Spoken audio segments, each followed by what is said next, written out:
The current engine oils used by manufacturers in new car production are not applicable for flat tappet cam braking. Read that out loud again. I can't read good. I guess I didn't have an MSDS on that, did I? That's totally awesome is what that is. Can't you tell? I'm gonna steal some of your carburetor cleaner. This is Seen that. Everybody felt that one. mechanic reaction on that one. You picked it up a while ago and you just went boom up against the table. I about cried. Well, it was bigger than I thought. I was holding it here, and yeah, we went hurt today. Well, I didn't get a receipt with it. I wasn't gonna pay anyway. He gave me surgical gloves, and they're not quite working out. Looks like he's got the head done. Can't get it any cleaner than that. You cleaned it. I did? You cleaned it. Oh, my bad. It looks good. Ow, man. I was just talking about them. Look. Yeah, that's what I was talking about. It's just full. It's full of just, wow, it's dirt. On there. But valve cover's getting a spin washer, so I was just doing this right now just to stay busy. Is it still in the spin washer? Did you forget about it? Yep, I forgot about it. There's no telling how many 4.0 engines I've built, but I've never built one specifically to this standard. If I can find it, it's a comment from, I think, a year and a half ago. A guy commented, he said, buy the cheapest rebuild kit off eBay, Amazon you can, and put it in build a motor with it, and then put it on one of my off-road rigs, because we typically might bounce a rev limiter for a long time. So that's the plan, and then I'm not going to tell you what I'm going to do, but it's actually going to escalate on top of that. So I have this kit, been collecting dust since 04 of March of 24, and right now it is January of 2025. So 8 months I've been wanting to do this, finally got the opportunity to start on it.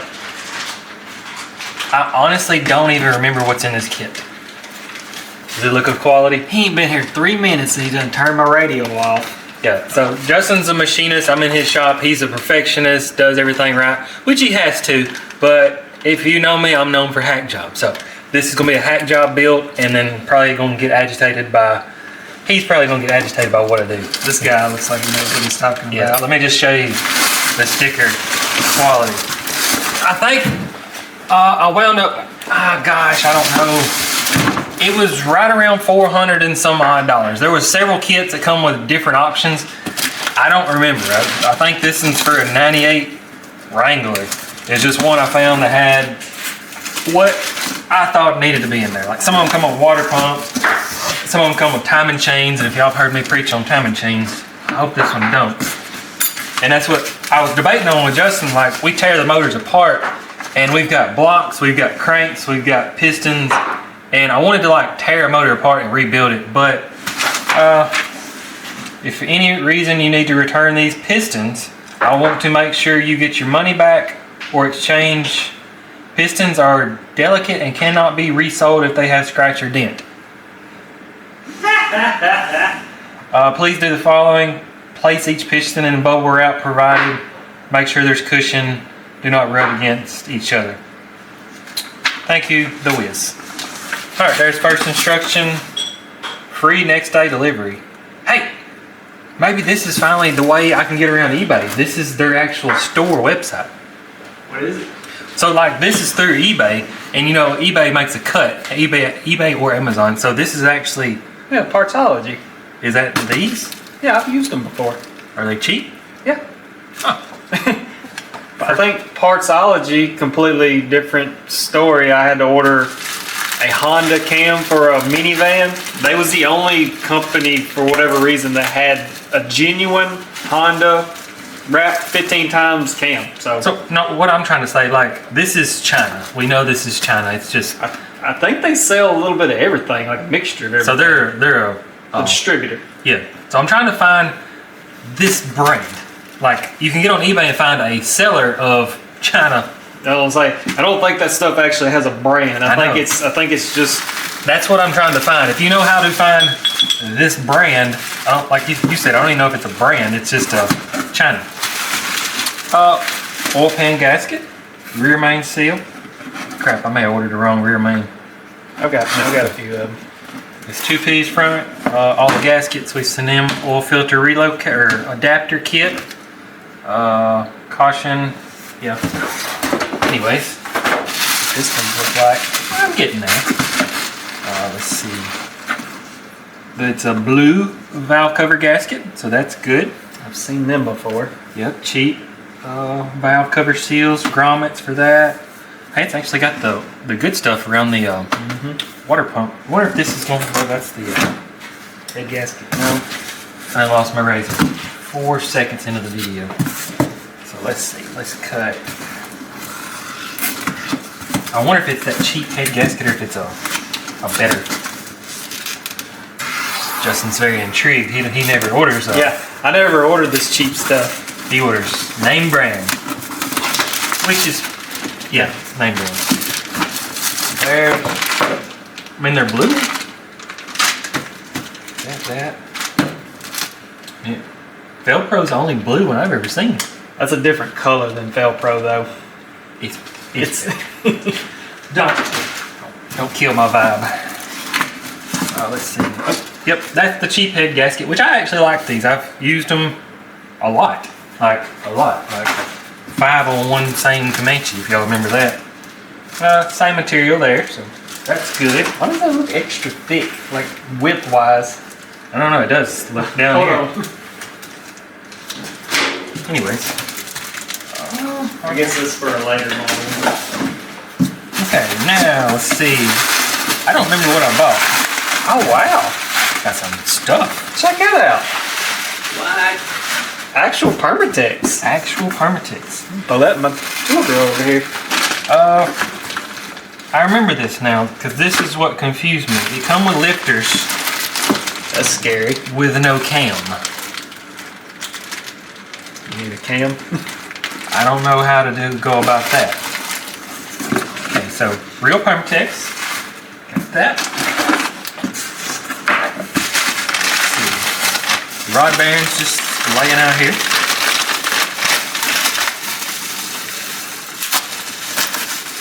Hey, that's that brand that I use. DNJ. That's a Japanese brand, I believe. Sounds like every other one. This is like Christmas. That's how they all sound. Okay. I mean, literally every one I've took apart or got, that's what they sound like. Put a little oil in them, they'll quieten up. Oh yeah. Fake brass freeze plugs. Fake. That don't look like brass to me. It just feels. My motor's gonna look good. That's wax. That feels just like wax. That's pretty. Yeah. Very cheap. Rod bearings.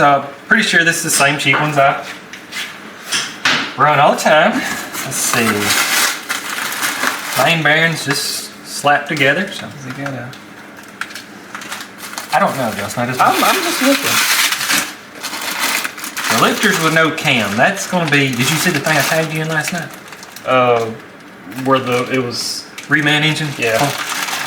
How many times we've seen reman engines with so many thousand miles with a lifter cam failure? So that's my only scary part. I don't know what to do. Hey, they're D&J. These are too. So they're actually a name brand. How quick can we get a better cam, like a stage cam? I have to call. I mean, if they have it in stock, they have it here the next day. What's that? Cam bearings. They're in order too, ain't they? They'll only go.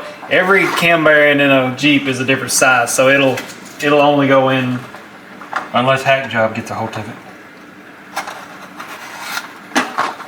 Let's see, that's these. It's got contents, position.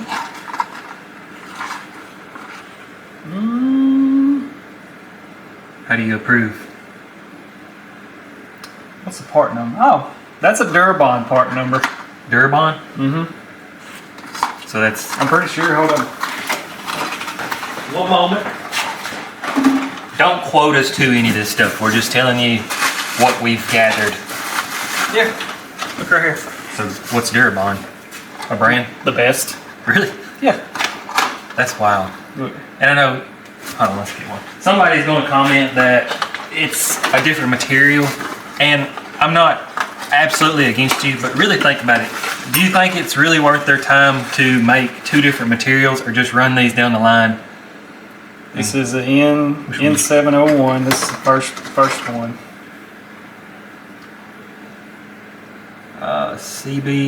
CBN71. Where's your N71? Don't get them mixed up. Now, they can stamp whatever part number they want on there, but Now I don't remember which one's which. That's yours. mm-hmm. Well, either way, this is what we're going for. We're trying to figure out why does. Well, if you look on most, like any cam bearing manufacturer, you don't even know this. Like this is an N7 for a Cherokee or 4.0. Interchanges with all these part numbers on the back side. These are all different manufacturers' part numbers. So like that one right there is probably a Cleveite. I have no idea what that is. That's a mailing part number. Made in USA, made in Mexico. Uh-huh. Wow. I'd like to hear y'all's comment on that. Just because they put it on there, I don't know if anybody's checking this stuff. All right, you want to open the piston, Justin? Yeah. All right, timing chain. This is where Dex always. Hey, that looks like a factory timing chain. See the groove cut out? All the 3-spoke ones are the ones that go jump. Yeah, all mine are Similar to this. similar to that. I mean, so far for what would this kit cost through? Well, you're not allowed to elaborate that, are you? Normally my parts would cost about $1,000, you know, for everything. What's it taste like? China.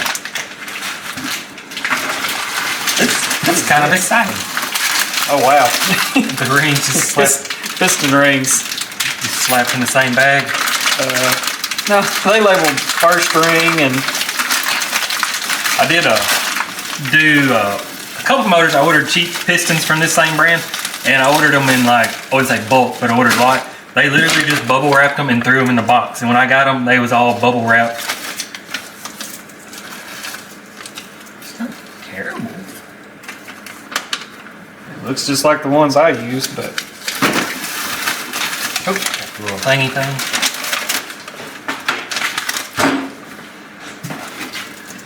I've never seen them instructions before. It's usually what a mala looks like, but Mahale. Mahale.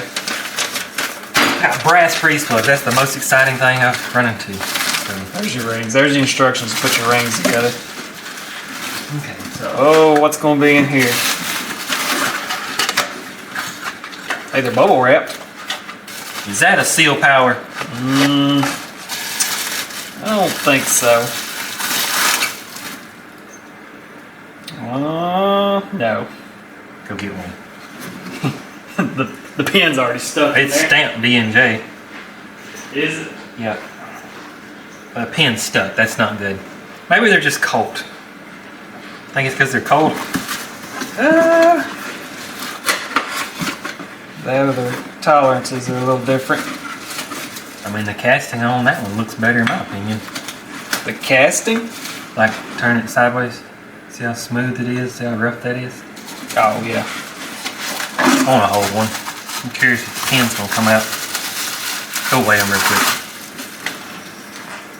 There's way more if they're cold. I don't think that's how that works. This pin come out, so they're good. 3,500. Well, what you got? We'll go ahead and open these because we're going to have to open them anyway. Tell me something. A seal power is Audio roughly 3,400 grams. Seal power is 3,400 grams. Your D&J is 3,490. So almost 100 grams heavier? almost 100 grams heavier. That's okay. Maybe the pins are stuck.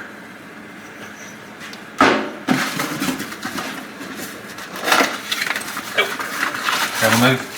Yeah. Usually you have to break them loose, get them out of there, and clean the pins up. They get trash in there. Yeah. It doesn't take any trash to get them out, or to lock them up. Yeah. The cheap. Let me go look that brand up, because I'm thinking that this is a Japanese brand that I've used before for like LS's or whatnot, but they may have mixed some numbers or mixed some letters up. I just ordered a cheap kit. The cam has still got me kind of bumfuzzled because I don't really. Can you run? No. Can you run an old cam with new lifters? No. I know that. I know better than that. We tried it several times. An old cam with new lifters don't work. Something about the way they break in and mate to each other. And somebody's gonna comment that they've done it and it didn't go bad. It's just, how do you say it? I don't know the proper term. There's things in life you can do. You can speed. You can go down the road and run 100 miles an hour and never get caught. But when you do get caught, you get in trouble. So, same principle with lifters. Like, can you do it and get away with it? Yes. But is it going to go bad sometimes? Yeah. Too many people do it. Got 6 pistons. A bunch of bubble wrap. Why would you be returning the pistons? I guess realize you needed the board. Hopefully I can find me a block. Or you can't get the pins out. Do what? I said, or you can't get the pins out. Oh, they'll come out. Good bubble wrap. Keep that. Oh, it's cold outside. We gotta go find a cold block. So, is there anything you see year specific that I need to? Year specific? What do you mean? Like, as far as picking out a block. oh, Not necessarily. this will be for before the thrust plate. Before the thrust plate? Yep. I think I ordered it for a 98. Yeah, I was gonna say this will be Okay. before the thrust plate style. Let's go see if we can find a block. Ship date 4 March 24. Whatever you want out of here. Alright, sorry about the lighting. This is just a storage shed. I'm gonna have to pick out a block. So is these all my blocks? Or is these some? These are our most recent ones. Probably be better for you to take over. Okay. Those have been sitting there longer. These are more recent. Okay, so I'm not trying to bore a block, so let me pick. Let's see. You're going for a Cherokee block, I'm assuming. Yep. Now we should have brought light. That would have been smart. That one's needs board. Okay.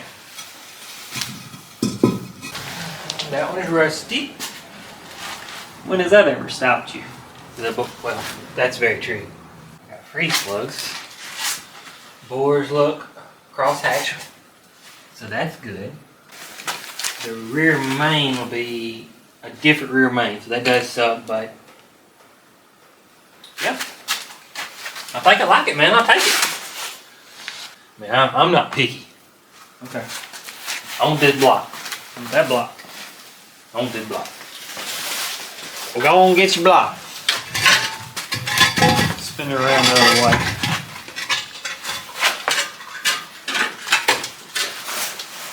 I got a block. Let's go. It's nice and oily. Yeah. I think I actually remember where that one come from. It was a core from a Wrangler, honestly. I'm pretty sure.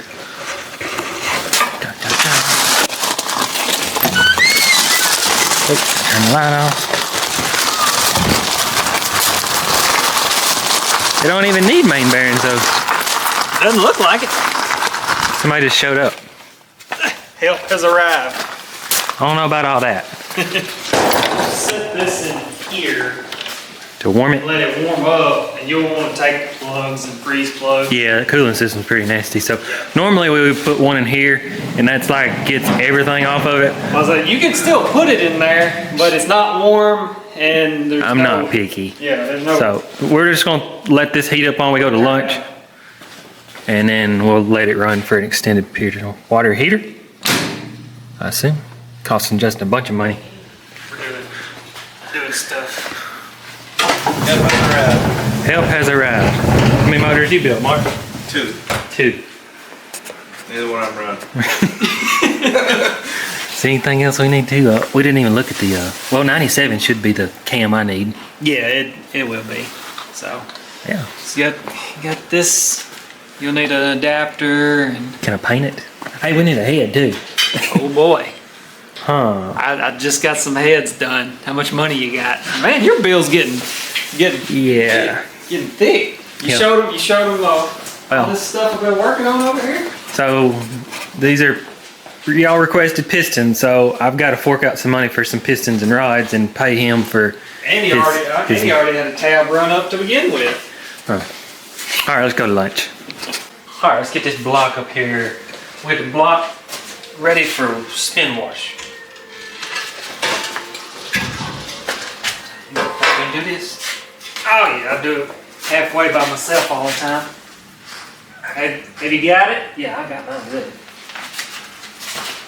I didn't think about this part. Oh, you're under it. Yep. Okay. Oh, wrong side. Wrong side. Well, Don't get me started. yeah, you want one of them aprons, don't you? Oh, what about a head?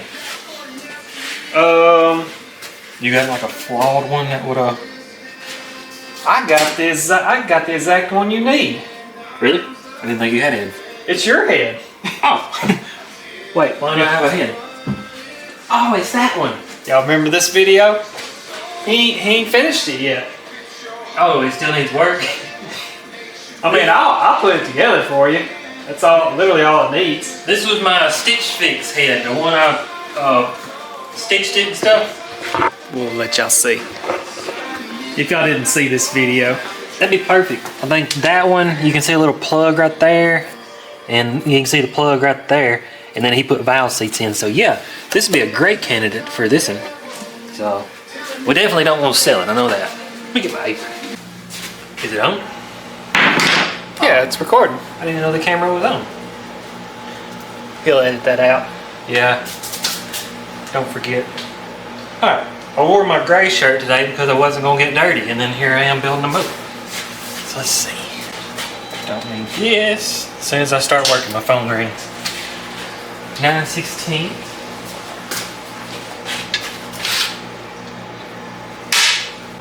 You putting cam bearings in it? Yep. Okay. Most that I can use from the kit that I can is the goal. That's why I still don't technically know what I want to do about a cam. I kind of want to put a somewhat of a cam in there, but I don't have one. Maybe we can acquire one. Careful. The spin washer, do I still need to take the mains out? Yeah, okay. I was gonna say, take them out and then take these oil galley plugs out. Yeah, who about them? I gotta think of it. I need to hone it before we put the spin washer. No, you do that. Well, Make more sense. it make.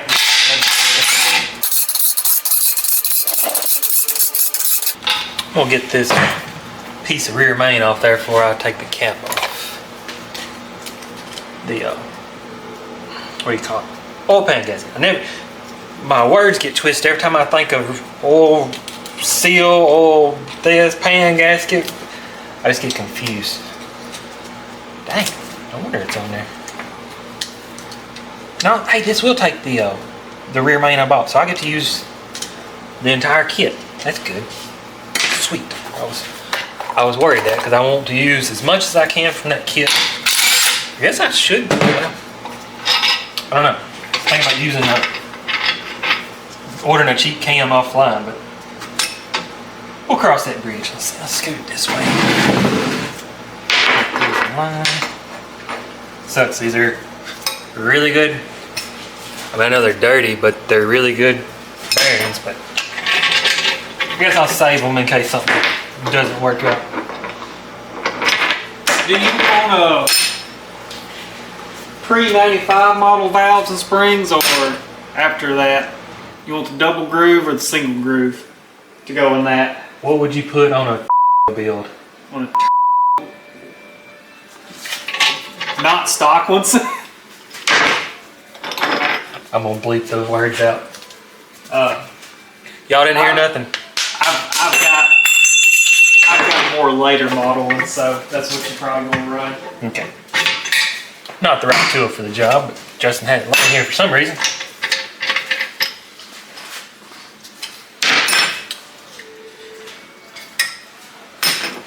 Trying to remember. No, yeah, I think this was a core from a Wrangler, and no, because I rebuilt that motor. Let this one even. I know you don't care, but it does use that rear main, so I get to use everything. Cool. From that kit. And it is, yeah. So this one doesn't have the cam plate on it. There was a video we was doing the other day, and I think it was a motor teardown. I realized me and you both made a mistake in it. We was sitting here looking like, dang, the cam bearings look good. Dang, the cam bearings look. You was looking at the top side. top side. Yeah, these look brand new on this side. Yeah, they don't look bad, but I was sitting there, I was like, dang, somebody's gonna roast us on that because we're sitting there looking at the camera will make a fool out of you every single time. I'm sure eventually you get better with it, which I think I have. You don't have to leave these mains kind of loose. Do I? Leave these mains kind of just loose. Gotta tighten them all the way up. Sure. To wash it. Because otherwise you'll get trash and stuff from the washer in there. Okay, we already had trash. That's what I was trying to debate. That one's dirty. You can do whatever you want. I'll wipe it off. You're going to take them back off and blow them out, so Okay. you can leave them off if you want to. Leave them completely off, and just set them in there. With the bolts. Put the bolts in a basket. Or... Okay. Yeah, let's leave them off. What was I just saying? Crap. There's your back. So all these There's your minute trap. all these are numbered. Yep. Okay. I know I started saying something now. I can't.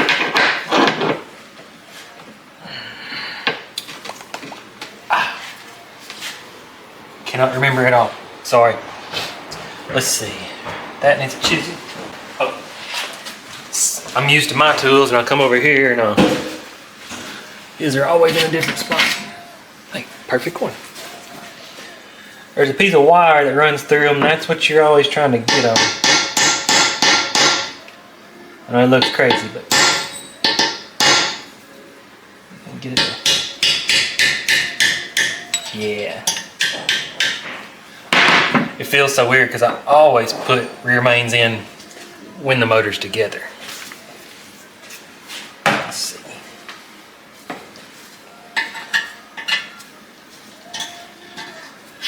Alright, that's that. I may have to use a vise to get this one out. Maybe.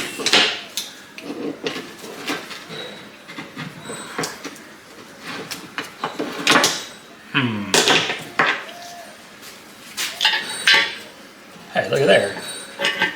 Table. Well, make it even better. Look at there. I swear I just invented that. Get 2 bolts in it. I'm gonna teach Justin something when he comes back. Now we're just trying to get it to stop. When are you coming back?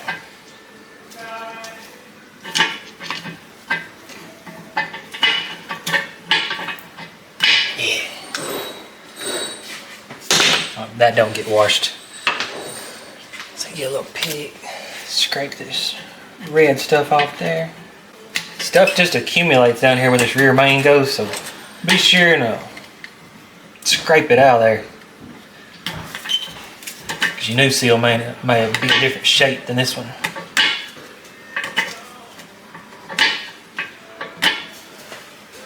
What you want? I invented something. You invented something?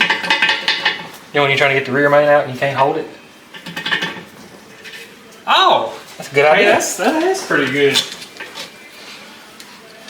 If you ain't never done it, you're like, I don't understand. But if you've done it, you know exactly what I'm talking about. You feel guilty putting it in a vise. Yeah, it's like a very precise part of your engine, and you're just chunking it up in the vise and hitting on it with the hammers and spinning it around.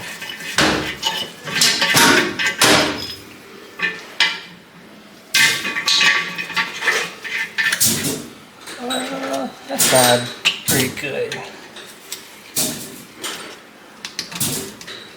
This is gonna be so weird because I'm like building an entire motor basically from scratch. You was making noise, I was sitting there thinking like, I need push rods and I need springs. I do it all the time. Yeah, that's what. You do it enough times, you like, I know what I need, but you always forget. But Yeah. I think if Justin ever assembly line and builds like motors to sell, I think he will probably start building a lot more online and selling. We're just going to have to. Did you see my comment about that? About you building them and raising the price? oh yeah. Well, this thing, everybody said reman sucks. We know reman sucks, but which one fits? Oh, I done got it for you. Where'd you put it? You can chunk all them. I was just saving them just in case. So that's the small gun. No, you're gonna have to use a Breaker. yeah. Don't ever use a gun on them. Okay. Knock this freeze plug out.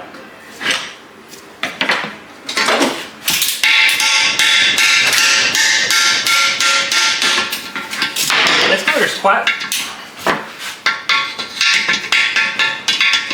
Rusty on the inside? yeah. Not too bad. No. That stuff. Oh, you don't ever get to I don't- see this stuff, do you? That's That Dex will come in all the time. I'm over there with a pressure washer just going to town. He's like, how much time do you spend with that pressure washer? And I tell him, I was like, if you put this in my washers, within a few weeks, you're gonna have that much crud at the bottom of your dunker tanks or washers because it's like a garden in here. that's what I think one of the main reasons a Cherokee running hot is. You'll hear myths and stuff, but like when we take these out right here, like this block will be full. Well, that's what I always say. Like when you flush your coolant system or whatever, and you flush the radiator, you ain't flushing your motor because unless you take these plugs out of here, Oh, yeah. this is always standing full. I need to do a video on that one day. Take them plugs out and make something that goes in there and like blows and disturbs this. Yeah. Because I know it's not gonna be perfect for y'all to see. I mean, look, you take this right. Oh, it's all falling out the bottom. Look at there.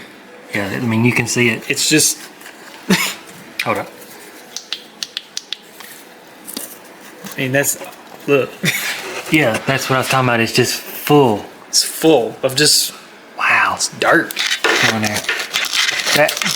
So yeah, what I just said, that was from there to there, absolutely full of this stuff I'm raking out.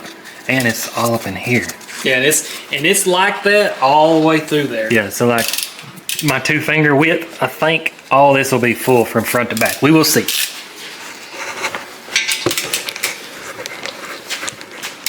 Yeah, these hardly ever work with a. Maybe this angle will work better.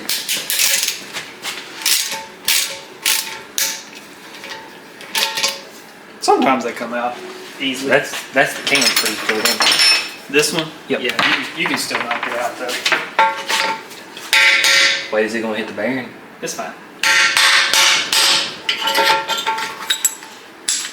Yep, that one is different. That's a different freeze plug on the block, ain't it? Yep. But the cam bearings look good. You can leave them in there. No.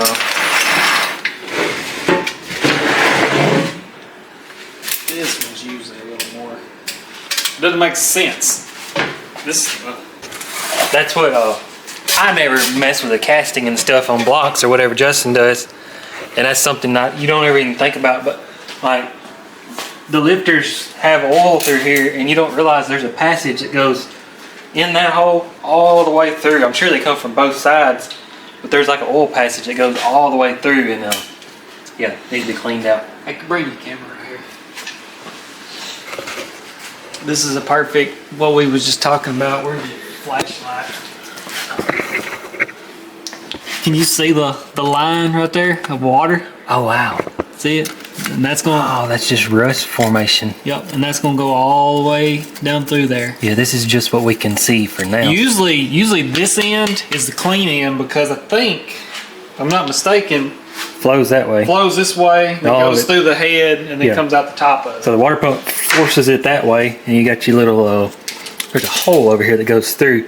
And yeah, as it goes through, all of it starts settling. And yeah, if it goes back there, it ain't going up, well, down. It ain't going up I'm trying to say the motor's upside down. Yeah, the motor's upside down. The water's going through, and then it's trying to push it up to the head, and yeah, it just stays in the block. So we'll see here in a second. Let you get the cam bearings out, and I'll start I'm gonna get these things out while we're should I do the cams now, or what things out. the things? What things? Freeze plugs.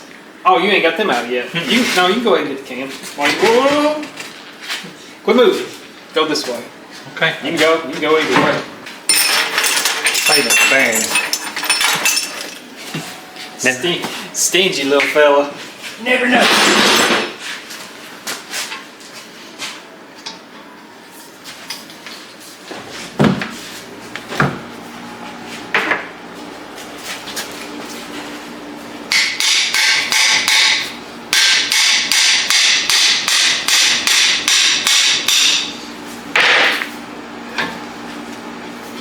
You can buy a cam tool for like $60 something, and that's the one I got and the one I'm using. And if you want to do cam bearings at home, You don't want to. It's not fun. well, it ain't fun, but that's what I'll try to link the video if I don't forget. But it's the cams is where oil pressure comes from. I have figured that out. You can change everything you want. Ain't gonna spin her around. Long block. But I'm gonna be the first person to change cam bearings in frame. I want to be the first person to do that. Slick and oily.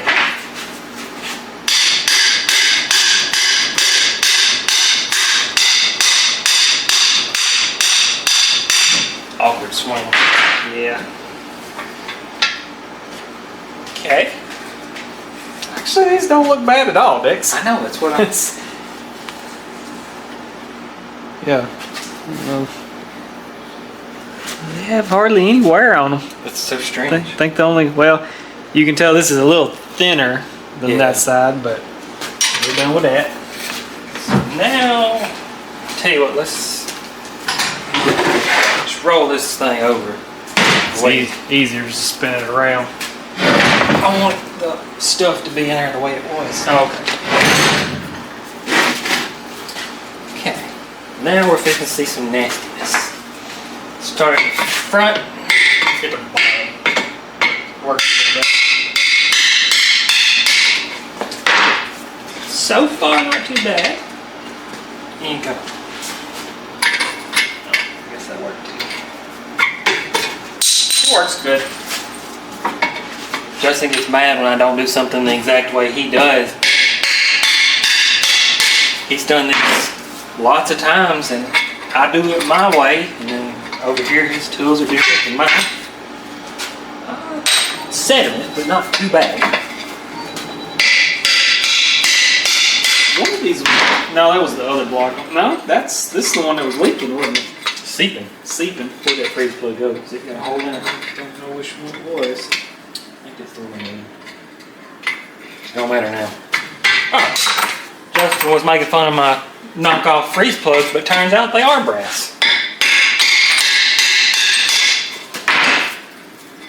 So this one, They're probably made out of aluminum and painted. possibly. This one ain't gonna be that record dirty one that I've just never done that. I'm sticking my finger through. Oh.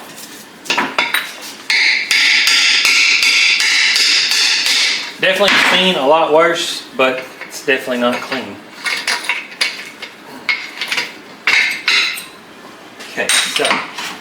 Take them out. Or don't. You could try if you want me to. They're not known for coming out. I mean, it don't matter. I was just trying to visualize. Let me see if I can get to the bottom up here. That's it. It's okay. Try. Either is or it ain't. Yeah, this makes perfect sense now.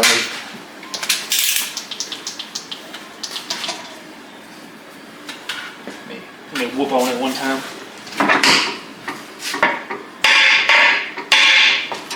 Bust my block. Nah.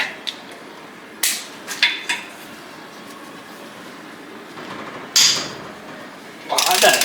Yeah. This is what I'm talking about. If you truly doing a engine flush or whatever, this is the little plug you got to take out, because if you look, where's your flashlight?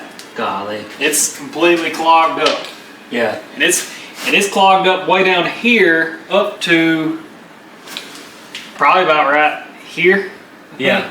That's what I say. I want to do a video putting something in this and injecting air or something to disturb all this. Just see what we can get clean. I mean, if it's one of the things, if you open that up in the in the motor in the Jeep, and then you start flushing all this will. Man, I did it on my the block that I welded up. Yeah. I remember I did that. So we'll try our best here. You can see down in there. Hold on, my camera did something. You can kind of see that's the bottom right there, and this one will start filling up. Just wonder if I can put the light up here. Yeah. Oh, look at there, it's like a cave. And then we'll go back here. Where's the light? Let me see if I can operate the light. There's just something in the way. It is. Huh. All right, so we'll get back We'll there. try this side. You can just see that stuff is just settling. And then it gets worse and worse. This is what we've already dug out back there. But like Justin's saying, look at that plug right there. Shine the light back. It's just, It's plugged up. wow. But the crazy thing is we've already had this block upside down, so this stuff hasn't even fell out yet. Golly. Yeah, this is unbelievable. And it's probably, out of 10, how bad is this compared to usual? I mean, this is normal. Wow. I mean, you can always tell if one's had antifreeze in it its whole life, this won't be even an issue. But if, Well, you say that, but Dad bought a truck with 20,000 miles, and his red truck, he'd only run Prestone antifreeze, the best and it looked worse than that. And when it had about 130,000. I think it's one of them, if ever in its life it's had water run in it and it starts this process, it's never going to go away. So most people out there have no control over it because they've never owned a Jeep since brand new. So. It's like the ethanol, once it starts, you can't stop it. Yeah. In which this one right here, I'm sure, I mean, this one's probably an 8 out of 10 because I think it's had a leak its whole for a while, and we can see the water level wasn't to the top. So Yeah. Hat job stuff. So that's pretty much got it covered on them, don't it? yeah, go ahead while you're doing things and go ahead and. I never realized Justin deals with dirt daubers just as much as I do. I thought it was just a junkyard thing, but a dirt dauber sees a hole. Literally, if you put these in a dunker tank for a week and you don't, punch these holes out, it'll sit in the dunker tank and that'll still be full of mud when you get done. So I did think about we finna put it in the spin washer, but I got to thinking like you might as well hone it and then put it in there. So that's next on my list as long as I know what I'm doing. Oh, these are heavy. You want to hone it standing upright? Well, I was gonna lay it this way. Get it to sit like that, that'd be nice. We'll let it fall. Pretty much a 2JZ block weighs. They're heavy. I don't know how much they weigh, but I've heard they're really heavy. What did you mess with? Huh? What did you mess with? Cody's motor. Oh, that was I guess that's a 1JZ, I think's what it was. Prop me up there. Man, perfect setup. I'm gonna make a mess and walk off and go back to my shop. Anybody know what the top dead center hole is for a? I think the 4.2s used it. Right back here on the bell housing would be the top dead center bolt. Okay, so done with this. You need a drill and. No, I like the 4-inch. You like the 4-inch one? Yeah. What's wrong? Huh? What's wrong with it? It's expensive.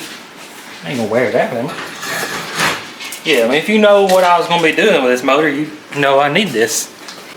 What's he gonna be doing with this motor? Stuff. It was just laying in the bottom of his where he does heads back there. Let's see. We'll attempt to wipe some of the dirt out. One cylinder has just a pinch of rust in it. So they had probably a head gasket right there. Okay. Oil. Is your oiler over there for pistons? What you need? Oiler. This? That's just regular oil. I mean, you can use it. That's what I usually use. Yeah. Oh, that looks great.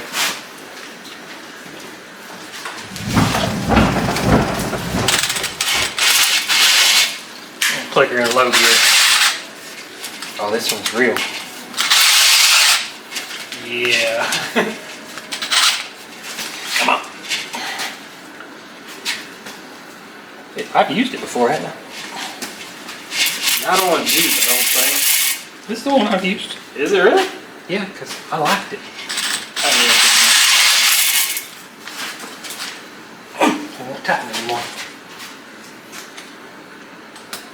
Okay.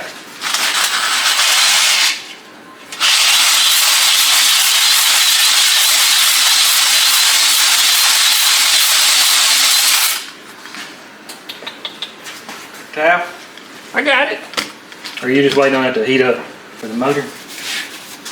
Oh, see, it looks, well, got a little gap there. That looks aggressive. I know. A few more spots. We'll give her one little hit. Again, if you remember just a few minutes ago, I said Justin's the perfectionist and I'm not. So this is where this is a kind of comical. Car? Yeah. I heard that.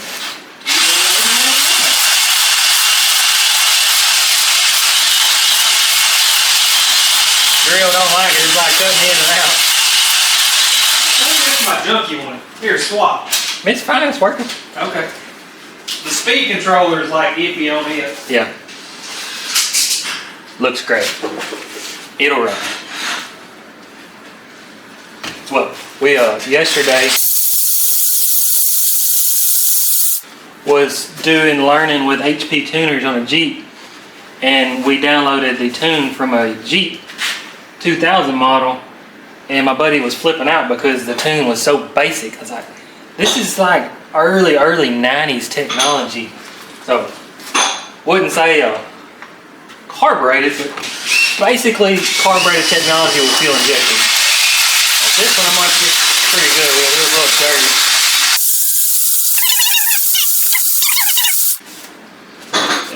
This is the one that had just a fuzz of rust pitting. Give it just a little extra hone, I guess you'd say. Just in case you don't watch the other video, the flat hone that you would buy from like a parts store, just throw it in the garbage. It is worthless. You're gonna offend somebody, Dex. I speak the truth. We're just going to have to roll with it. I ain't boring this motor, and I've seen a lot worse. Justin's not going to like it if he sees it, but it'll be alright. I always wonder why he keeps his shop so cold, and then as soon as I start working, I start sweating. 71 degrees. What is a normal person supposed to work at? Wood heat level? Yeah, my shop, so I got wood heat. Honestly, my shop, once the wood heat kicks in, it gets too hot. See that? You ain't gonna like that, are you? What's that? It's just more places for oil to hang out. Yeah, that's the theory we'll go with. That's my theory, anyway. Yeah. I bet it runs. Bet money. Okay.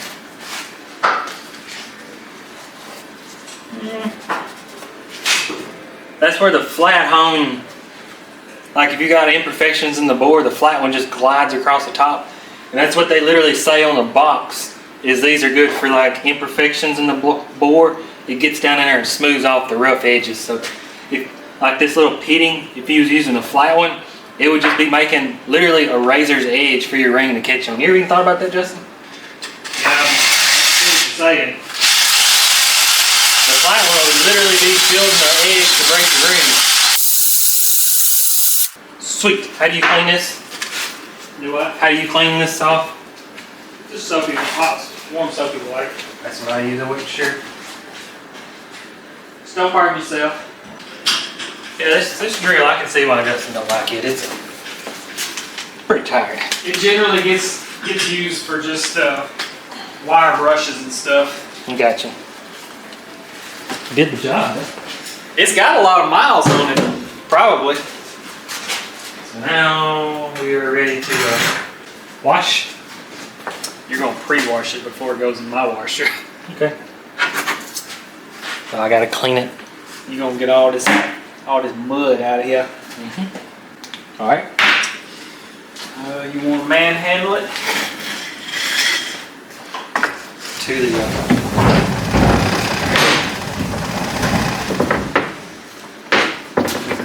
Grab my gloves. He gave me surgical gloves and they're not quite working out. Ow, man! I was just talking about them. Pick it up. I got sleep, I think I can get it. Oh, it scalped me.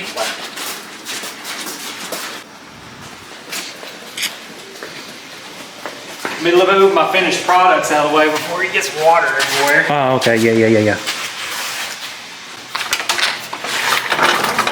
Bought this thing from O'Reilly's. Yeah, like look, you got the camera still on? Yeah. That was just from me moving around a 318 block the other day. Oh. All right, camera probably gonna die on me.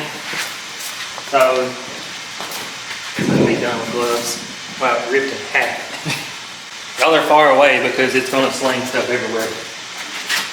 Probably gonna get my gray shirt dirty. All the hoses are cold. Okay. Watch your feet. Have fun.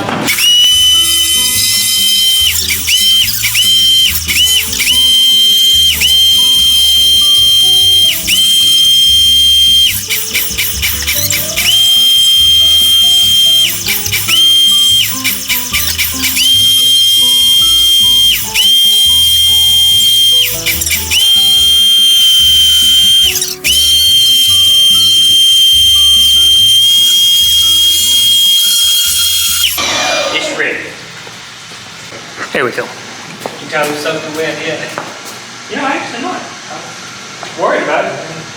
Give me just 1 second, we'll put this rod on. Alright.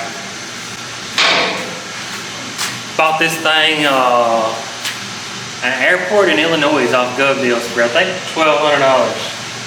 Got a deal.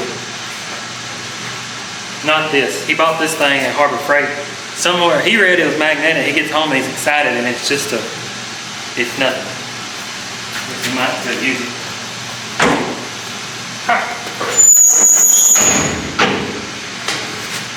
Well, waiting on him. This thing has water with chemical. Guess I can show you. So if you see, it's got jets down there, it's got jets there, comes over, has jets there, and then it goes up, and I think he's got the top ones turned off. You can see a valve back there. Oh, that camera don't like that at all. Oh, that's crazy.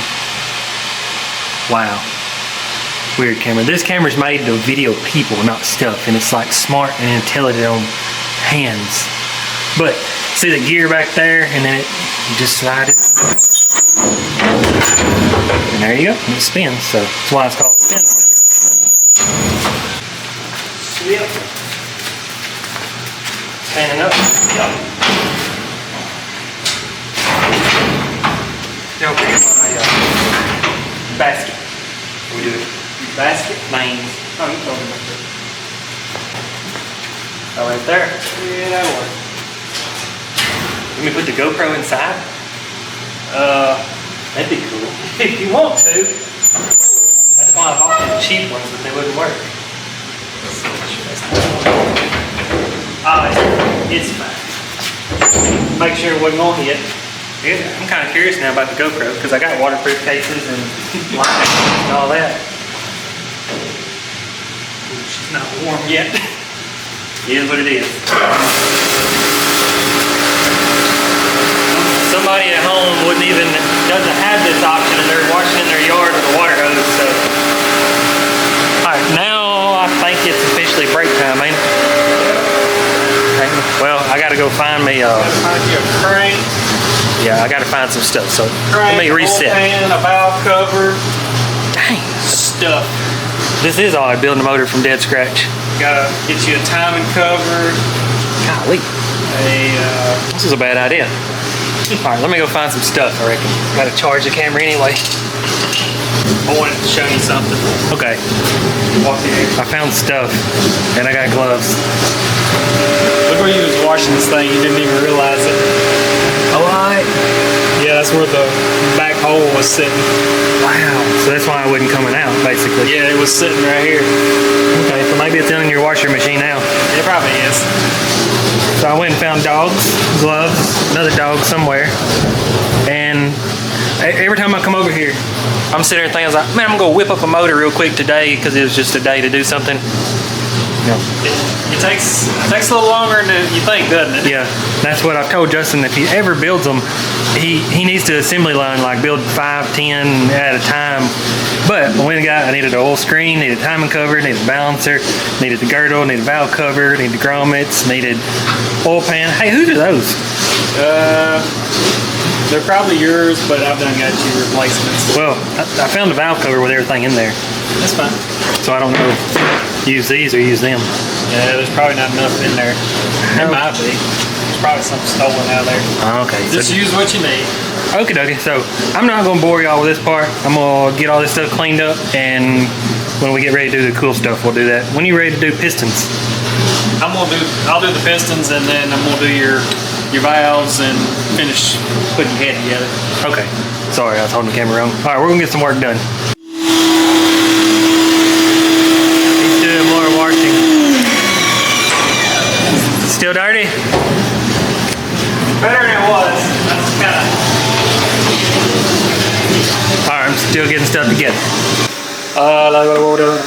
This the first time you ever used this to do them? Yeah, that's the first time. Usually I put them in my dumpster tank, but they look pretty good. They look all right. So look off in there. I don't know if we showed this thing. You can kind of explain what it does. It just tumbles and, well, a bunch of little ceramic. Right here is mineral spirits, correct? Yep. And this thing spins, so like, well, I use this and Justin said don't, so it's garbage.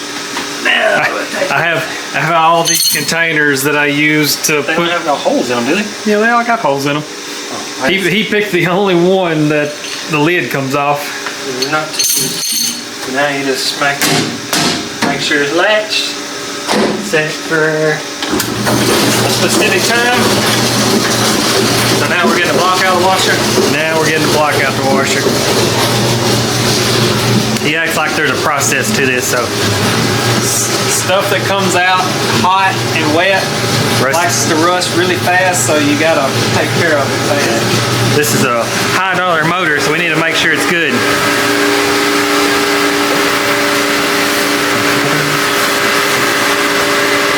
Yeah, you wouldn't think metal would rust instantly, but it rusts literally, legitimately instantly. And he's got to get the material off that. The chemical, my bad. Pretty sure he's using hot water. Yeah, hot water. Do you want me to get a gun for those tools? What's that? Do you want me to get an impact to tighten those? Tighten what? Them?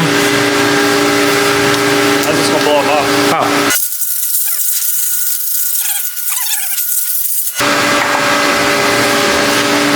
Then I just spray them with a little bit of something. Diesel or. I was gonna say, surely you're not holding that a secret, are you? No. pretty quick, but this build ain't too specific.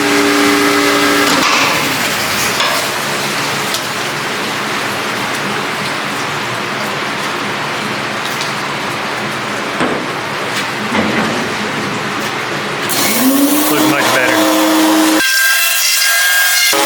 That's what in the start of the video.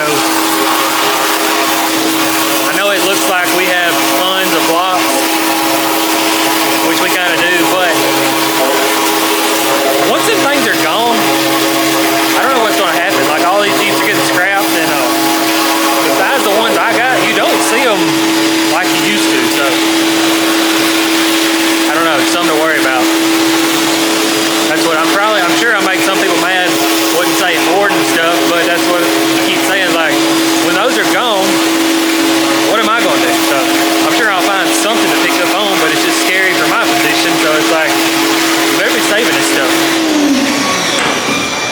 Oh, you had timing covers already cleaned up, ready to go.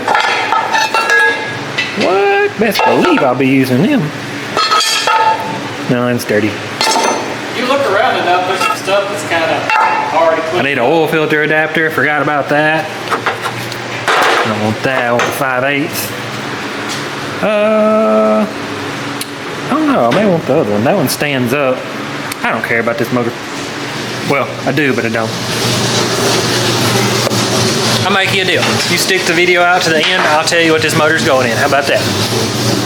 And don't skip.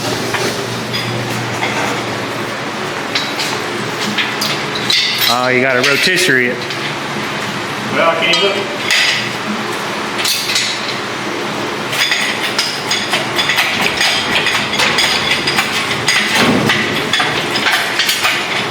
Water just comes from everywhere.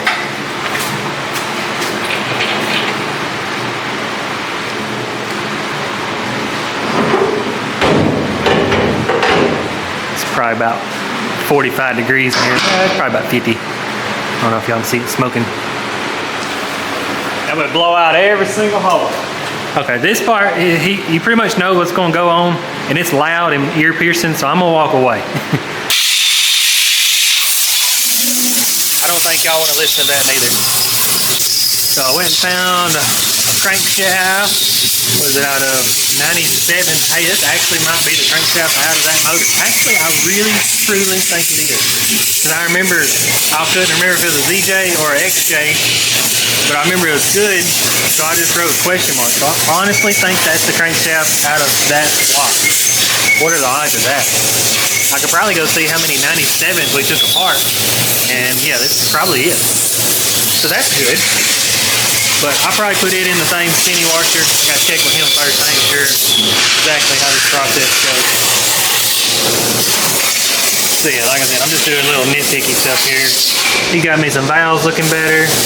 He just goes and grabs a handful of them. Like one of them had some wear on it, and he don't use it, so. This one was laying here before because it had the grease on it. Mismatched valve. All right, I'll pick you up when we know something good.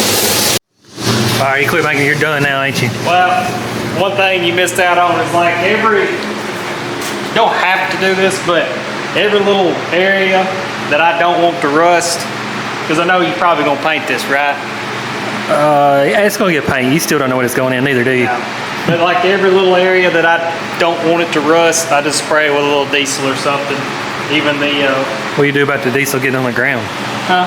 What do you do about the diesel getting on the ground? It just goes away. Really? It's the craziest thing. Huh. Yeah, it's gonna get a paint job. Maybe a DOM Stacks paint job. So it's good. You know, I can take this off. You just let it sit there. I thought it said Joe. I was like, what are the odds I get a motor that says Joe? Oh, I keep meaning to say that. Everybody always freaks out about this part of the casting. That's just the way it looks. It's just ugly and got a hole in it, and yeah, it's good. Oh, what was I gonna say? I swear to goodness, I really think the crankshaft I went and got is out of that motor. Think so? Yeah, because it's wrote 97. That's a 97. 97's, I wouldn't say a rare year, but pretty rare. But I wasn't sure if it was a W or a ZJ or XJ. They don't say on them. No. Well, 9 of 97 should have been a 98. So I maybe, well, I guarantee you I looked at that and just wrote 97. So Either way, it doesn't matter at this point. So we're gonna let her dry. Yeah. Sit in front of the fan. I still got plenty to do. Yep. Just these little grommets. You have to take the little grommets off, pop them on. Be sure to do that because see how flat they are? That's the collapsed rubber. Then where's mine at? I know I got them. There you go. Oh, there they are. Well, when I get them open, I'll show you, but they're thicker and they're actually what pushes down on the valve cover itself. So if you didn't have the rubbers at all and you put the little metals back on there, it wouldn't even seal at all. I don't know why they went to that, kind of stupid, but it is what it is. And I wanted aluminum for this build, but the gasket and stuff is for that, so I'm just gonna stick with that. Ready for Pistons have STDs. That's good. That's good. I hope them do too. About ready for them, or we got something? I was gonna finish up the valves and we'll. Okay. I was gonna see if I could try to whittle on these a little bit because they're Tight. tight. Somebody at a factory forced these in here and said, "Yeah, that's good." Yeah. I just wonder if a pinch of oil would cure it. That or something.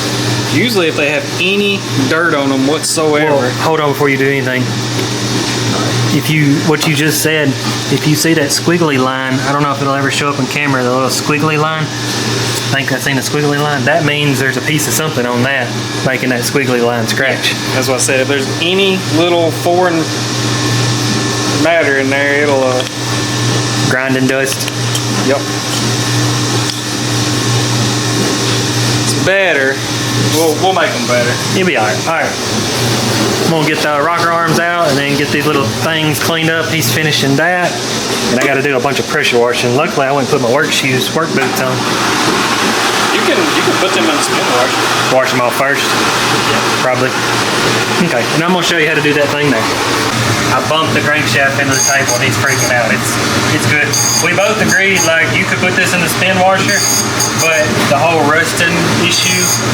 So what I'm gonna do is just go through the oiling journals. Anyways, like if there's something that's got in these little journals or something here, just gonna make sure, he's not in there anymore. So I guarantee you not everybody knows like the main bearing. If you look where the main bearing is, there's a hole. That hole is cross drilled from the main. I was trying to find one easy to see. From the main, and it comes over and it feeds a rod. I don't know how many people knew that, but okay. Start one. It's the same color and everything. I know, this is more liquidy. Carburetor cleaner just evaporates. There.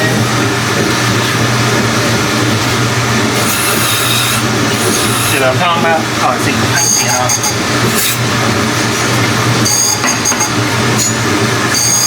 But if we put it in the spin washer, all this metal was going to try to start rusting on us. It didn't seem like it'd be worth it. Well, like I told him, I said, essentially all you're going to accomplish is you might get some of this oil off here, but like those journals and all that, you're going to have to clean it anyways, so you're really not accomplishing much. Hey, that's cool. Never noticed the dead center.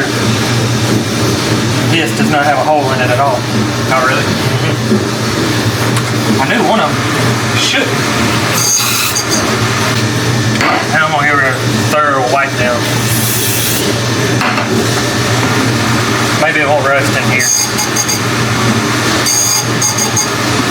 It's got a few little marks on it, but I thought it'd be alright. As long as it ain't a high spot. A what? A high spot. What's that mean? You can catch it with your fingernail. Oh. Well, got on gloves, so. That's one of the reasons like I don't like doing videos about boring and like how you say it? Boring about 30 over, then getting a crankshaft ground down, stuff like that. That drops into the unrelatable topic. Like some people don't mind buying a crankshaft. Some people don't want to buy a crankshaft from like O'Reilly's or somewhere. So that's one of the main reasons I try to do stuff like this, is to make people that don't want to do stuff like that more comfortable, that it's okay. I told Dex the other day, I checked for a Reman LS crankshaft. They done went up to like $500 now. Really? Yes. It was like $250, $280 or somewhere in there. Probably trying to make up for all those bad ones they couldn't get right. That and everybody just blowing them up. Yeah. It's a higher demand for them. The Jeeps did the same thing the LS stuff did, like a few years ago when I got into Jeeps, let's just say 15 years ago, they were dime a dozen. Like, people was giving them away, get them out of their yard. Nobody needs all these. There's Cherokees everywhere. Everybody was abusing the system. Yeah, so everybody was just abusing them and stuff like that. And now look what happened. All that happened within just a few years. I mean, Look at the OBS Chevys. that's what I was fixing to say. Is the pessimistic, optimistic people, however you want to look at it, like, oh, there's still plenty of Cherokees out there. It's not like it was. That's all I'm saying. Like, you can still find one if you try. But what I'm going for is the LS stuff. People's like dime a dozen. That's what just a few years ago. I mean, you could get a 6.0 with a harness and a computer for a couple $100. Now you're lucky to find a 5.3 for under $1,500 for a used one. I mean, yes, there's going to be somebody that can still find one somewhere off Crackhead for $50. I get that, but the majority of people.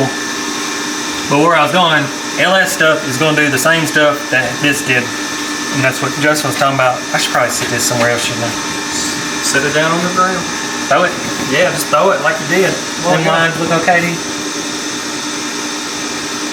Long as you can't catch your finger on them this direction. They look good. I done check.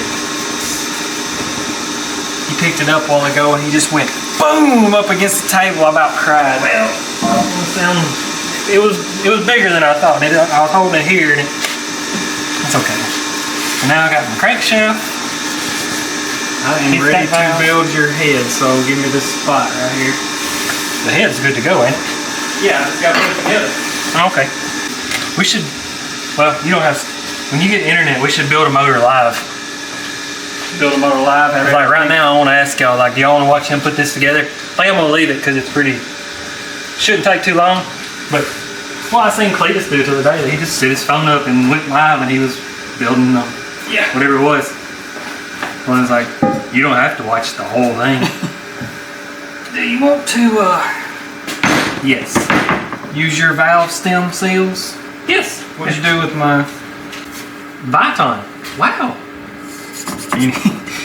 I think anybody can just put that word on there if they want to. Well, let's just see what they feel like.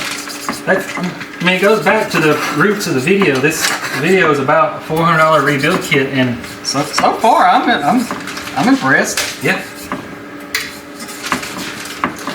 It's one thing is you buy name brand, you buy Felpro, whatever you buy for the name brand, but who's to say it's not this? I don't know how you would technically know that, I guess is the word I'm looking for. You know what I'm trying to say? Yeah. You think your repair's gonna work? Yeah, it's gonna work. You got no choice to now? We got a valve seal. Open the thing. I got a whole drawer full of them up there, whatever flavor you want.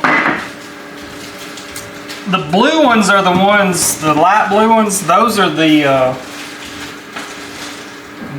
ones that most people use, or I use. I think these are usually a little bit harder than them. Well, Viton is hard. Harder material. So, I know y'all can't see, I'm a mile away. There's no way I can get the camera in on this, but this is softer than the Viton. Yeah. Or This brand that I use is US Seal, and like any, I'm not gonna name any names, like aftermarket cam, like LS and all that. This is what they send in there. This is what comes with them. So there's a lot of people out there using them. So can't be that bad. They can't be that bad. All I was saying is Viton, if it's truly Viton, usually hard, and those was firmer than the rubber ones. Firmer. So while he's doing that, I want to show y'all this. As soon as I find my parts. If y'all are wondering what the best tool is to install valve stem seals, I have special tools to install valve stem seals, but sockets work fine. I don't know how I got such a small kit and I keep losing stuff. Huh. Just lightly tap them, no hammer them on. There. Oh, it's inside. Little short taps.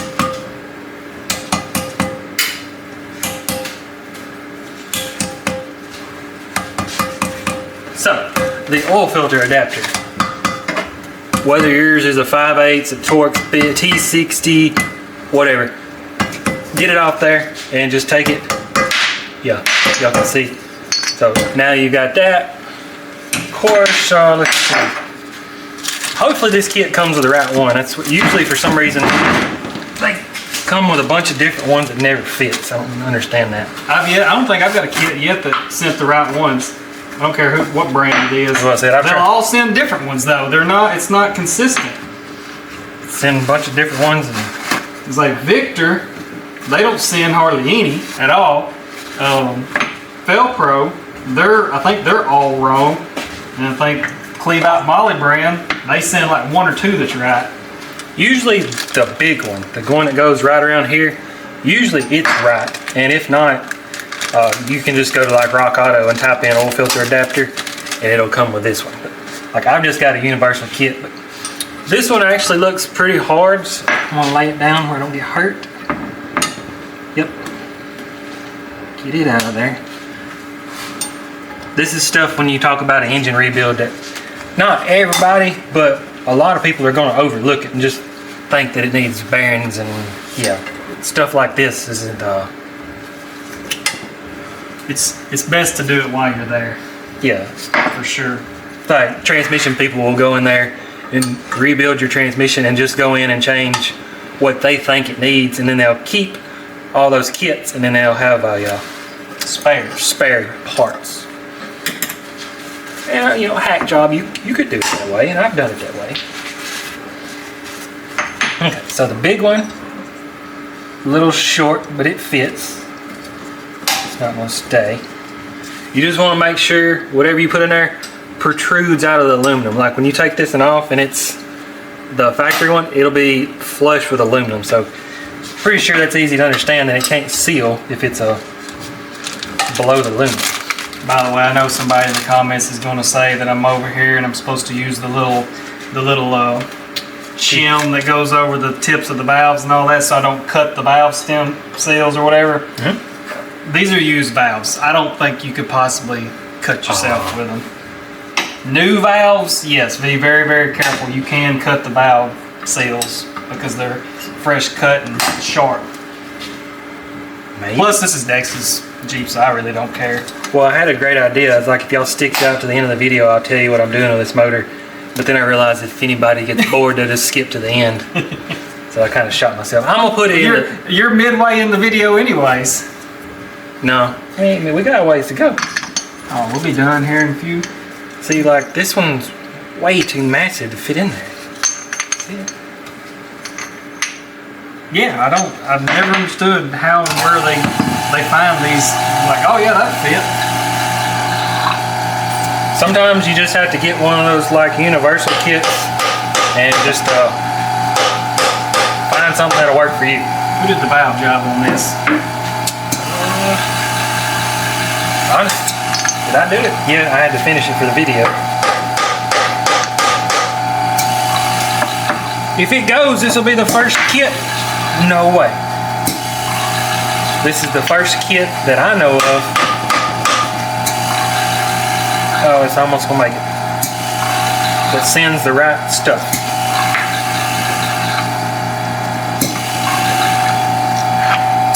So close.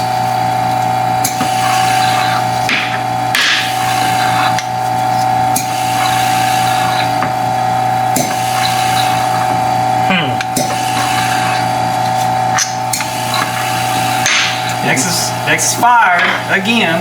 Fired? Yep. What happened now? Valves don't seal off. What? I don't know. Being serious? Yeah. Let's see. Maybe they got trash on them. That's what it is. Alright, so I cleaned this out. I'm gonna put extra oil. It made it in, but there's like a little step. It got caught. Got that lubed up. Maybe they just want a really good fit. Come on.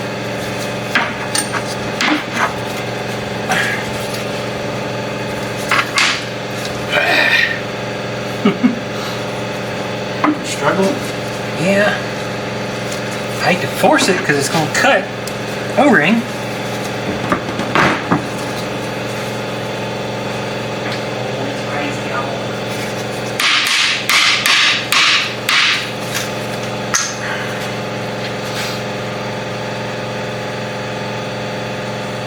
I don't think it's going to make it.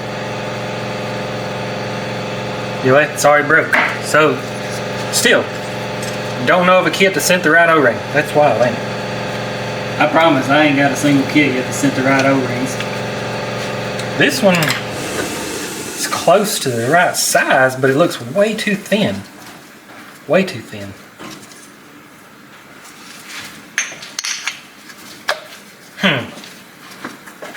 That. See what I'm gonna do. They sent a tiny one for whatever reason, so I'm gonna try to put it beside the one that's too small. See if we can make it swell out just a little bit.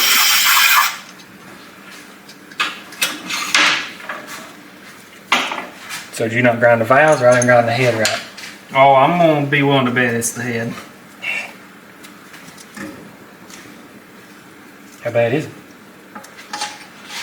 It ain't, I mean, it'll run, but it ain't gonna seal.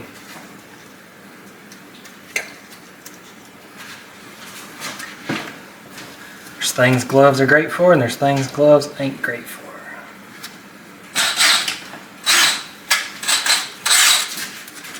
And now I've got that O-ring right there.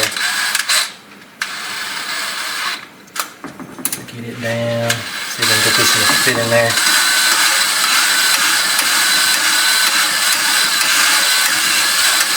Okay, let's try this. Yeah, that felt good. I mean, worst case, this is just keeps, like, oil's pumped in, goes, trying to think. Goes through the bolt, comes out, goes, or no, comes through the hole here, goes up, goes in the filter, goes back through here, and then comes out the bolt, which goes into your motor. So, worst case, if that middle O-ring just leaks, you just not, it's not pushing it through the filter. So, honestly, you don't even have to have it. You could do without it, but it should be in there. So, that's good to go. I'll figure out what he's doing. Throw all these away. Talk. I don't know how, but you're only touching barely right there. You see? Yeah. Barely right there on the inside edge. So it's, one of them's got to be a degree off. Possibly. I'll fix it. Give me a second. Okay. One struggle we're running into. Oh, excuse me, dog. So what's next? Let's go get the rocker arms. What? What kind of noise was that, Crazy? This blue healer knows how to just be in the way, so it was laying right there, just nearly dropped a head on it. What are you gonna do? Just check the grind? Yeah. Let me know before you do that. We're gonna look at rocker arms.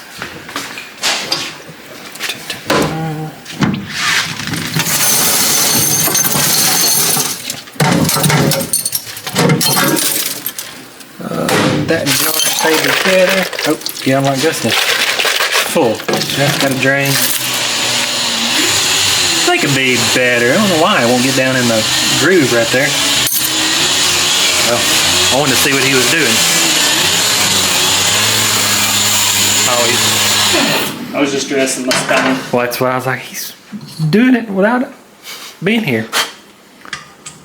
So, trying to remember. Oh, I bet this is the one. That makes perfect sense. That's the seat. The two seats. So I did this one, and was eating into these, seats, and then it messed up the... You didn't dress your stone, did you? I know what you're talking about. Yeah, these seats are super hard, and he was cutting into. Normally, I cut them on that machine and go ahead and get the angle. He was using this stone. He set me up. Huh? He set me up.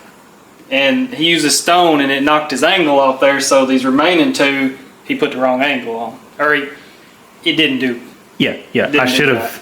I mean, I could have swore I was constantly dressing. Yeah, everything from here that way is fine. Yeah. But it's just these two. They're just barely touching on the inside right there. Yeah. So it's just the two exhausts. So yeah, after. But anyways, we know what it is now. Bump it. Bump it. I'm walking around like 1,000 ballast springs here. See? That's all it took. So it was just barely off. Yep. Well, it's kind of my fault.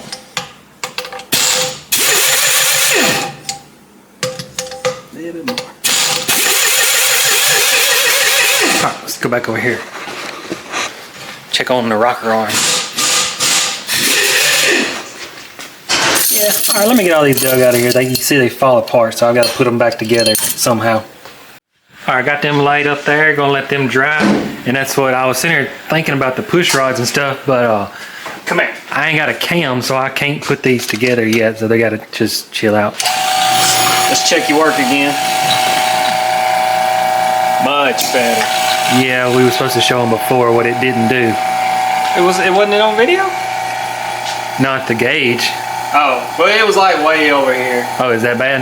Yeah, it was like way over here. Oh. So he got the rest of them. Pretty good. Pretty good. Yeah. Alright, now what? Till the head's done? I got the springs on it. Oh, that's right, yeah. Okay, we'll let him get set up. Well, we'll show you how to set it up. Gotta find something to put these in. Didn't I bring you like tons of cups? Yeah. There's tons of cups there. But I thought I brought the ones that I bought. Yeah, I don't know where to put them though. You act like you're heavy. 75 pounds. Luckily, Justin's been doing nothing but Jeep heads here lately, and everything is already set up for Jeep head. Whoops. I keep telling him, we enjoy working on Jeeps. I was like, if you would, how do you say it, do online sales, you could just work on Jeeps, but I don't think we could keep up. Whoa! Whoa! I forgot. This thing sits for a long time. It goes extra fast. Did you see how fast it went down? I think this thing works off like bypassing air through it or something I can't explain, but when it sits for a long time, first time you do it, it goes like... Yeah, it has to charge both of them because if it was... Yeah, that's what it is. It charges both sides of it, and like right there, that's all it does, is just discharges. So but right now both of them is compressed, and you're just relieving pressure. Yep. I think that's how it works. It don't really change. It's not what this video is about. It about got my finger. I got these little things here. Yeah, you can see how many keepers. I mean, each head has 24 of them. Oh, that's not all of them. There's more down here. Really? Oh yeah, I keep more of them. Oh yeah. This Radio Shack went out of business. This was the best thing we bought. We've got 8 of them. He stole one, but I didn't steal it. I'm just borrowing it. yeah, we paid for them. Yeah. So you can tell what's going on here. Yeah, it's not a good way to do it. You just have to. If the camera went on, you can do it by hand. Oh yeah. I don't think I've ever used the tweezers. I I can say it now because I don't work there anymore. When we worked at Caterpillar, they had little fixtures to do what I'm doing out here. We'd make a game out of just throwing them down in there and see who could do it without touching them.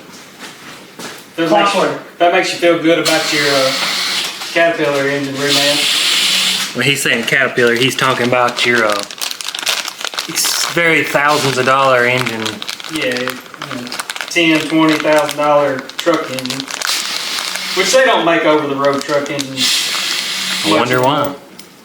Quality went downhill. You can see I'm just putting these little rubbers on. I can't remember if it's easier to do it in the valve cover, but the valve cover's getting a spin washer, so I was just doing this right now just to stay busy. Is it still in the spin washer? Did you forget about it? Yep, I forgot about it. Probably nice and rusty now.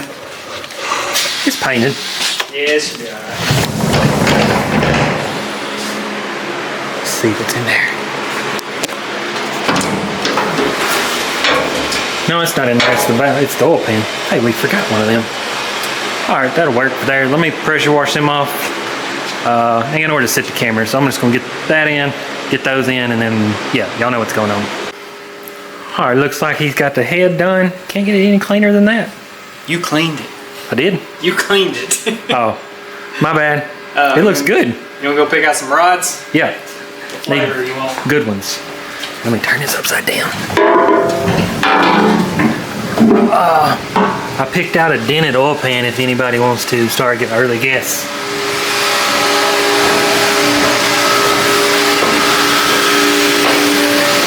Ooh. Ooh. Honestly, not as many as I thought you would have, to be honest. I think go way back there. Okay. Or 7. These are the old, like out of a 91 or whatever. These are the, see how much difference there is in them? Not a lot. Huh. Which one do you think looks stronger? Honestly, I think those look stronger because you see the webbing. Yeah.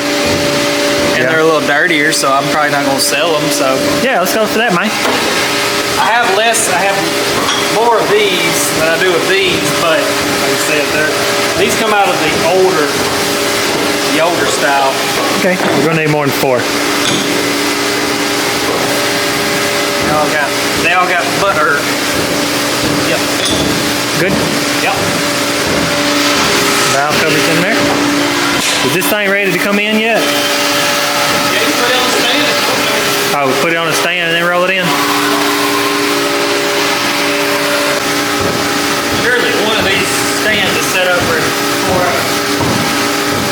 You might be surprised. Even though they can be about 3/8. Yeah, we was doing 3/18. 3/8 last time. Yeah.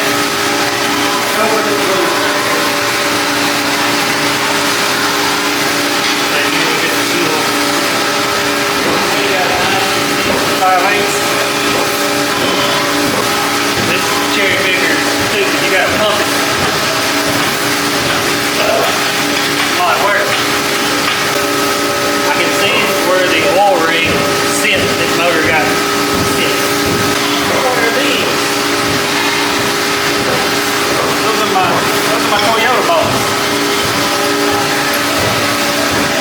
It's a bolt welded to a bolt. That's not rigged. They work. Three seconds.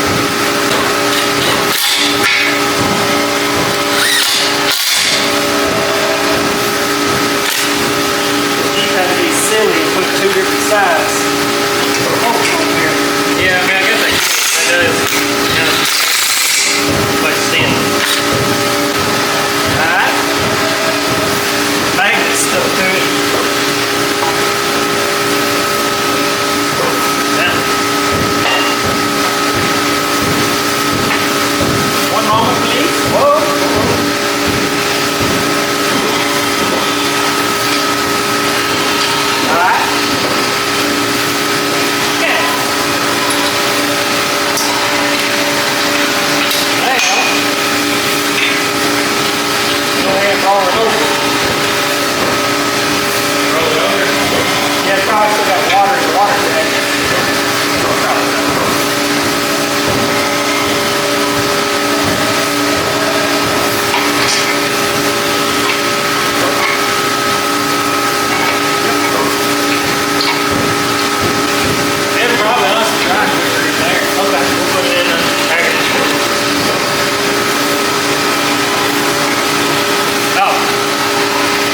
y'all with us. Oh, so close.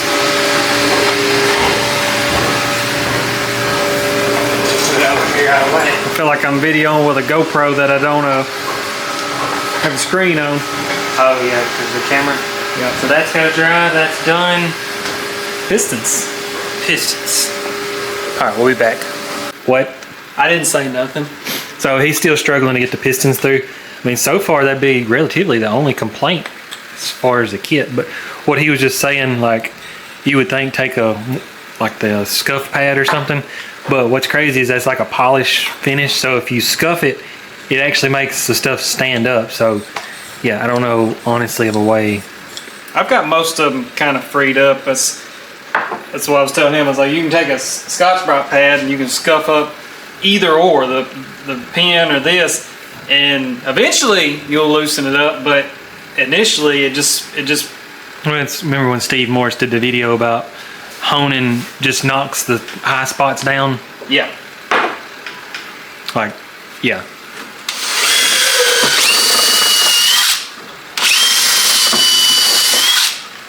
All right. Gonna be a minute or? It's almost there. I got all them marked.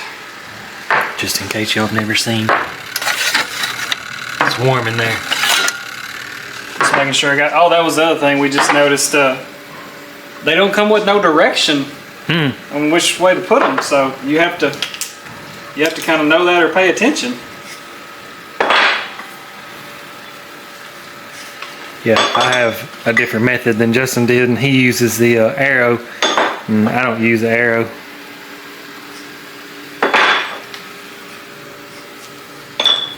Gregory, come here. Give me paw. Come on, shake. She don't like her feet being touched. Nothing to do now but let them heat up.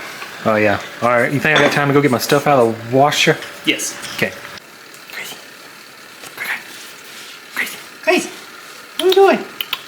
What are you doing? You act like you got it rough. Buddy's in there chilling. I got one on. You got one. How was it?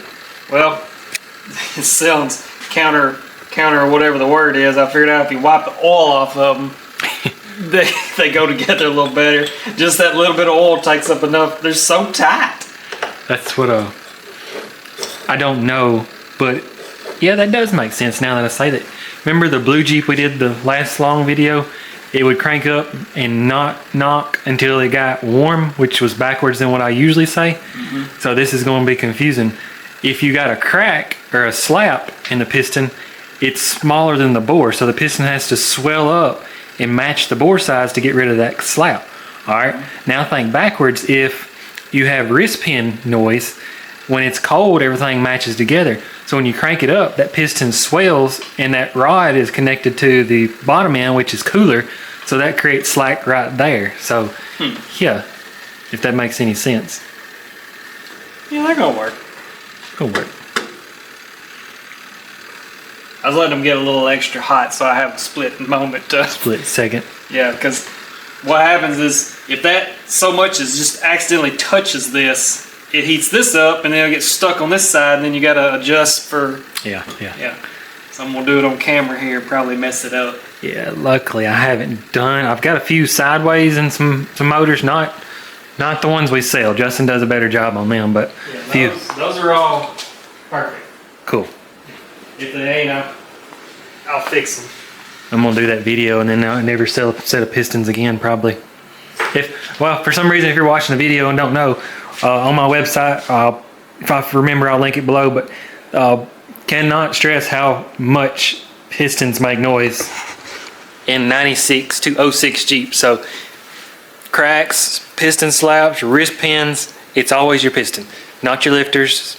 It's not your timing chain. So yeah, I sell them like that and you can send your cores back in. I'll, like I said, read if you feel like it. Here we go. The rusty one.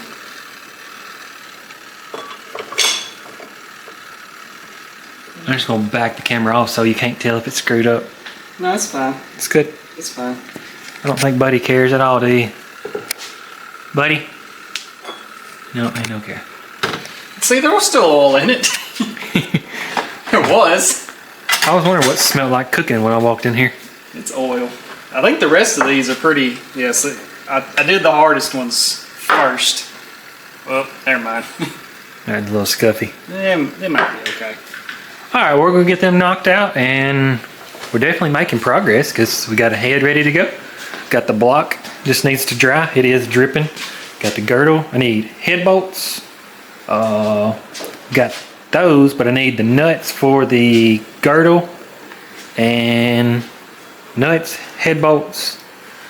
Got the valve train, and yeah, I'm pretty definitely sure gonna order some sort of different cam for this. Do we have any idea on options?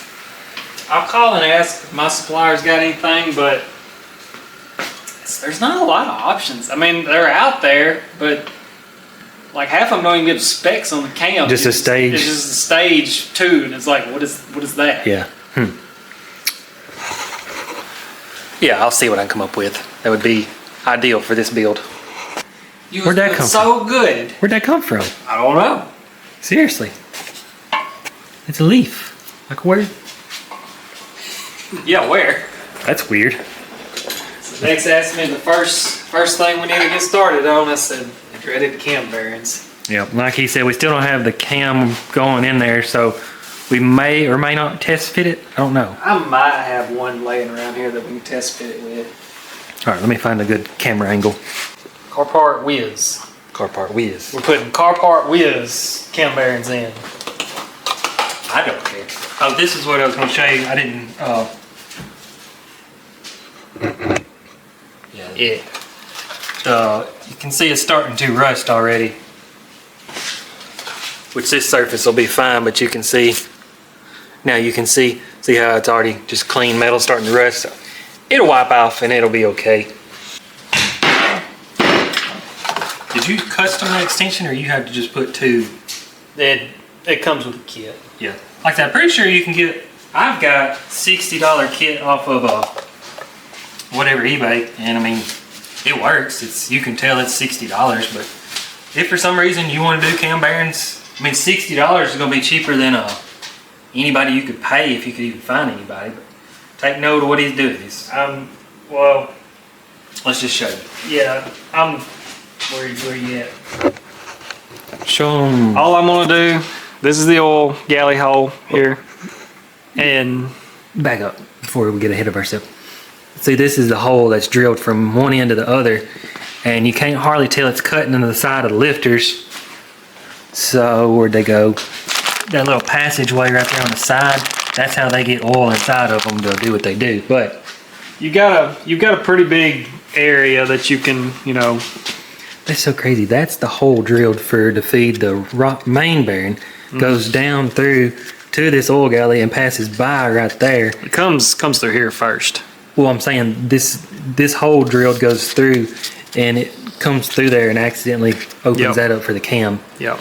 So I'm lining the first one up because I can see it, obviously, and y'all can't tell, but they're all the same all the way down through there. So see the notch right there. You got some wiggle room right there. So simply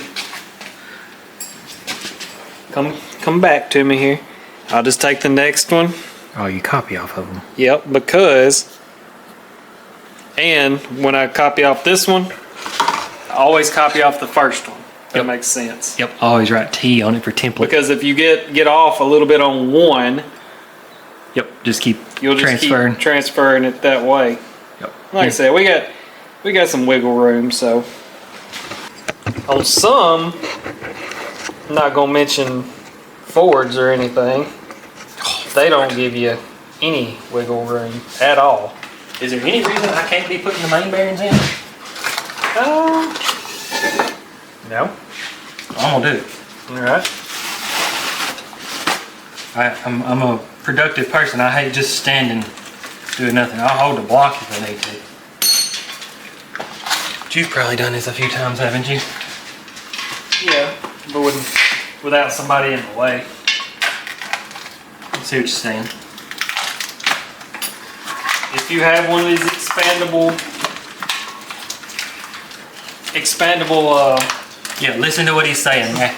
If you have one of these expandable cam bearing tools, when you go to set it up, make sure it's lined up and make sure it's snug. I didn't believe him. I was actually doing a 318, and I was like, you know, just snug's pretty good. Well, when you get it, you'll see the little jaws are insulated in rubber. So when you tighten down, you're tightening rubber.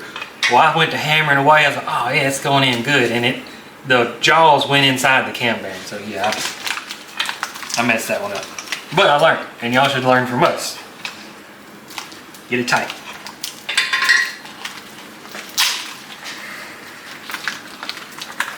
I can do this with no gloves, can't I? I think so. Oh, my hammer's just out of reach.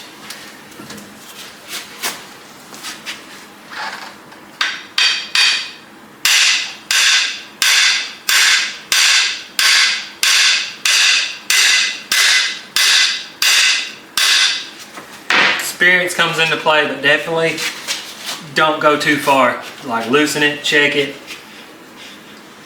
How'd I do? That's good. Dead nuts, ain't it? Look through the hole, make sure you can't see any kind of the block material around it. Catch the edge. No. Feels good. Oh, with the little tool thing? Yep. Yeah, sometimes that tool will leave like a little burr, and he can probably explain it better. These are coated in Babbitt material, so they're actually made to wear in, I guess is the word. So if a little burr comes up on the edge of it, you can take a razor blade or Scotch-Brite pad or whatever. You can whittle down on it to make it fit.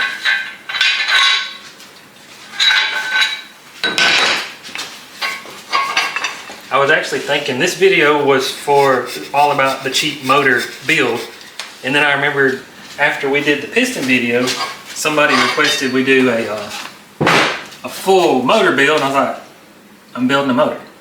Kind of goes hand in hand. We'll see how this one goes. Next time if we needed to go a little more in depth, we can.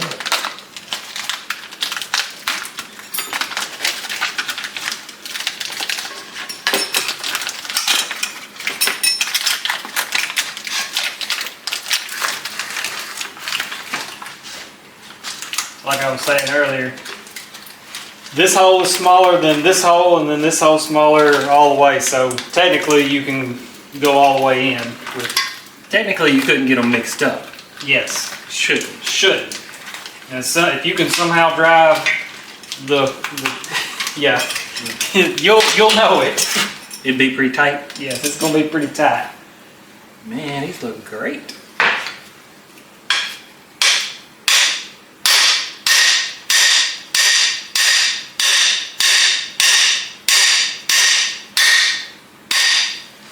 Just figured it out, and he probably don't even know this because he's standing on that.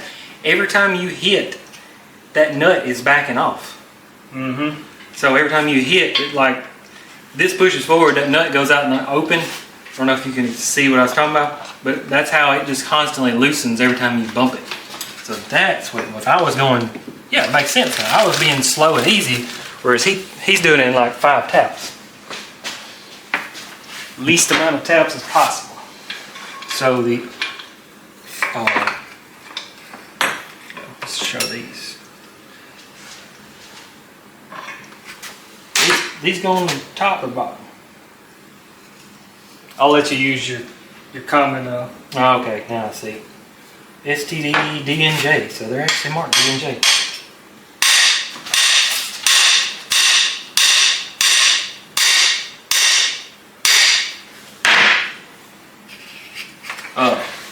Pretty sure you'll figure this out at home, but this one has a hole in it.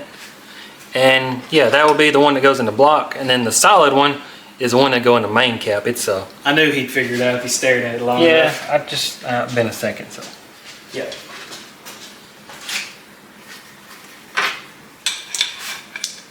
well, you can't even get them wrong. So the locks are in different spots. You know, see? So literally you couldn't even put them in their own spot if you tried.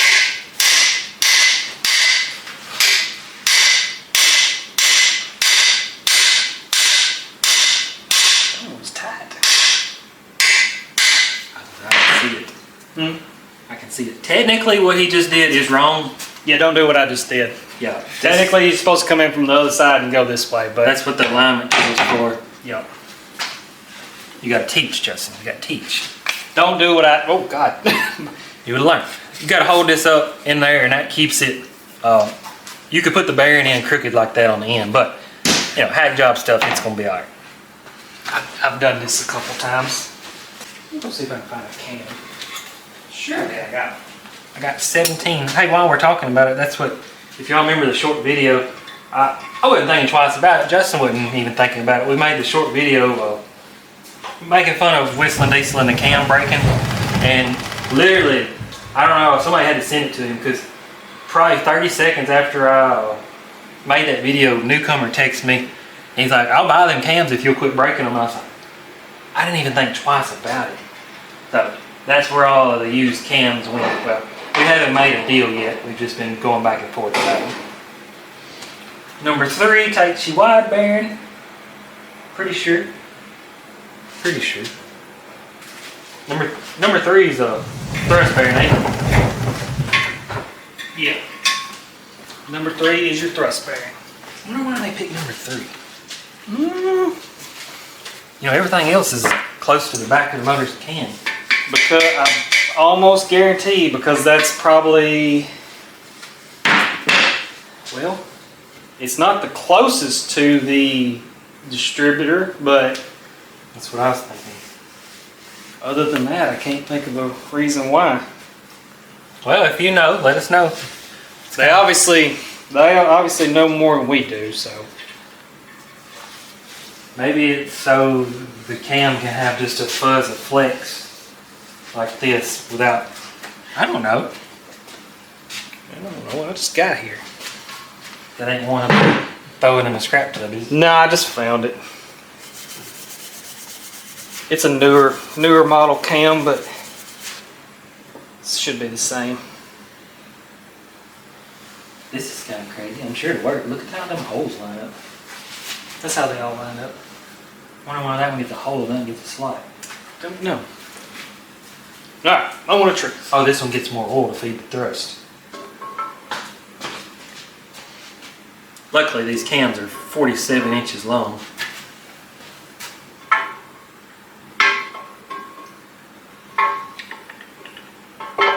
Rear main seal. I never put a rear main seal in this way. I'm always putting them in through the, well, I think I already said that. I think I've said this before too.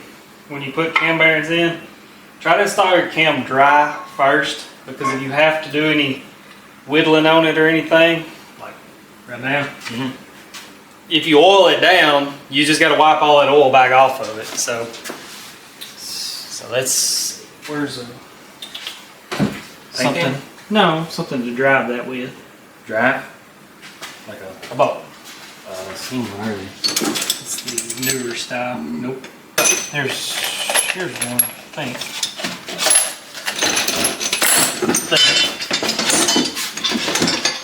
Need more Jeep stuff. I got one. Got it? Yep. Rear main. And like I said, I do get to use the rear main. I think I was going to get to it.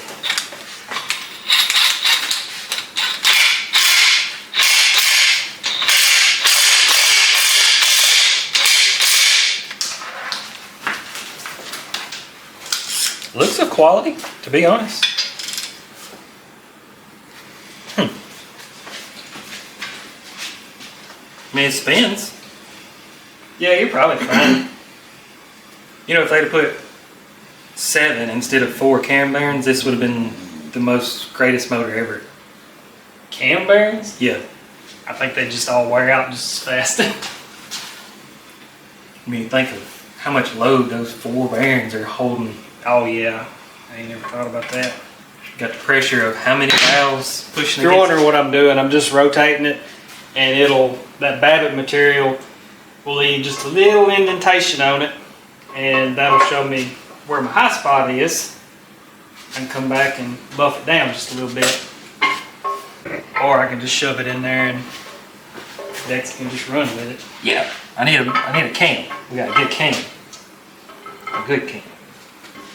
So now, get my Main cap back out. 5. Hey, the numbers face this way, don't they? Read from this side. Your locks line up with your locks. Lock to lock. Lock to lock. Lock to lock. Always remember that. Put that one side down.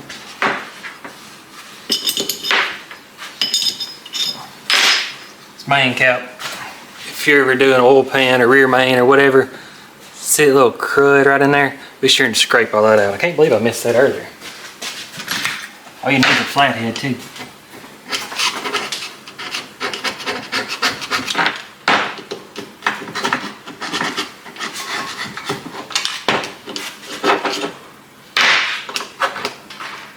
Is he gonna survive? Cam bearings? Yeah. Oh yeah.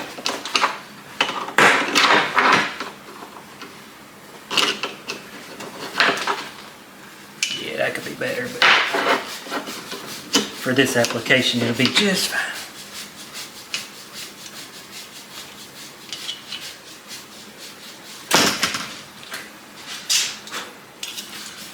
So all the preaching I do about running timing chains, I'm gonna do it. You got used timing chains back there if you want to put them in. Nope. I said I'm gonna use everything out of that kit I can. I'm nervous about the lifters, I can't lie. Yeah, I don't blame you on that. But it's like, I know it's wrong, but a while back, before we knew, I don't care to admit it. Well, the boy that worked with me, after he quit, he hired me. It's kind of funny that like how that works, but I took his Jeep, put a new set of pistons, new head, and if I remember, I'll elaborate more on the story.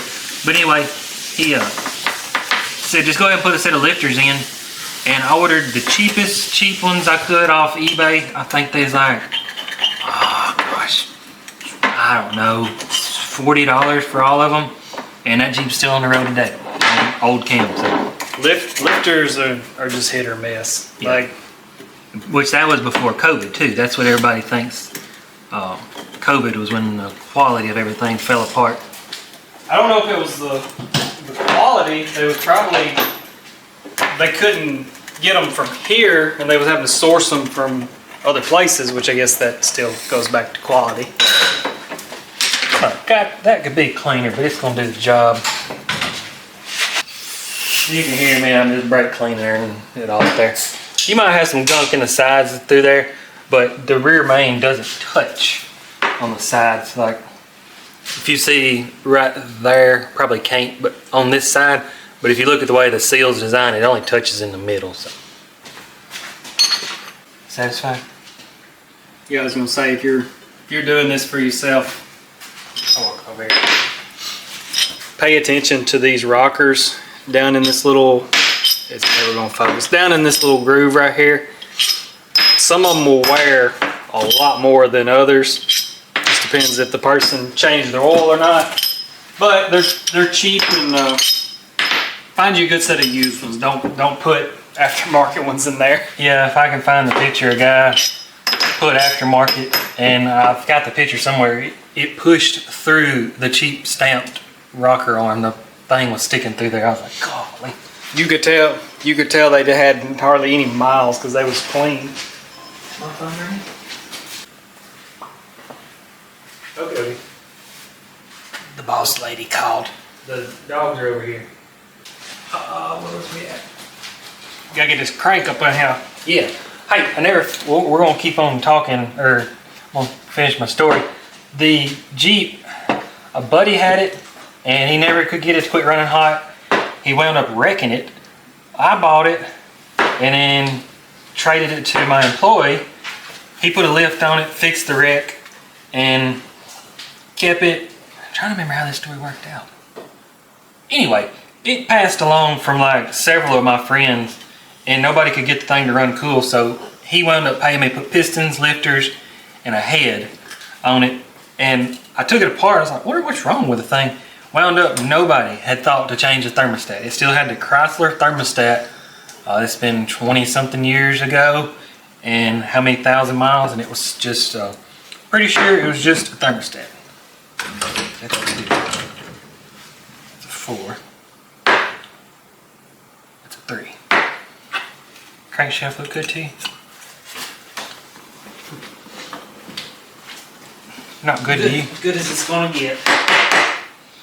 Always just trying to make sure they're both flush there so you know it's set.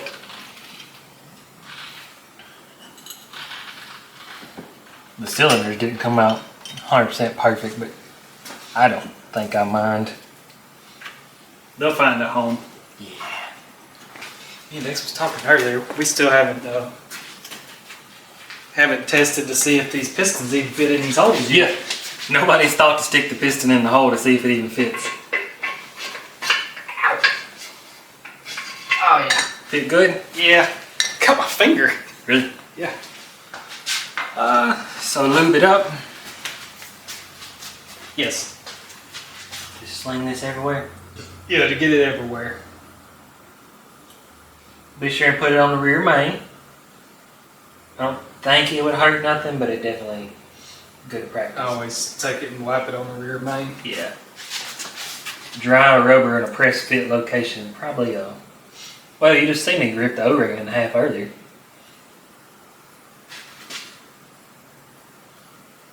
If you're not checking the end play or whatever, don't forget to take and put a little bit on the thrust side here. Oh yeah, I always wait till I'm done rubbing on everything so my hand's got a little bit of... Motor building's one of those, you can take it as serious as you want and you can do it. Well, it's like I've told Dex before. I said, if a man wanted to, you could sit here and measure on this thing all day long. All day long. In-play tolerances, or bore tolerances for these bearings, and the tolerances for the main caps, and then tolerances. If a person tells you they did something like this job by the book, they didn't make no money. I'm going to tell you. Right. Like bore size, bore egging, line bore. I don't even do motors, and I know about all that stuff, but yeah. Just go get you a Haynes manual. So you probably want to help me this time, don't you? Or am I doing it by myself? You got it. You ever done one by yourself? Yes. You'd be mad if I just dropped it in there, wouldn't you? What's your or how would you say?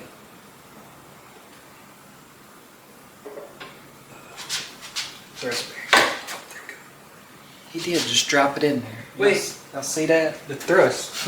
It's like, I don't know if you remember me driving the rock bouncer, but if you're driving through 2 trees and you know the rock bouncer will fit, that's why I don't like the middle seated rock bouncers. I like sitting in the driver's seat because you drive what they say off of this tire. So you're looking where this tire's going. So if there's 2 trees, you know that if you can clear this tire, then this one will clear over there. So what I always drive is I try to be right there.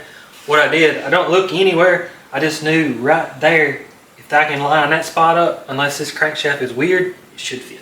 I was wondering where that story was going. Yeah. Are you checking Checking what?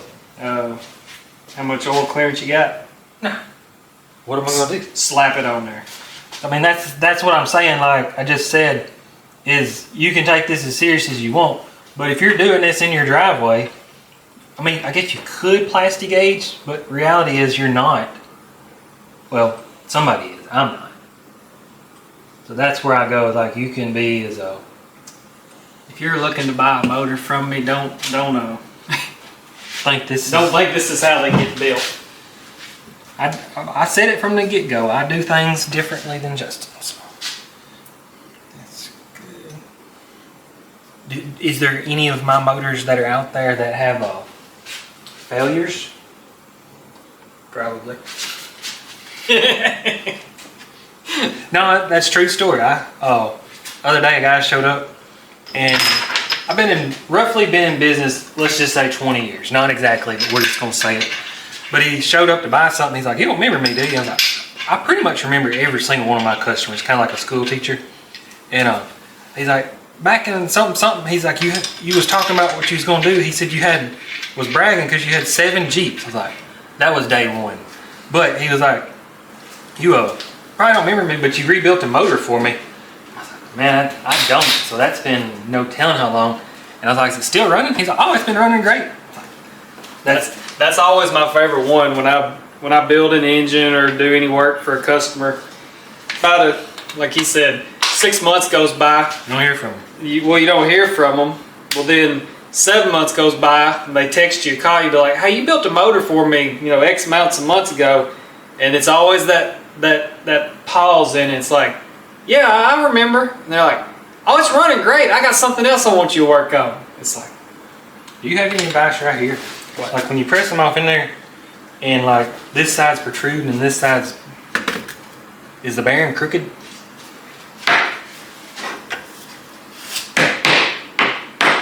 See how it's protruding?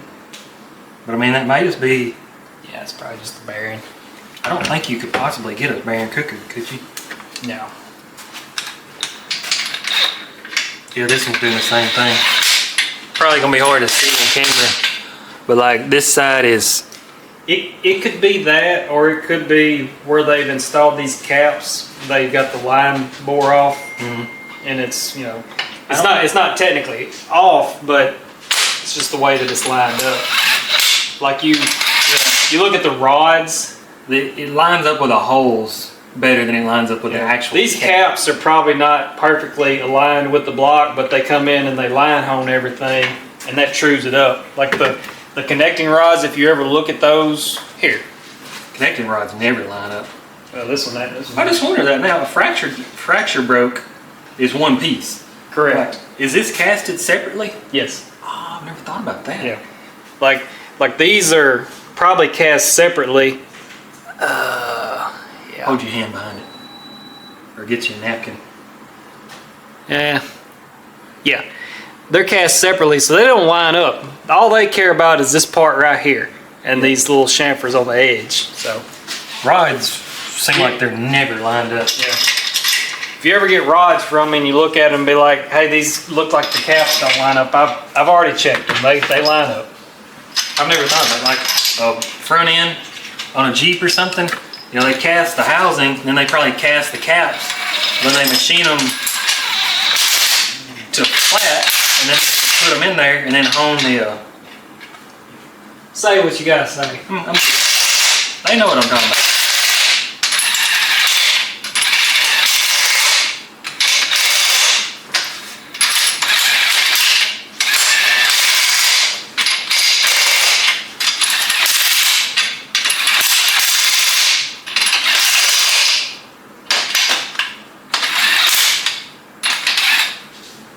On this specific one, when you tighten these down, make sure these fall into place.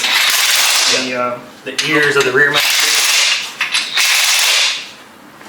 Well, I hate to teach it every video, but like the ones with the rubber ears, they don't need no sealant. The ones without the rubber ears, I think we've determined that's where most of the people's rear mains are leaking, is you need to put like some sealant across there. If yours is like that, you should be able to see it.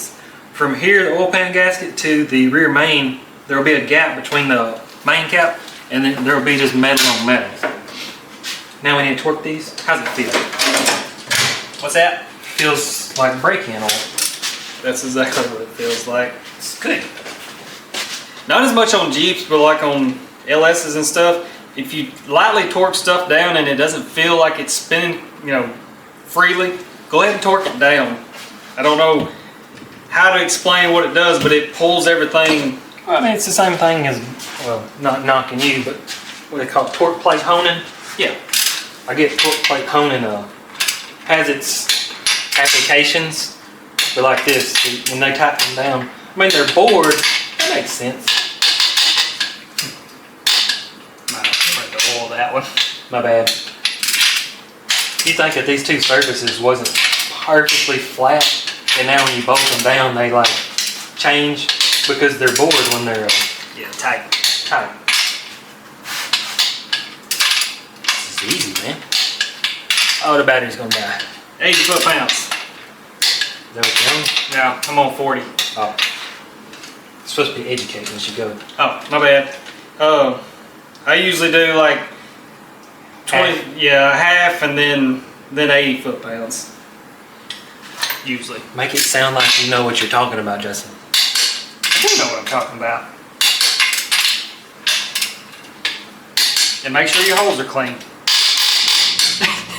I don't like that. Put some lubrication on your bolts. I'll kind of slip that up. That's what, if you ever go to my shop, I always let the bolts soak in my parts washer, which is mineral spirits.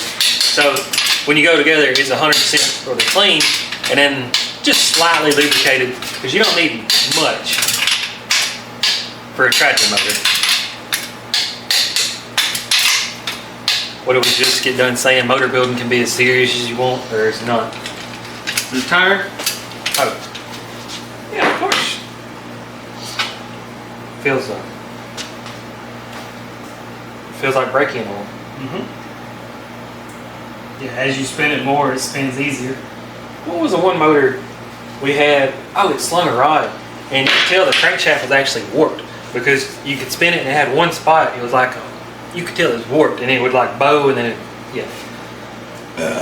Okay. Now what? You got to mark them with your magic paint pen. Mark them? Yeah, What's that do? it means Oh. they torque themselves. Well, here, let me get some yellow.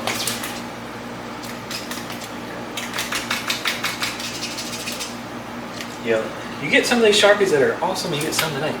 If you're ever in a Hobby Lobby, these Sharpie paint pens, They're worth the money. they're the best we've found, unless you get the brands we can't afford. Is it supper break or Probably. for tonight? I need a battery in my camera, so I'll let you know next step. Alright, I don't remember the last scene, but I'm back at it. Let's see. Literally just got off the phone with Newcomer. He wants my core cams out of bad motors, and then I want a cut cam. So trying to work on that, but I still got the short block together, freeze plugs, stuff like that. So we'll get a cam on the way, but got to thinking, surely I've showed the pistons. Justin's got them all on there. They feel good. That's what he was talking about, them being tight. And I was sitting there thinking, like, the tighter the better on the wrist pin, in my opinion. The tighter the better, without being full floating, is what you would, I think you want. I mean, not so tight it won't move, but dang, I hope I didn't explain this. I know I explained it to Justin. You think about, this piston's gonna run hotter than this rod is. So when this piston swells up, the tolerances around this wrist pin are now greater, so it creates slack. So, and then this is going to run cooler. So if you remember my other video, like the one putting pistons in, that one, when you crunk it up, didn't knock, but when it got up to temperature, started knocking. So I was like, that's what this one was. Actually, I know it was, because I showed it in the video. You could rock it back and forth. They do say front on the front. They just don't have an arrow. But anyways, I'm not going to, I guess I can show you putting rings on one, and then we'll time lapse the rest of them, because it's not an exciting process.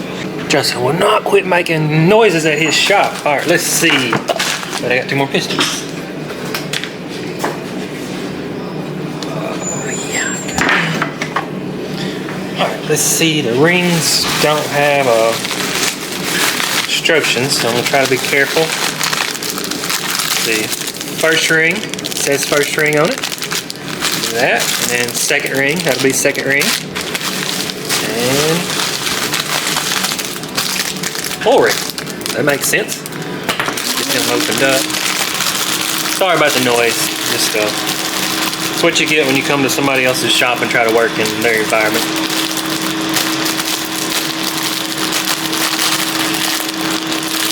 Don't get these mixed up. True story, one time when I rebuilt a Honda Recon for like 50 bucks when I was a kid. It come with these thin O-rings. I didn't know what they was for, and I didn't put them around the O-ring. It smoked a lot. That's why I always say, like my how-to videos and such, I'm gonna lay that on the package so I don't get mixed up. Like I'm doing one right now on TIG welding for aluminum, and I'm struggling. I don't care to admit that, but I feel like you learn from people's mistakes better than you do just like a professional. Like I got Photoshop, I'm trying to learn it. Dude, that's so hard. And I watch this tutorial and it don't really do me any good because I just like click here, click there. No, it's a little different subject, but all right, let's see if we can get one of these on.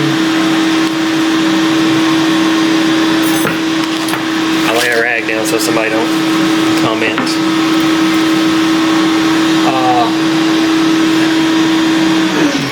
I don't know if it ever focused, but if you're doing this, you know what I'm talking about. They swear, Justin's got it wrote down somewhere, that they swear it goes this way. It's not gonna focus because of my face.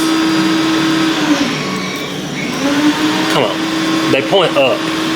So don't put them like that, this being the top of the motor. There's stuff like that I don't think would make enough difference that, y'all know how I am, hack job. So, I mean, feels of quality.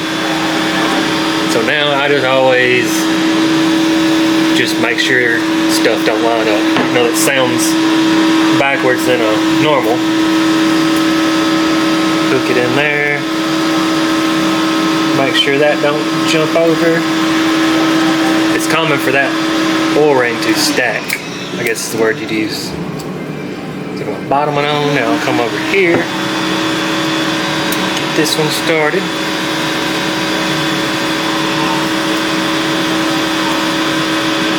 Oh, I haven't done it yet, but y'all know I sell pistons on my website. You can't get rings you can't get one set of rings. So I think I'm gonna buy a set and then bust them up. So in case y'all break one ring, you'll still have to buy all 3 rings, or 5, whatever you're gonna call it, for one piston. But at least you can get one ring, because other than that, it doesn't show anything. I mean, they go through the trouble putting part numbers and top and everything on there. Sorry about the noise. Like some of the name brands don't even come with numbers at all. Probably gonna have to start a GoFundMe for just the new pressure washer. That's on there. Now the top ring. Oh, I was supposed to check gap, wasn't I? Let me finish this and then I'll check. Yeah, this one's got top rode on it as well. Cool. DNJ. So like, for this kit to be essentially nearly a third, we'll just call it half to be safe. So far I don't notice anything that just stands out like that. Okay, so round's ready. Let's see if I can get this block rolled over.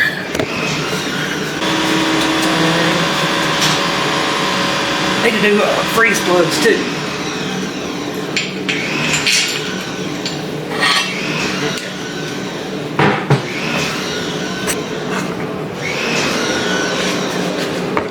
Trying to get y'all where you can see what I'm doing.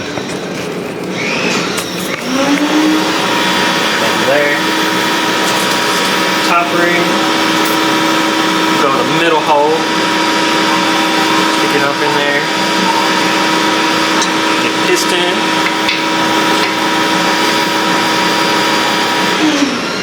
Go to the piston bottoms out. Oh yeah, this is gonna be a good motor. Now I need a feeler gauge. I don't really know what a ring gap's supposed to be set at, to be completely honest. I don't feel like walking back there and asking him neither. It's 10 thousandths. It's got a little slack with it. You're getting something clean, ain't it? Yeah, there's 2 10,000 for some reason.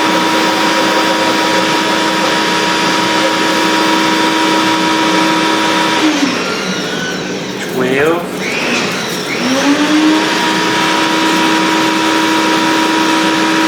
fits.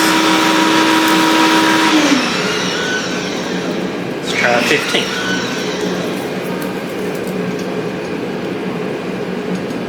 15 fits. Hoping he'll walk in here so I don't have to go open a book. Okay, so we're going to be right around 21, give or take. He quit making noise, so maybe he'll walk in here. I think we're dead on 20. And that's what, as far as selling a piston, somebody asked if the rings I sell are pre-gapped. On a stock motor, I ain't never gapped a ring. So yeah, we're 21. What's a ring gap supposed to be, Justin? Them? Yeah.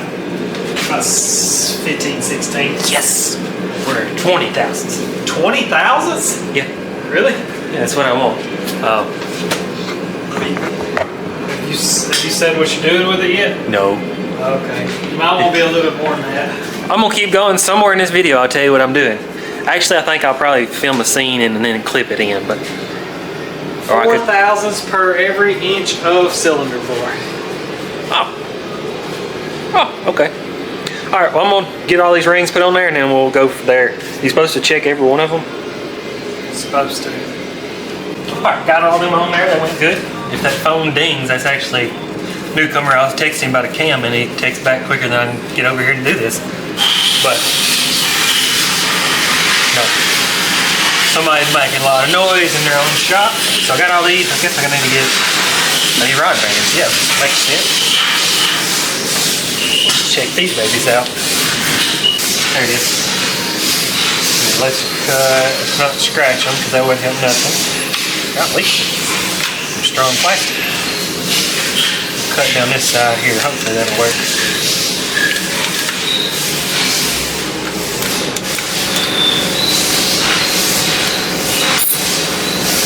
Now, I do a lot of hack job stuff, but I do sometimes do the right thing.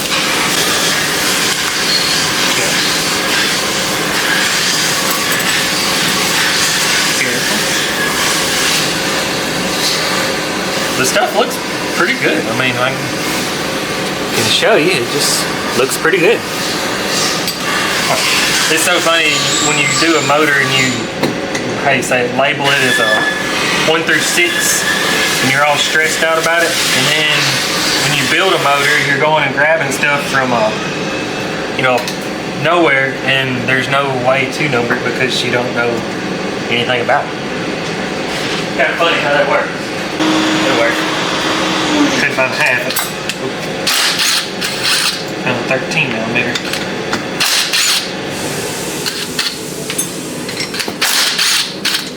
It's easier just to do this stuff. Hey, that one's chewed up.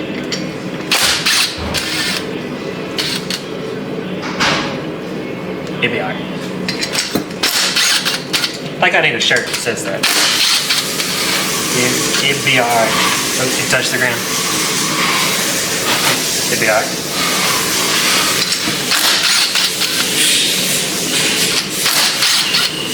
He's making all that. It'd be alright. He's making all that noise for some 318 heads.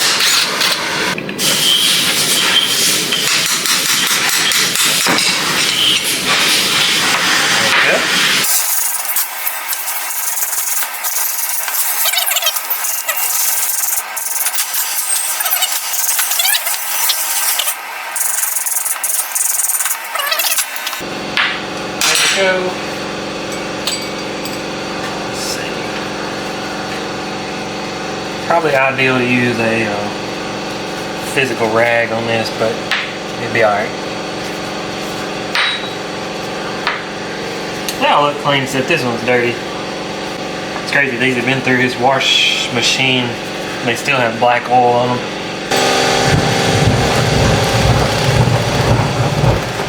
How's the weather back there?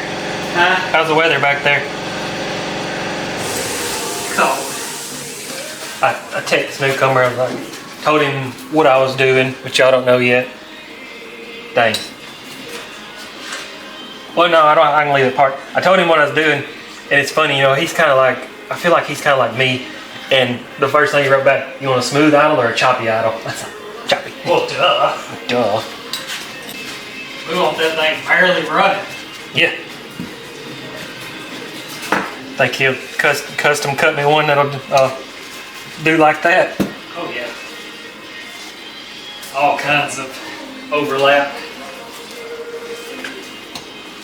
I told him, well, I can say this on the video, it's going in a 91 through 95, so I told him it'd be non-tuned, I guess is the word. Oh, so kind of leave it What's leave it where it'll run. Me and Justin broke into HP tuners the other day, and our buddy's really big on LS stuff, and showed us all these VE tables and stuff, and I've seen all that stuff. If you ever see tuning, you see all these ginormous graphs. 4.0 was like, what, 6 different RPMs that had a chart for. Yeah, it had a single line across the top of it. I guess the computers are just preset to fill in the gaps. About like a carburetor. And that's what he was almost getting mad about, that there's not more tuning available. It's like, you don't remember, this is designed how long ago? In the early 90s. Yeah. And odds are they probably didn't really bother changing it because it worked. I turn the music down now. Justin's being quiet in his own shop. Oh, am I supposed to be loud? He was. That's so annoying when you upload a video to YouTube. It has a thing that goes through there and checks for copyright. And like if you hear that in the background, that person gets all the money for my video. I get it to an extent, but that's so annoying. We had a trail ride video. I don't even know if Justin knows about that. Trail ride video. We pulled up. Somebody else had music playing, and it was like a song from the 50s, and well, not 50s, older song, put it that way. And what it is, it does give you the chance to correct it, but somebody else would have got paid for that video because somebody in the background was playing a copyrighted song. I feel like there's a difference if you're trying to use it to your advantage or, yeah. Alright, so that one's no good. Try to think of oh, what did we just say earlier about I quit doing something and don't regret it? It's just not working on 318 heads. Well, I normally don't work on 318 heads, but we tore so many of them apart. I was like, now's a good chance to build a few of them up. But so far, out of what? Okay, so I'm gonna lay these down. How many did we do? Golly, I think it was like six, 12 or 6 or 8 318s we did. Is this all? what's that? Yeah, it's just 10W30. Oh, I gotta do the block too, don't I? Get some oil on there. Don't want squeaky rings. It'd be alright. I was just telling him, I think that's one of my quotes that I need to use, is because I always say, hey, I'm gonna use this, that'd be cool. I'll get a shirt that says it'll be alright. Have you ever seen anybody do this, Justin? We do it. I mean, tell me what's wrong with it. Instead of You want me to spray some magnetic powder down in there, piss him off? it's still running. We didn't say that on camera, did we? What? We want to build a motor in all the wrong ways and see if it'll still run. Like pistons backwards, rings all lined up. There's something else I was just thinking about. What's something else we could do? Yeah, I don't try to force y'all to comment, but if you have any ideas, which I'll make a post about it, you can just wait for that. It seems like everybody else always has better ideas. Just thinking outside the box. All right, now these, if I've never taught, see how they're like rippled? That way, because if you get the flat ones, it'll actually try to pull down inside of the block. I zip tied mine, but evidently he builds different motors over here. Evidently. Okay, he says it's easier to do it this way.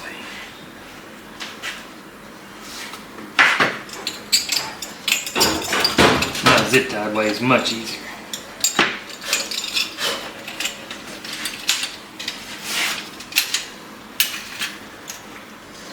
I think we learned if you get it too tight. Yeah, you gotta get it right before too tight. Yeah. That's what it likes. Not center. Okay, let's go. That's got hair in it. They got an F on it for front. Flat side to the driver's side. Flat side and locks to the driver's side. It makes no mind. It don't bother me at all. Get your wooden hammer. Wood hammer.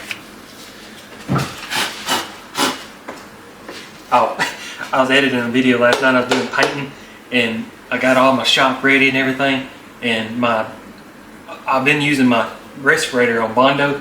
Right before I started spraying, I take and go and blow dust everywhere. No. I couldn't see it until I edit. And I was like, oh my gosh, you feel me? Ooh, one in the hole. Well, number 6, it's just one piston. Shh. Y'all don't hear that? That jangling noise. Yeah. We'll put this I on. have little rubber to go on them. Lock to the driver's side. This is why I didn't put the girdle on just yet.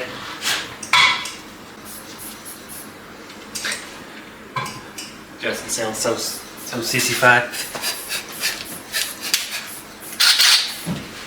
Here I am using a 1/4" impact gun.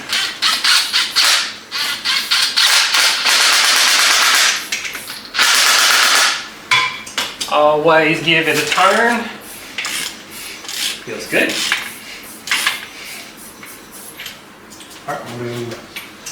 And like I said, at this point, numbers don't matter. So I'm gonna put this in 1. If you're hearing a humming noise, it's Justin's. It's my mini split working his butt off.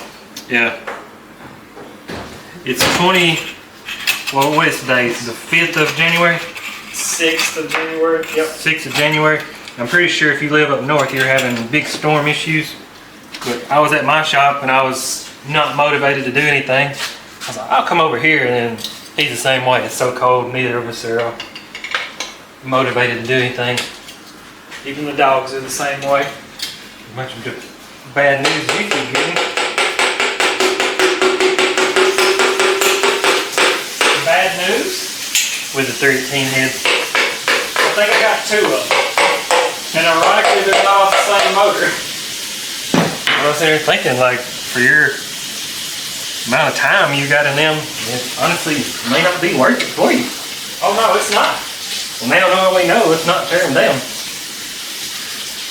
Because I don't do nothing with the bottom end. So I said, I tore every single one of them apart and then kind of roughly went through and found the cracks before I cleaned them. And two of them so far. So far, going good.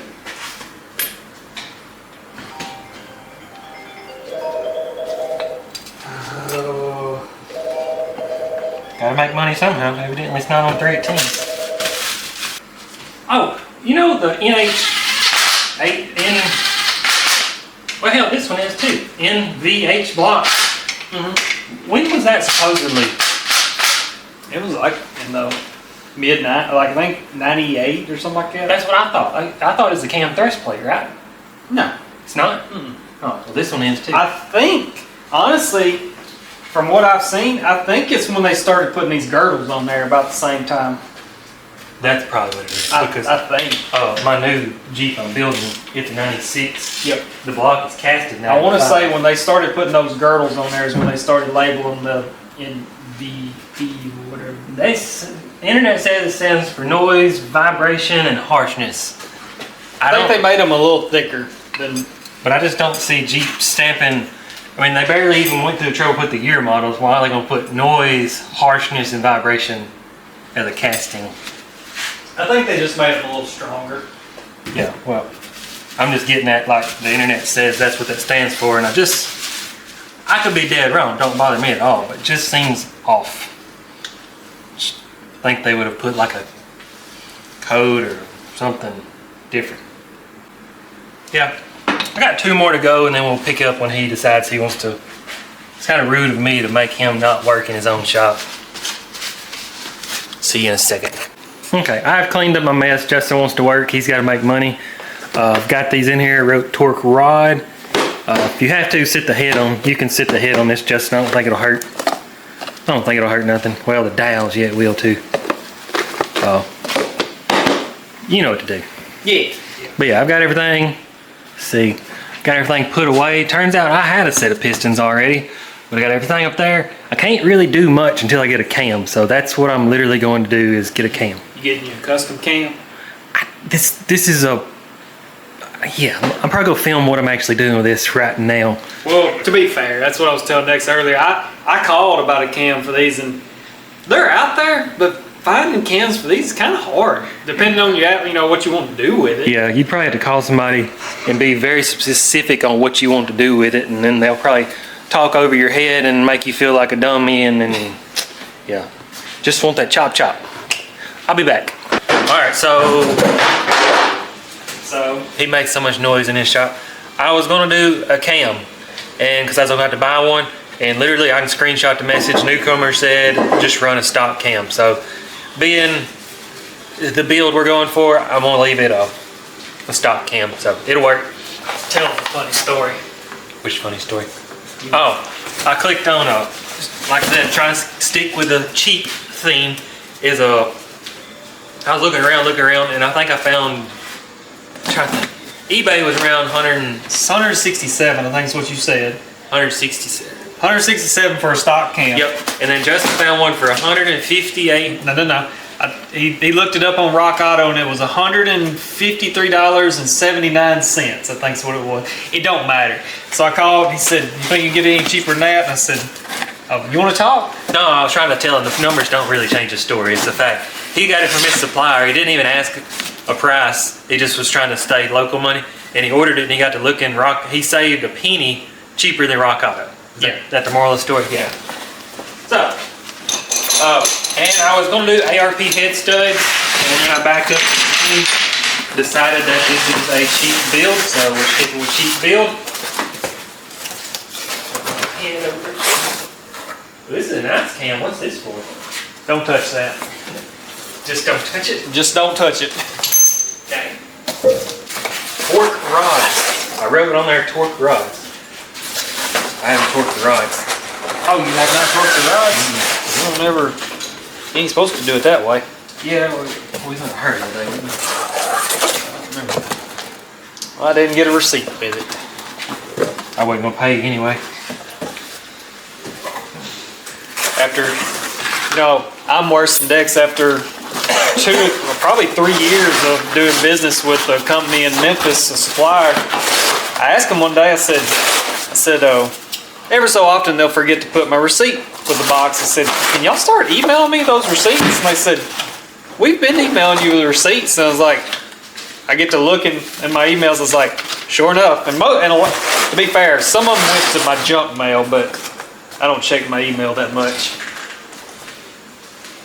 Oh, let's see. You even read these instructions? The little yellow. Yeah. Oh yeah. Break-in procedures. Blah blah blah. What oil does it recommend, Dex? I'm getting there. Make it through the first crucial. Yeah. So they're trying to tell you all this. Pre-lube, best tank pressure system. So you got that. Spinning the oil pump using a priming tool. Least desirable, spinning the engine. Okay, I see what they're talking about. Set the timing, fuel, carburetor. Start the engine after it checks good for oil pressure. Bring the RPM to 1500 to 2000. If pressure is good, run the engine at this RPM range for 20 minutes. After this period, final adjustments can be made. It should have a list of oils that they recommend. The current engine oils used by manufacturers in new car production are not applicable for flat tappet cam break-in. Read that out loud again. I can't read good. You read. Here. This comes in every one of your flat tappet cams. And like he just read, they tell you how to break it in and all that, and how important it is. And then right here in the middle, where'd you even stop at? Yeah, below is a list of oils with higher levels of wear protection additives that may be more desirable during flat tappet camshaft break-in. All the oils listed below have flash points above 400 degrees. I don't know what that. Anyways, On break-in, remember that dude did? The oil geek. He was doing something with oil, and oil temperatures got to 389 or something. yeah, oil temperatures when you're breaking one in, you can ask Dex. You can take a 10-30-30 or even a 30 weight oil, and it looks like water when it comes out. But That's what they're saying during break-ins. Your oil flashing point. yeah, 100, so your oil can catch on fire. your oil could catch on fire. I never thought about that. Wow. Either way, what they list here is Delo 400, which is, a diesel oil. Delvac, have you ever heard of Delvac? Yeah, you've seen it. Yeah, that's right. That's a diesel oil. And then Rotella T, which pretty sure Rotella. No, They're all repetitive. they're all repetitive, but yeah. So Rotella, Delo, and Delvac, those are all diesel oils. So that's what they recommend. They know more than we do. I told a guy that the other day. He's like, "What kind of oil should I run in this Jeep I bought from you?" It's like, "Diesel oil." He called me. He's like, "Are you kidding?" No, I'm being dead serious. Okay, back to building the motor. We're torquing rod before I forget. Torque one, and then we're going to try to spin the motor. This cam, I put it in dry again, don't I? Now you can oil it up. You want to check it for size, or you think it should be good? It'd be good. Okay. That job. It should be. Good enough for me, I guarantee it. I ain't put it in Yeah. there. Even if it's got a little bit of resistance, as long as it spins, it'll be okay. It'll settle itself in quickly. 6 is checked. Let's do that, Justin. Let's put some paint across there. Don't have to, just like makes it look like a rebuilt motor. 33, if anybody didn't know. Unless you got Scat Cat forged rods. There was a number the internet didn't know. What was my stroker? Wasn't it like, What was the question? when we torqued my stroker with a Scat Cat rods? I don't think the internet even knew. They had one person said 40, another person said 30 something. Yeah, we ended up, I think, splitting the difference. 35, I think. Yeah. Here, I'll just help. Go ahead. You know, go ask me if I know. That one's got a smudge on it. A smudge? Look at that nut. What's that mean? Where it's slung a rod. Oh, you're fine. Go ahead and torque that one. Always try. I always do 2 at a time. I know, but I was trying to move it in case it's locked up. We're trying to teach, not teach. Shortcuts. Spin. So you done did them. Keep going. You went right past where we needed to be. Well, I was looking at back one there.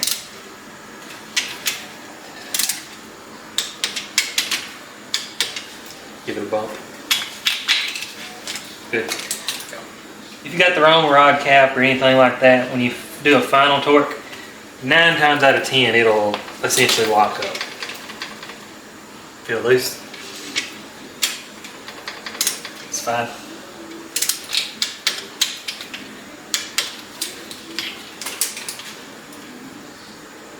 Go for it. You could shave that off and save a few thousands off your spinning rotation, couldn't you? There's all kinds of stuff we can do with this motor. That's We're just too scared to try.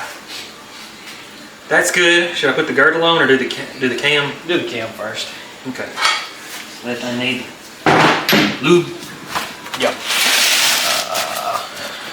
I'll get me a better camera one day. Here, I'll hold the camera. You gonna do it yourself anyways, right? Justin wrote this. He wrote yesterday. I pretty much wrote this whole week off. I think everything's just. I mean, you hate that. Wipe it off real good first. Why? Because I told you to. As much trouble as people have with cams and lifters. Yeah. I wanted you to be perfect. Oh. Just make sure it ain't got no rust spots on it or anything like that. Got a little box rust right there. Where at? Oh, yeah.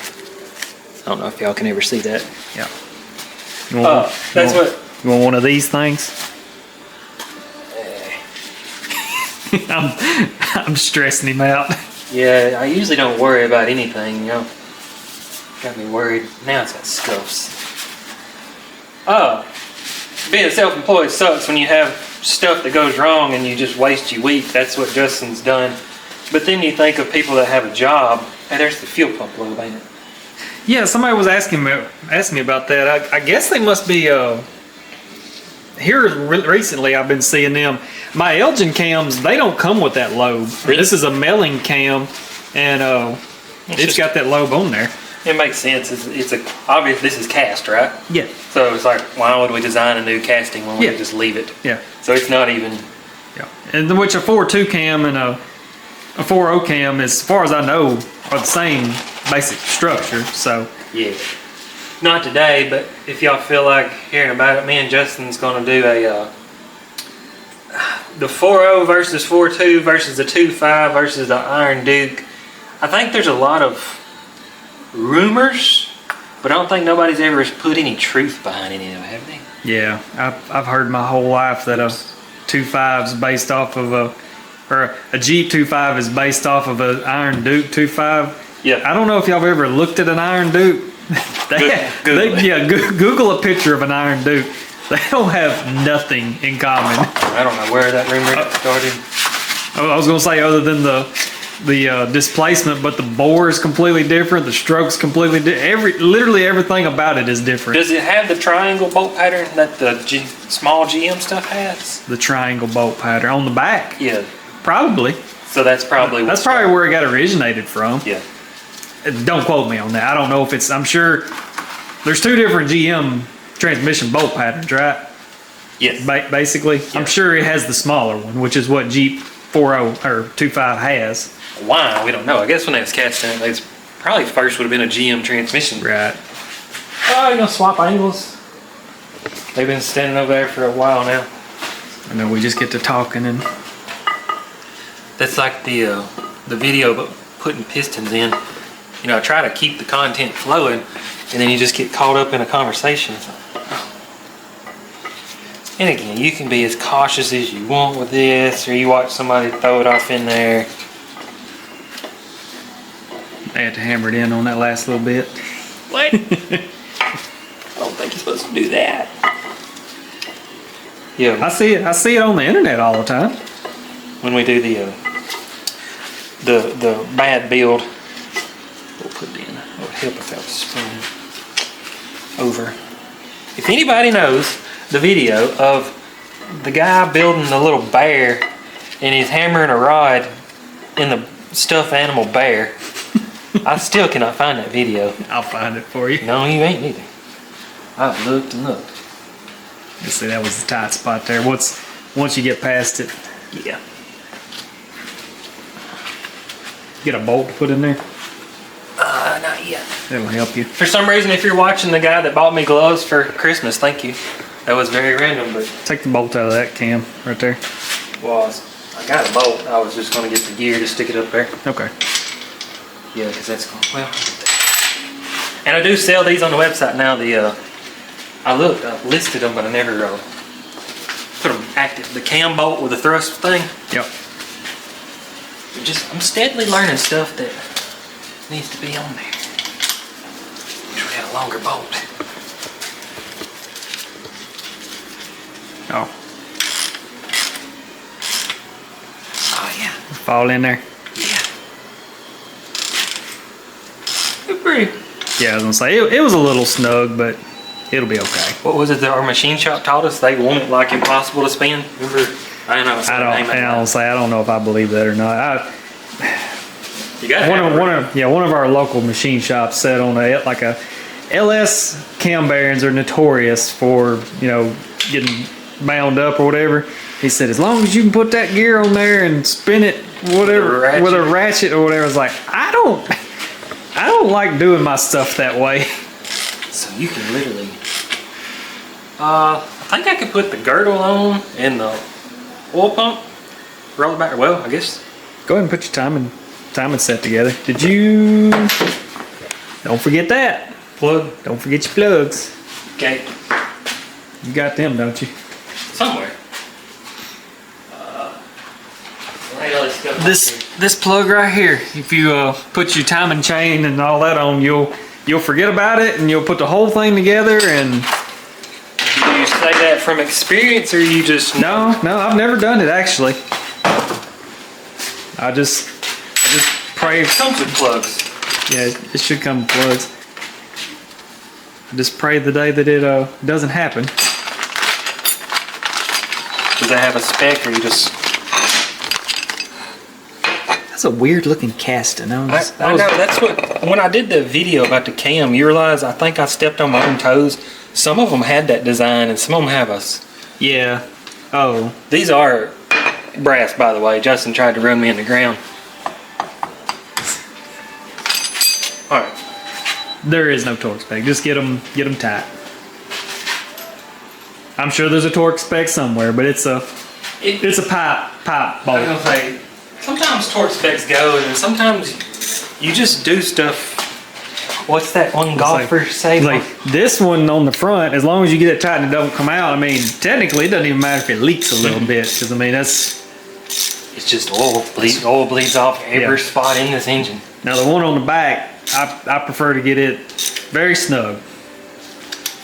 I would rather it not leak than somebody have trouble getting it out 20 years down the pipe thread. You can't, in theory, no matter, well, that could bust right there. Yeah. You can get too much and bust stuff. I was gonna say, if it's in a spot like on the side or something, you would break that before you break. Right. Just use your head. Right. If it's outside, I always use the theory, you can fix it from leaking, but you can't fix it when it breaks. Right. Like a transmission. Okay, so we're doing timing now. Yep. Yeet. Oh.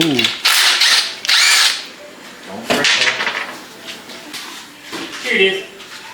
Exactly where you left it. Yeah, I hate to keep pointing this out. It's like, I think they shot peen the whole thing. It's just a weird, feels weird. What are you looking at, Dex? Just a bunch of people text me at one time, so I don't know if I just got service or what.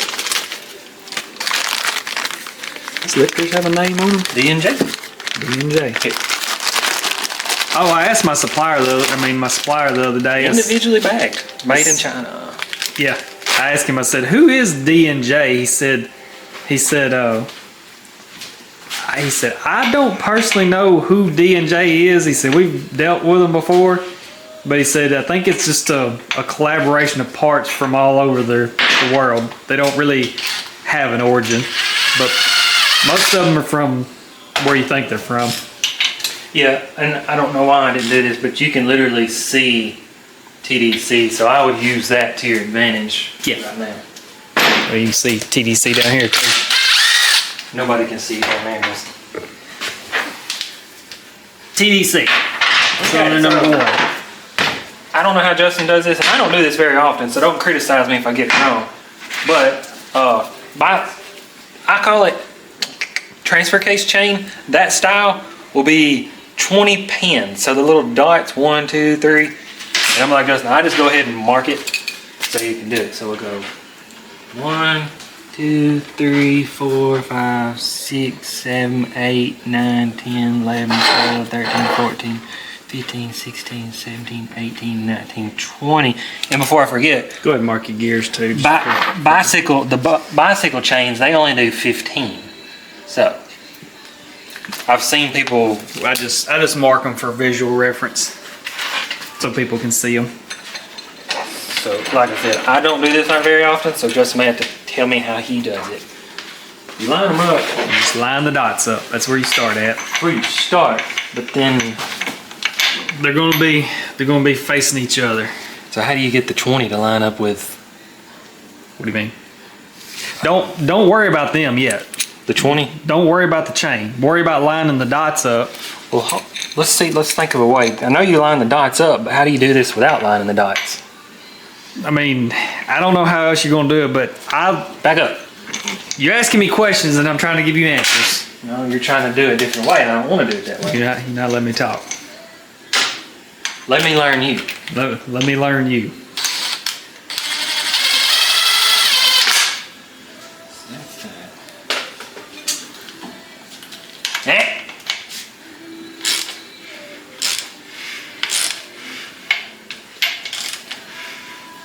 You know what you know, but what if I know something that you don't know?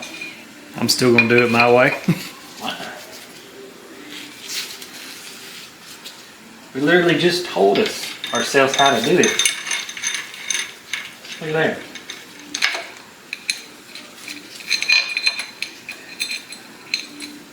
20 pins. Where's your bolt at? It's got to go back just a bump. Oh, ah, so close. Just get your bolt started in there and then you can manipulate it. Thick washer, balancer, thinner one there. If you ever notice, there's a hole, it pumps oil out of that little hole. You ever paid attention to that? Yep. And then that washer, so it's going to sling oil around onto that chain. It sprays oil onto the washer, that way it doesn't like pressure wash it, I guess you'd say, on the inside.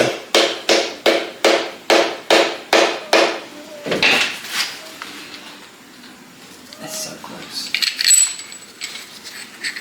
Will it pull itself up on there, or are you just trying to? No, just that keep it from falling off there. I mean, you can try. I wouldn't advise people to do it that way. Yeah, it just was a press fit. Good quality.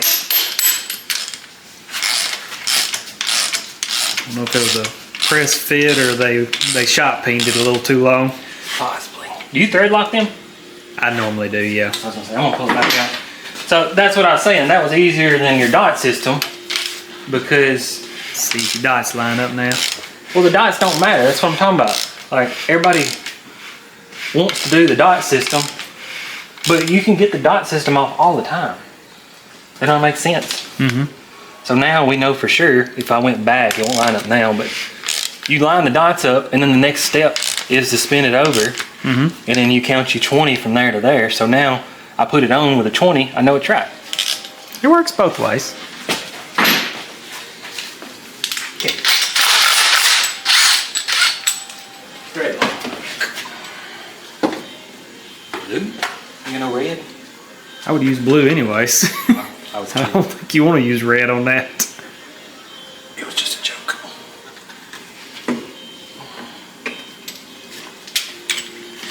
You torque that too, don't you? Yeah, those are 80 foot-pounds. That's the one I just don't know if I agree with. 80? Yep. Pretty sure. I remember doing it because I don't like how much you got to do. You got time, you'll look it up. Yeah, you can look it up. Alright, I started assembling the girdle. It's clean. Let's see. Started this last week and I put my bolts everywhere and now I'm trying to find them and yeah. That makes sense for a half 20 bolt, I guess. Just seems excessive for the job it's doing. That's one thing I was going to say while I'm trying to find this. Me personally, I always do everything you're going to do, check, line everything up. I like to go ahead and have a jump or the distributor that I'm going to use, make sure it's lined up before I go any farther. If that makes sense. Yeah.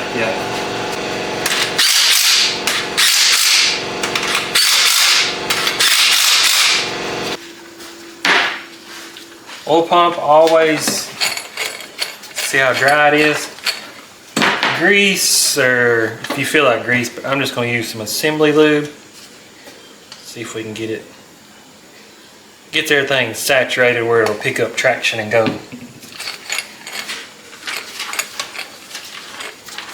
This stuff may take a second to settle in. He's still looking in the book. I'm about to go look it up on my app. Just trying to do it by the book because this is what y'all be working with. I'll let that sit for a second, run down in there. Timing chain. That gummit. Yeah, I'm struggling on this one. Camshaft. Let's play. Camshaft sprocket bolt. 50. That's for the newer style. That's why I never go by that. How do you know it's for the new style? I'm trying, Dex. I'm trying. There's two different bolts. One of them is smaller than the other one with coarse threads. That one's 50. The other one is 80. But I can't find it. So y'all just seen the other bolt. This is the new style bolt. Like he said, that's a Next size up from 3/8, what, 7/16? That's that. I sell the cam slingers on the website too. In there. Once I get everything listed, it'll be easier. But yeah, the other bolt is bigger. I'm gonna have one. Where'd it go? There it go. Anyway, the other one's a 1/2 inch bolt. I'll just show you this one.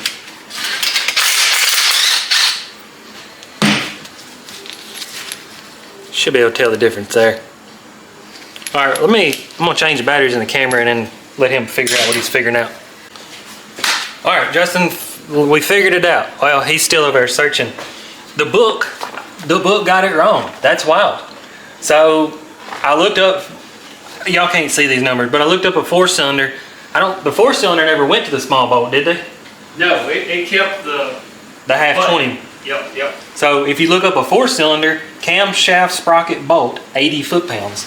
And that's what, I ain't gonna waste my time going back to the Cherokee unless this is it right here. No. That's what I said. I've never actually seen it in that book right there. I've got another, well, I can't get internet now. Well, I'm not gonna waste your time, but like I said, well, there it is. If you look up 6-cylinder and come down here to camshaft sprocket bolt, it says 50. In which it is 50 on the later model. On the later model. So, y'all just learned something that the book would have taught you wrong. Which I still think 50 would be sufficient. It probably would, but I mean, if you're looking, like he said, looking at these two bolts, coarse thread, fine thread, and like he said, this is the same thread pitch as what goes in the harmonic balancer, and it's 80, so. Makes sense. All right, let's torque it down to 80 foot-pounds.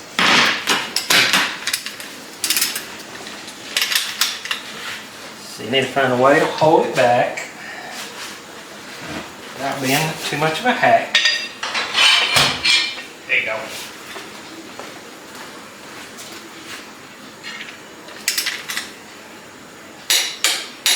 It ain't that bad. I swear. What was the last motor I built? I think we messed up. Or no, you knew the difference between them, didn't you? Because I think the last motor I did, we was trying to get this into 80 and I was like cringing. Okay, what's next? Look at that. Brand new out the box. Brand new. We got that. Don't forget your button. You got your button? Button with a spring. Somewhere. He sells them, but he ain't got one. Taking care of customers. I've got them in my drawer over there, so if somebody wants to buy one. It had it. Oh, so it fell out, is that what you're saying? I guess, because I think the spring's still in there.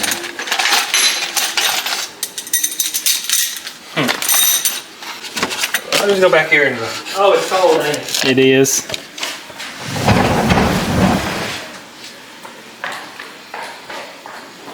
Here, we'll just prove it's cold back. Well, actually, it warmed up a little bit back here. Bad. I guess the sun come out. It's 54 degrees back here. Dadgum. Dadgum. I thought we'd find one of these motors we took apart. Dex done come back here and stole all mine. Look at there. Should I just use that bolt? You can take the spring out of it. Will it come out? Take it in there. Here it is. All right, let's go. Right. Does this spring actually do anything? I don't think so. It's there for safety. I'm putting a spring in and I'm putting a pin. To mine and Dex's understanding, literally everything that goes on in here, the cut of the gears to the distributor, and all the cam lobes always want to push this cam back. That's where it's thrusting against that. Yeah. I ain't never thought about that. You know what that's probably there for? In case it backfires and or when you cut it off, it goes the other way. That's all that's for. That's funny you say that because, yeah, I know that's what it's for because one motor, I forgot to torque this. Okay, so it let the cam slide back and then that got the distributor timing off on a coil pack motor. Yep. And it went into limp mode because cam correlation sync didn't line up. When I turned it off, the what you just said, it shoved forward and it actually busted the timing cover, and that's how I found out about it. Okay. So yeah, learn stuff the hard way, and then you got me that just teaches you and you know how to do that. So got the oil pump. Sounds all clappy. That's what you want. I never tried what you said the other day. I just put this in the vise. I'm gonna put thread lock. Boy, was it I said? Just get mad at it and wiggle. Oh, I was talking about getting it back out, but Oh, going in, don't. going in, you have to.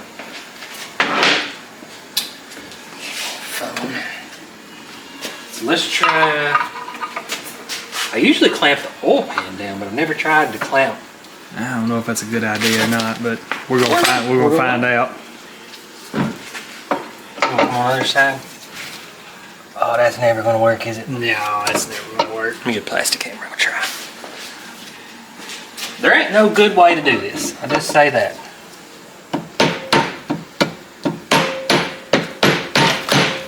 Started.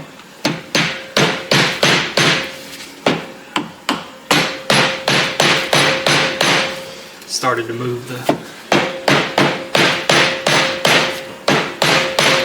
It's working. It is working.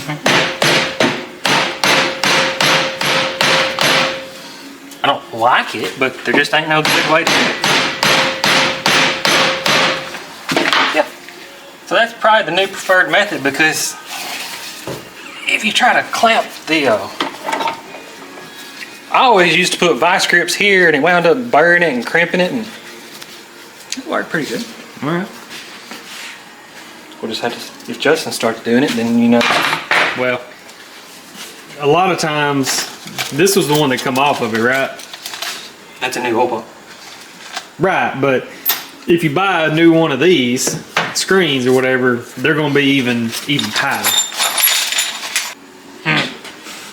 When you start building the motor, finish it.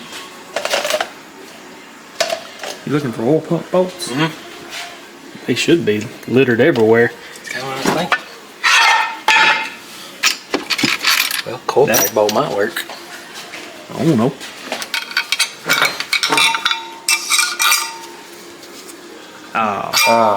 Oh yeah. Can't have the washer on there. I'm gonna get this together here in a minute. That'll work. Wow. So that's gonna work. Now we need a short bolt. I don't know if these are right, but they're going in there. Okay, salt at the back. What's the torque specs on the oil pump, Dex? You know, Is it 17 and 23. something like that? Oh, the gasket. Okay. Make sure your gasket goes over the dial, because I about screwed up. I personally just do these by hand. Yeah. That's just me. Get rich. It's like everybody preaches and preaches specs and specs. Then if you talk to people that actually do stuff, that don't just preach the specs. Like my transmission guy, he had one of those old ones. You do this stuff like that, and he's like, "Nah, I've done enough of them. I know about what they feel like." And he said, "I don't even use this." Most people that's been doing it long enough, they can tell when a bolt's about to yield, or I would say steps before it's going to yield. Yeah, that's what. It just feels like when you tighten down a bolt that's in its happy place. That's what something you can't explain is like you see a person revving the engine up, and like me and you can just tell when it's just something when the motor's not happy. Yeah, and then you see somebody that don't know how a motor works, and they're holding it at $8 grand, and it's like screaming. Here, since we're sitting here talking about that, go on and double check your work there. Torque it. The spec? Yeah. Like with a wrench? Yeah, with a wrench. Okay. Let me go get my book so we stop guessing at these. 17 to 23. I know it is, but just so we can have data to back it up. Oil pump retaining bolts. Yeah, see, like right here. Long one's 17 and 10. So. I don't think this book says the same thing. Really? Oh, wow. Oil pump mounting, 10 and 17. Okay, I was wrong. Yep. I could have swore this. Nick's been arguing with me about oil torque specs all day today. Well, I don't build these motors, so So 10. how sophisticated are we? We getting? can tell if it moves or not. We can watch if it moves. I think I may have went over 10 because I went to. Wow. We're right there at it. I don't know if I went 17 on this one. Let's see this. I don't know if you can really get on it. You can. Oh, let's go. This is 20. Holy crap! I was within 2 foot-pounds on both of them. Yep. Tighten that one down just a little bit more. I don't think 10's sufficient for that one. That's just me. I'm impressed. I didn't know I could get that close. You want to do some more? I'll do the head bolts. So we're good on that. We're going to lifters. Yeah. Some people will say, well, that's what I tell Dex all the time. You can put the oil pan on at this point. Well, actually, you need to put the timing cover on next, but you can put the oil pan on at this point. But the way I always look at it, I get the top as done as I possibly can, because if you drop anything, where's it going to go? Should we do freeze plugs? No, you do it last. Okay, so lifters. Yep. That's a bad part of the casting right there. Mm-hmm. So So you can't get, no. I don't know if you'll like the idea, but can I open them and put them in this bag and kind of waller them around Well, for oiling purposes? you can. Just be careful. You just don't want no scratches. You want another bag? I cut the bag. No, I just kind of. Oh, these are all individually. Oh, they're actually sealed.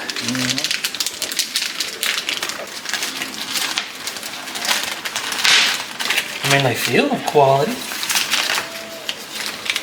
I need to give me a hardness tester. Yep. In which the more and more I research on it, I don't think it's as much of a problem of hardness as it is the quality of the grind on the bottom of them. This one's in a different bag. Oh, That's not great. I'm gonna save that one. See, that's the only one in a different bag. Yours is in a different bag.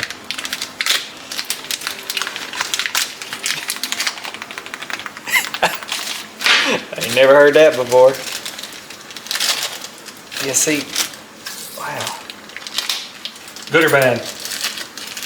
Well, I've never seen a grind like that before. That's weird looking. Maybe that's done on purpose for traction. You're seeing the same thing I am. Yeah. It looks like when you look at the sun, your eyes like flare out. That's what it looks like. I personally think it's probably a good. It probably is a good thing. Like if it was, that's the thing. If they're too slick, that's where zinc comes in. If they're too slick, they don't get no traction, so they don't spin. They just sit there. So yeah, I think it's enough in that bag for now. Have we ever determined soak them or don't soak them? Don't soak them. Because I think most sources we've said something to says don't soak them. I think their theory behind that is when you first spin that motor over, they don't want them fully tight. They want to give them some push when you first spin the motor over to get oil flowing through them. So look at the grind on them. Completely different.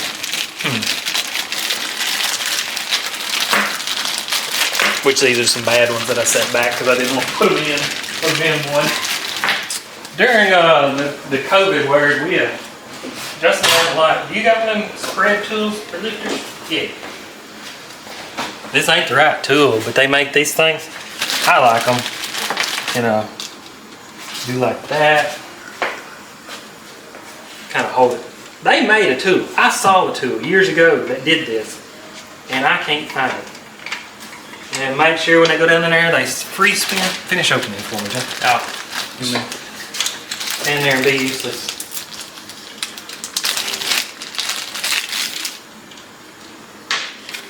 the way I tell Dex and the way that I do it is once they go down in the bore, if you can take a magnet on a stick, if you can spin them with that magnet, I feel like they're free enough that they'll spin. Yeah, I think I use a screwdriver. Like, Yeah, you can use a screwdriver and or it's a half inch. Hold on. I ain't never done that. Yeah. You can take a half inch, or not a half, oh yeah, it is a half inch extension, and it fits just in there perfectly enough to where it'll, just be careful because it's on the little pin that holds it in there. I put the cleanest head gasket off before I did this. Be okay. I'd rather trash sit on the top of them than actually get down in there. Yeah. I never thought about it that way. If trash goes down into the lifter bores, that is before the filter. If they sit on top of them, goes down to the sump and then gets filtered. Think of how many head gaskets I've done over the years. Yeah. Crow getting in there, never had. Don't jinx yourself. Don't brag. Baggy idea worked. So.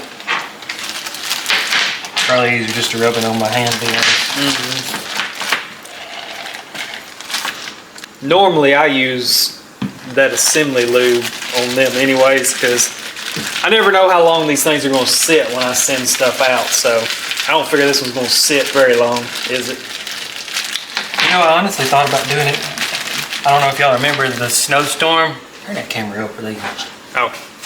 They've been staring at the ground. This is the day before the worldwide snowstorm, what, January 8th? Is that what it is?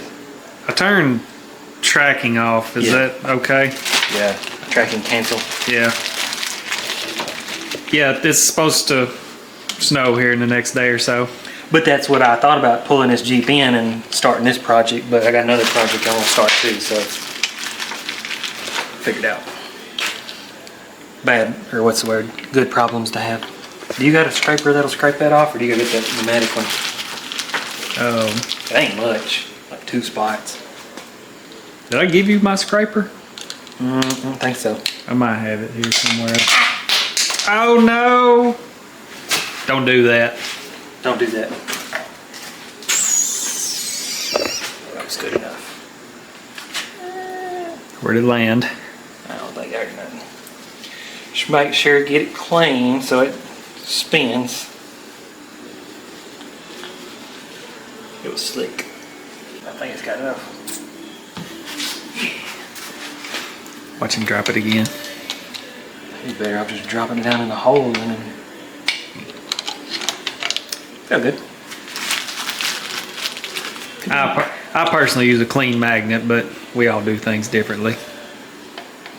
They tend not to fall off the magnets. Okay. Let me, oh, you can't hold that, can you? I was going to inspect them.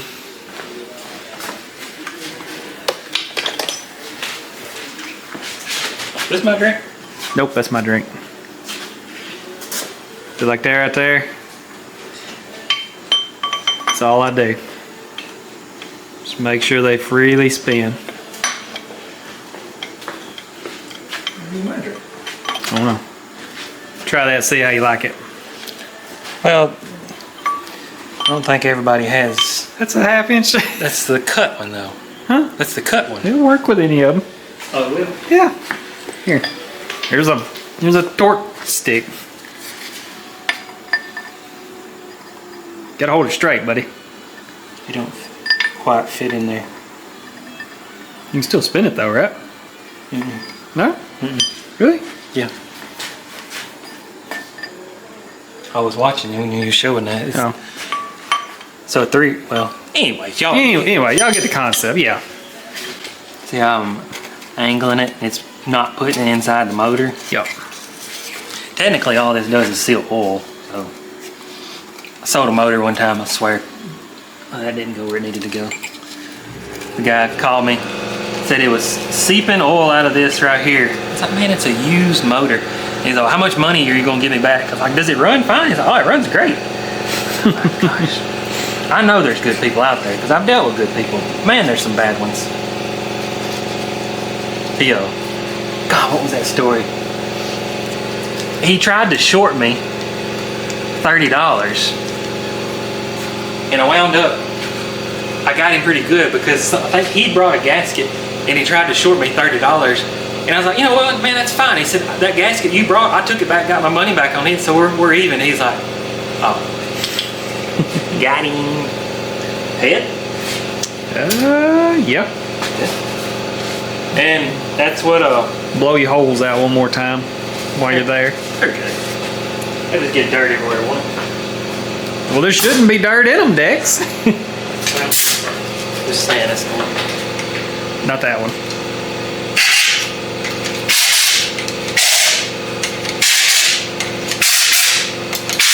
They're clean. A little bit on that one. Does that block need cleaned? Decking surface?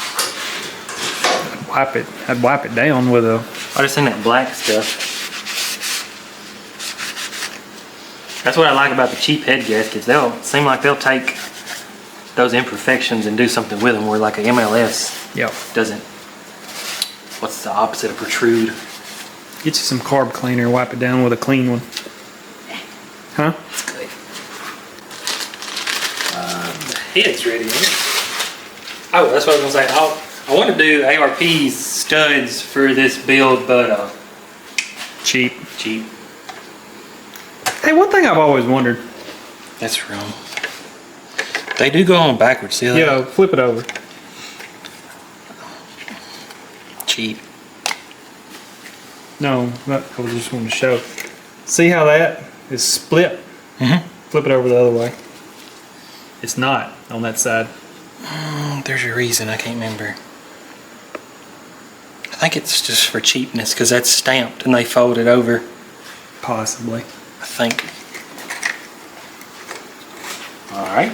But it goes that way. Mm-hmm. It.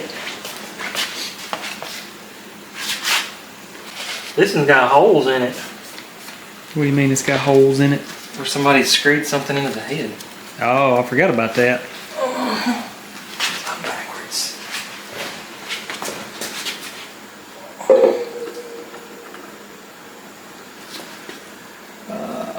Oop, there it went. Very close, very close. What are you doing on these? What do you mean? Lubrication wise? I usually just use that stuff. No, that stuff. Just to, Actually, just put it on the start of the threads. when you go in the hole. The ARP stuff is nasty. I wish we'd have cleaned it off my motors. Because now you touch it and it just gets everywhere. Oh yeah. And it don't really go away either. It just sticks to it.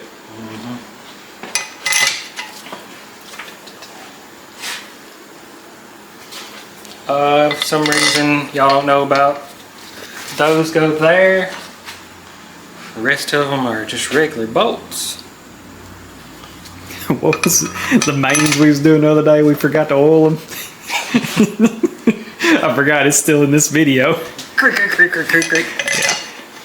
Yeah. It'd be What was the one guy talking about the other day about peanut butter? peanut butter. I've never heard that before. Oh man, I'm short one head bolt. Hey, there's one. No, you know, it's laying right there. That's the one I put. Oh. Oh, it's laying over here. I got it the other day. No, I actually found it. It was laying right here. I saved two to put. Was it the long one or? No. How'd you end up with so many of them? I I found that one in the tumbler. don't know. Maybe I just grabbed some. Oh yeah, there's Steve Moore's video, I believe, talking about. Hey, I did need it. That one. If you use peanut butter on a torque to yield bolt, it was so slick that it would actually break the bolt because it was so slick. It never yielded. Yeah. Peanut butter. Think about that. I don't want to open this if I can carry this home with me. You gotta. I'll take it. No, I'm saying. Oh yeah, I've got one that's open. See what? See if you can get it out of that. Don't That one's about done. Yeah, it's got enough. Oh, there's still plenty left in that one. Oh wow, I didn't think there was any left. That's like I was joking about doing it, but I wanted to run a motor on cheese dip. But you'd have to put the cheese dip in and crank it immediately. Mm-hmm. I just wondered if it would continue to. You had one for this to run them down. Yeah. I just run them down with this. Odds are one of them may get out of spec. It's gonna be okay. 20, 25, 45. 110. Forgot another one. It's laying right there. So I had the right amount the whole time? Yeah, you had the right amount the whole time. You just didn't pick them up. Camera. That's funny because I was watching something Mark was doing when the light had the fish costume. He said, throw the fire in. He was holding a piece of wood. He said, throw the fire in. Camera will. I guess Justin's way doesn't sling it on me. But yeah. You're trying to think. And talk and do. Yeah. So we don't have the adapter for this one? Yeah.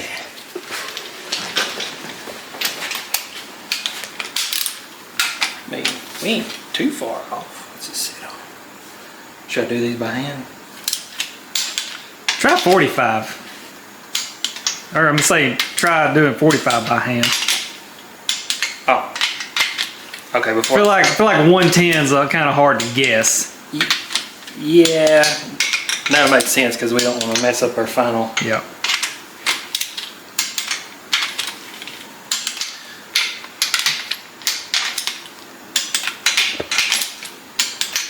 It's always when you do a Cherokee, you got to change for that back stud right there.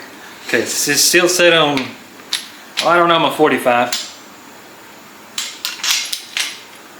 Yeah, you gotta do all of them. Just do 6. Yep. What if I'm getting them wrong? It's gonna be okay. Alright, now set it for 45. We'll just watch closely here. I think I underdid all of them. Oop. Hold on. Go ahead. That was it. Did you see it? Barely. I was watching the camera. It barely moved. That one you may have over torqued a little bit. I was starting to get in my head. I think that one you did too. That one barely. Yeah, I think he was starting to over torque them. Yeah. Keep going. Don't forget. My natural instinct had it right on the money, and then I was sitting there, I was like, what if I'm doing it wrong? Yeah, he was overthinking it. So you mean I'm a torque wrench and I don't even know it? That'd be a cool game. You know how they have like skid steer operator games and stuff? Mm-hmm. Have like a mechanic game. I seen a thing the other day. It said the human finger, you can feel 1/1000th of what they call it. What would that be? Deviation or something? Like you can feel 1/1000th of like a scratch or something like that, but you can't feel like a deviation or whatever. I get spoiled on my torque wrench at my shop. It's a lot. Don't you have a bigger one? Yeah, I got a bigger one. It just beeps at you. Oh. You probably don't want it. That's too fancy for me. If you're ever cold and you get done with this, you won't be cold.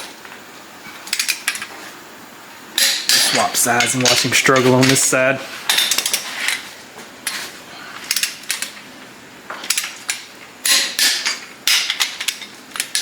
It's so crazy. I get used to doing 110, and then you go do something with like a small block where they only torque to like 65. It's like, how?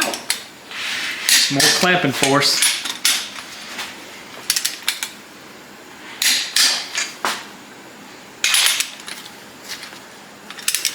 I never thought about it too. These 4.0 heads, they probably engineered them with more clamping force because they knew that they was going to lift or stretch, I guess you'd say. They're so much longer.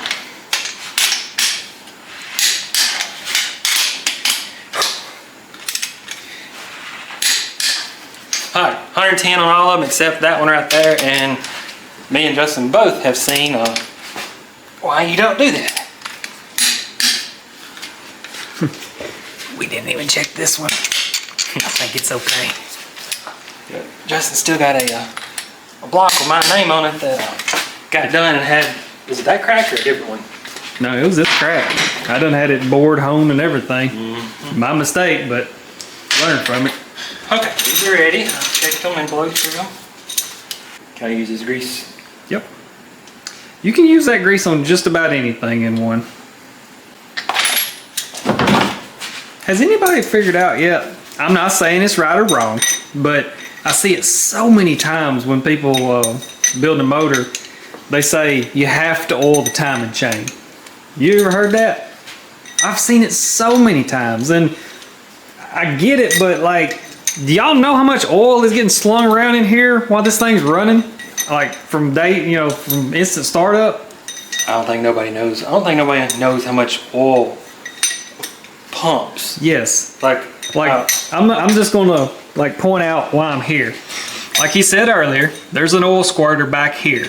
The first place that gets pressure in this engine is this oil galley. All right. So it's gonna sling oil out right here, and it's gonna go all over this chain inside of here. It's gonna be slinging everywhere, and then drains back down. Not only that, there's a hole back here, usually, where it drains and comes down off that. It's gonna get slung around. So maybe somebody can explain where that come from.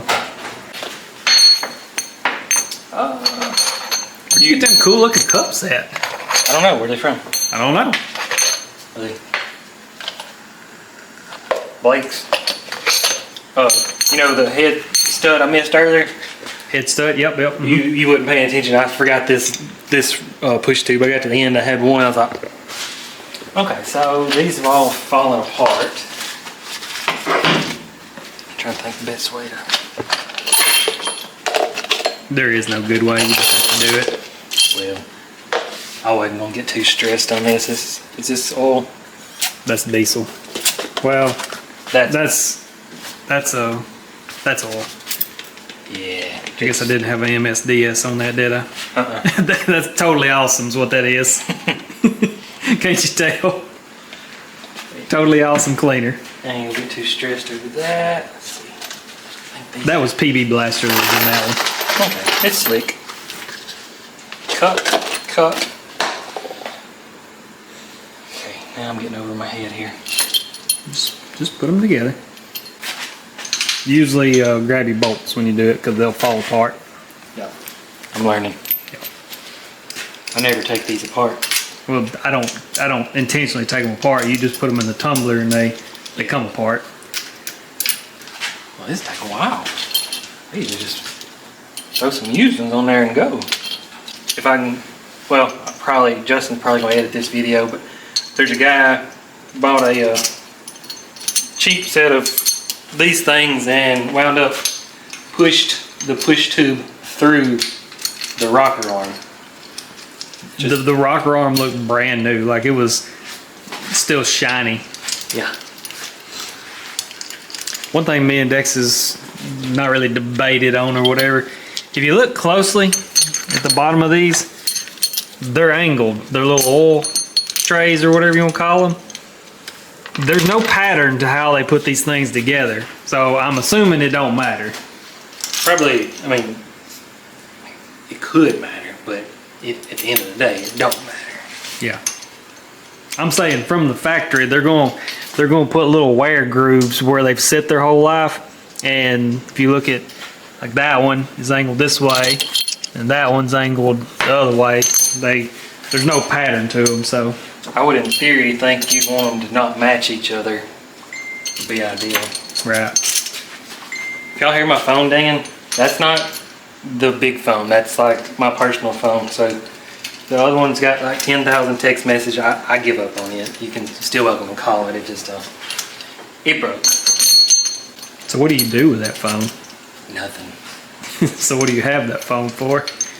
I don't want to turn it off because that's the phone I've had since I was. That's your business phone? Well, it's the phone number you've had forever. yeah. So if anybody's ever starting a business for yourself, get a business phone. And what's going to happen is you're going to start out slow, like Justin did, and you're not going to want to use a business phone. I'll just use my personal phone. Well, when you finally get busy, you have to get another personal phone. So yeah, just take it from advice. Get you a landline. That's what my phone is considered as my landline. I know I had to have. What's that? This will work. Wrong tool, but it'll work.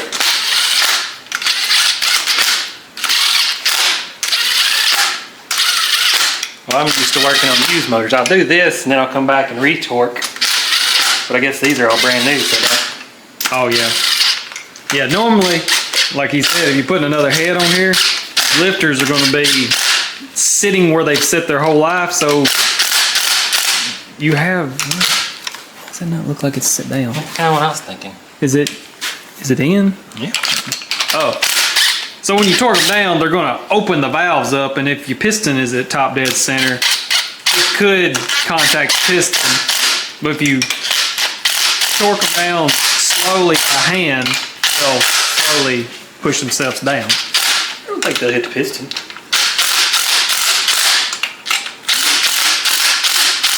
We'll test it one day, Dex. I personally don't think they'll hit the piston either, Is but that not what's called a non-interference engine? they can still hit. So what's the definition of non-interference engine? I don't know, but I've seen it hit before. Somehow. This is a non-interference engine, but I have seen where the valves did hit before. I don't know how that happened, but they have. Well, it slings it right. Possibly. We're not torque specking these. You could. But 23. I think. I don't even know if this is in here. The rockers. 21. that's what I did. Okay. I don't have a distributor. We can throw this on. It's 5/8. It's the most Friday feeling Thursday. Yes. That gets really tight for some reason. Probably tighter than that. I want a distributor. Tell you what, I'm gonna take a break myself. I'm gonna check my phone. We're running out of memory card. We're going to have to speed it up. Oh. So we got a TDC cameraman with slacking. Like he said, you would think dot to dot would be true TDC compression stroke. It's not. It's opposite. There's a dot. Here's a dot. I think that's where a lot of people mess this up when they. That's where Justin messes them all up. Well, Everyone he times, he's finally got it figured out. But this is not the right distributor I'll be using. Actually, it probably is because I'm gonna run it on the test stand, ain't I? yeah. I mean, you're not going to use that one, but you'll use a distributor. But what I do is, if you know that this hole right there, that's for a 4.0. You can see there's a hole behind it. Can you see through it? Yep. And then that's a 2.5. Yep. The, First one's 2.5. Second why do one's they even put them holes there? no idea. But anyways, I started out just trying to go. And you can see now, lined it up. Well, No, you was good. You was good. You wasn't lined up right there. that's what I was talking about. I was trying to show. Oh. Like it won't go. So I'll kind of take an orientation of where it's at and then pick it up, and it was right there. So I know my oil pump needs to be spun back to match that. Now, let's see, let's try to go in. Sometimes. Oh, you had it the first time. I had it the first time. Wait, I didn't go far enough back. There we go. So yeah, it just takes Now, practice. He's got that lined up and Pretty close. yep. It won't ever be perfect. Well, there's always slop in your chain and Yeah, the China distributor and all that stuff. So you can cut them off and twist it like the old square body Chevrolet, but it's not right. So I can put the valve cover in. Is that how you run your oil filter? Mm-hmm. How are you gonna pre-lube it, Dex? What do you mean? How you gonna fill your oil filter up upside down? Yeah. I forgot I got stuff up here. What's that box? That box has been up there for a while. I don't know what's in. It's yours. Oh, that's valve springs. That's my performance ones. You've got performance valve springs up there, and I ain't stole them yet. Mm-hmm. Pretty sure. Should we look? Didn't even know. That's a pretty valve cover gasket. Kinda. I like the color. Looks like a Felpro Marine. Don't hurt yourself.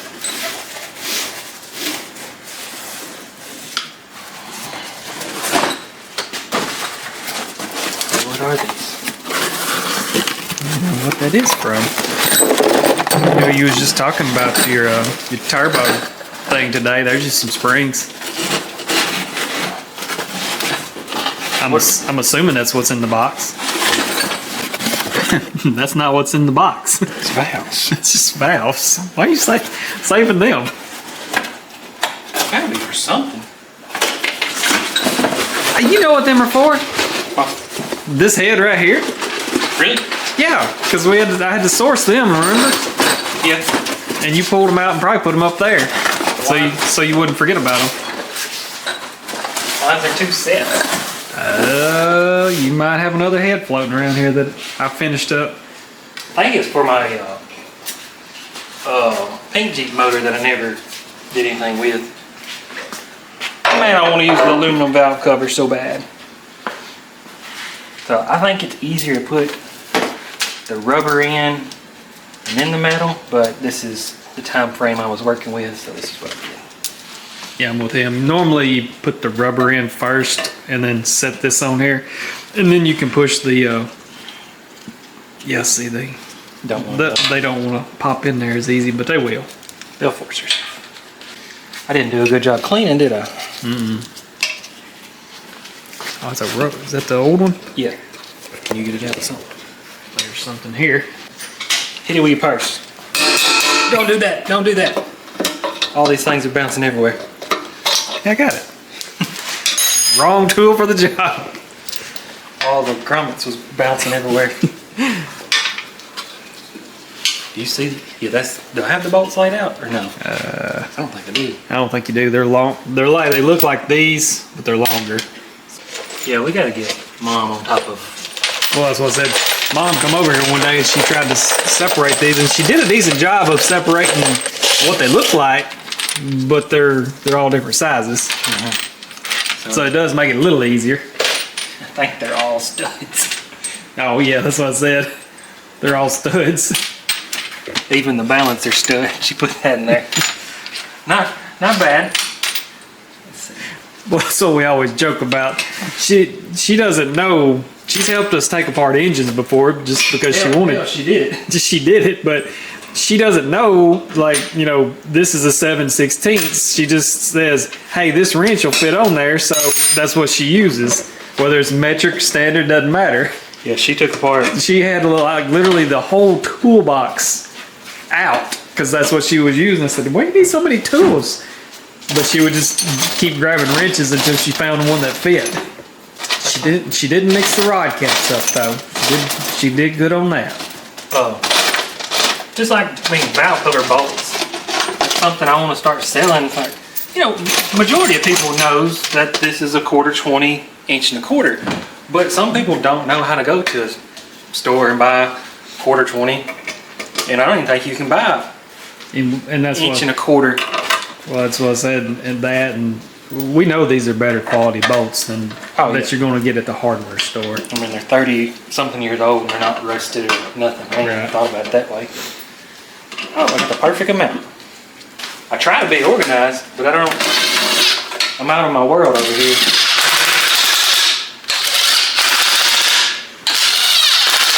You can torque spec these, but literally they go till they stop, and that's especially the aluminum ones. I think Justin took five. Yeah, the aluminum ones, get them as tight as they need to be. And then turn them about a quarter more. As soon as, Port gasket. as soon as Get about 30 miles, 20 miles on one, they'll loosen back up. Well, it's the valve cover gasket's like mushing in, and it'll, yeah, anyways, just torque them down. Timing cover? Yep. Put the seal in. Never did that. How many of these O-rings do we have? Oh God. They come with fuel injector O-rings, but the ones that's in your Jeep are better than these, so I never use them. I'm sure Justin don't need to do. No. Do you even I'm gonna save see if he forgets something. Do what? them? Do you even save them? I save them. Oh, I was gonna say, why does that not sit flush? Do anything with your blue match about Justin? I used it one time. It worked. I thought that mat he just threw down, I thought it was magnetic at Harbor Freight. Looked like a good deal, 20 bucks. I was like, heck yeah. I think I even said that in the video earlier. It wasn't magnetic. He got home and he started sticking tools to it. I looked at him all confused. I thought I was paying for a magnetic one. I think these are those seals I got. They don't really press in, but Oh, I know what you're talking about. Just, I use a piece of wood. Or, I think that's already set up. That. I think it's the right size. It's right enough. they fit pretty good.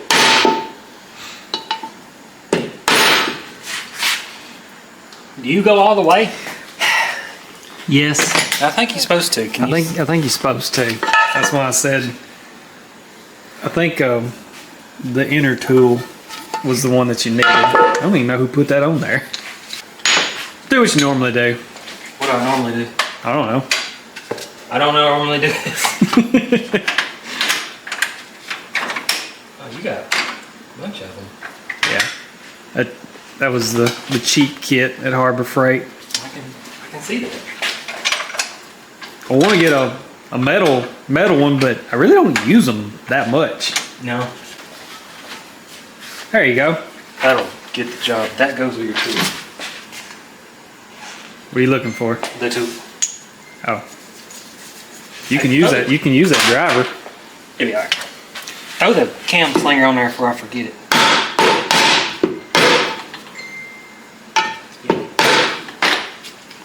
When you walked away a while ago, I said I wasn't going to say it and see if he forgets it.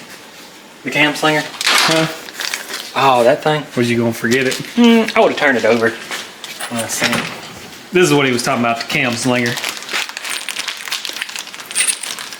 Yeah. Goes that way. Don't put it, I've never even tried putting it on backwards. What's it do? That would make a mess. Ooh, yeah, that would probably get into the chain, wouldn't it? Yep.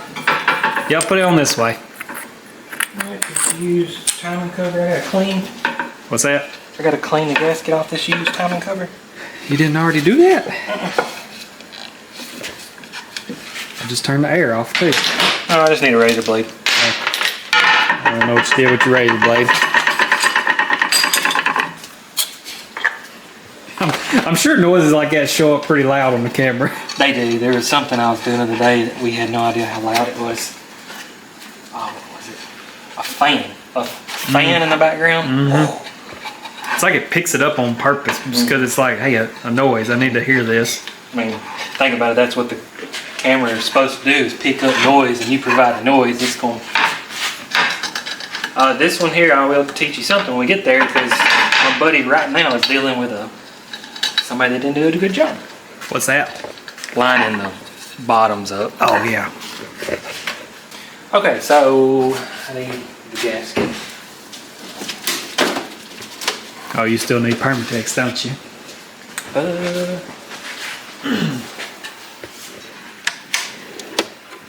Hey, here's some cheap stuff. There you go. Dynatext. Oh, What? Oh, is it the wrong one? it's gonna work, but I've never seen them get that gasket wrong. Have you? I've got more of them if you need one. See if you got the one. It'll be alright. It'll work. You sure? Yeah. The rest of it's right. It's just those holes right there. I mean, I've got plenty of them. It'll be. So what do you permatex it? That. The whole thing? Mm-hmm. I don't even usually do it. I always say the same thing. If it's a paper gasket, permatex. If it's a rubber gasket, no. Yeah. I can. And especially on if you're reusing this, it's old and like Dex's is all crusty. It needs all the help it can get. I mean, That and let's look at your mounting surface here. He didn't clean that either. My goodness. I still got the gasket on it, Dex. really? Yes. Yeah, you gotta get that off first. I just assumed you gotta use block, it'd be clean. You just assume that you put it through a spin washer that it's just gonna take all that stuff off there? Mm-hmm. Don't feel bad. A lot of people assume that. At least I didn't. They assume when I tell them it's gonna be $80 to hot tank one, they're like, oh, that just means you put it in there and took it out. No, that means you clean everything.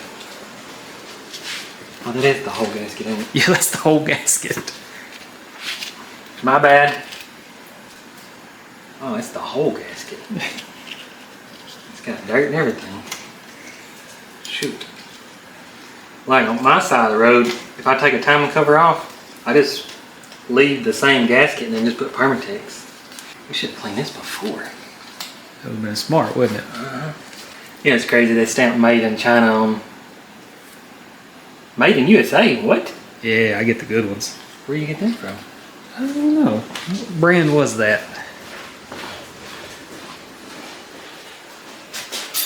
Oh, I didn't know Wiss was made in USA. I thought that was like a Swedish brand or something like that. Whisk. Wiss, W-I-S-S. I ain't gonna- Wait, is that the same brand that makes the scissors? Isn't it? Well, you're thinking of Swiss, talking about the type, the The shears, the metal shit, no, the big scissors we used to use at Caterpillar. Wasn't that Wiss or is that Swiss? Well, Swiss makes the They make knives. 10 shears. Yeah. I think, yeah, I think I know what you're talking about. Okay, so supply the wrong gasket. The random stuff that gets brought up on this channel. I had a Jeep one time. When you put it in gear, it'd make a squeaky noise, and when you put it in neutral or park, it wouldn't, or vice, whatever. The bolt I'm touching had backed off. When the pump kicked in the transmission, it pushed the balancer forward. Mm-hmm. Wouldn't squeak. When you took Chrysler, when you put it in park, turns the pump off, the crankshaft would go back to its home, and it would start squeaking that. That was a pretty hard find right there. How much in play is one normally supposed to have? About 5 or 6 at the most. In. Thousands. What's that? The crank moving back and forth, Dex. Okay, so give me Thrust bearing. Yeah. He's gonna get all this started. We're running out of battery and memory cards. Oh no, okay. Yeah, let me get it set up, I'll show you. Alright, he had to talk on the phone. So what they want you to do is, like, this can move around a lot. So what they want you to do is put the balancer on and then get it aligned, and right along here, you want this as level with the block as possible. So it'll seal, obviously. Well, Justin took one and machined it down, I believe, where you can slide it on, get that line, and tighten all these bolts up. Well, y'all don't have that, and that's what I'm trying to teach. So, here's my balancer. What I'll do, put it on. Well, get these bolts just nearly tight. That was a little crusty. Get them, get this thing started. And a lot of people's not gonna like this, but this is okay. If you have 2 hammers, it's better. So now it's went far enough to get into the seal. So we're gonna line the cover up, and then I'm gonna start tightening these down. Now what I do, take a wrench, and then you can reach back here and go ahead and make sure it's flush right there. Sometimes you have to trim the gasket off, that's fine. Yeah, I was gonna ask if you got it flush back here. I got that one tight, and then this one. I don't know if it's going to be with us today and participate. Must have some crust in there. But yeah, but in a normal situation, you'll be able to get that tight. I think that bolt hole's just got. Oh, now it's going. But that's pretty much it. Well, oh, that's oil pan, ain't it? Oil pan, freeze plugs. Oil pan freeze plugs. I'll get the oil pan on. It's pretty boring, and then we'll hammer some freeze plugs in. I want to watch Dex hammer some freeze plugs in. Well, they're wrong. They're brass, so they should go in easy. Okay, we're gonna get that on there. What'd you drop? I'm gonna steal some of your carburetor cleaner. This is. Seen that? Everybody felt that one. Got a mechanic reaction on that one. Anyways, clean this little corner out, and Justin can try to get the camera in there. It's where that seal protrudes. Yeah, just a fuzz there. But where's your razor blade? This is what I was talking about. We went ahead and got the. Yep. I didn't even clean this block neither, did I? Sure enough, did. I think this one. Watch this one. You're gonna try to shave that gasket off without getting into the aluminum. Yeah. But we're gonna put Permatex right there. I'm trying to get some of this good squeezed out of here again. Oh yeah, that's panini. I was just sitting here looking at the. What are you looking at? Yeah, I guess that gasket will work. I was just looking at the holes or whatever. Right here. Make sure you get a wad of that. I'm supposed to be videoing. Just Yep. get one right there in that corner. That corner. I'm about run out. I don't want to put the cheap stuff right here. I think it's enough for try to squeeze a little more. You don't tell how long I've been in my toolbox. I usually just grab a new one, and you never seem to throw them away. All right, so now we need the oil pan gasket. Oh, you ain't gonna believe this. What? I already see it. Hey, there's the other one. There's the correct one. There's the one that has all the holes in it. Dadgummit. You gonna take it back off? No, it'd be all right. So maybe go ahead and fully open your kit. It's kind of like reading the instructions on a book, Yeah, read the instructions, all the instructions first before you start. I don't know if I ever put the video out. I bought this $300 hot tub. You had to air it up, and it took like my little DeWalt air compressor like 4 hours to air it up. Well, turns out if you read the instructions, the thing is self-inflating, so just had to turn it on. Line that up. Oil fan feels cheap. That's the only thing in this kit so far that I haven't. Oh, that's it. Oh, ask Justin the hard way. Oh yeah. So come around here. I try to teach this every video, so if you've already learned it, I'm sorry, but I want to make sure people know this. So, see how this is basically smooth coming off right there? There's certain year model or certain brand gaskets will have a little, I guess you could call it a nipple ridge step. And what that does is this one, if you get the 95 or newer, when they change rear mains. There's a pattern, but I Just watch for it.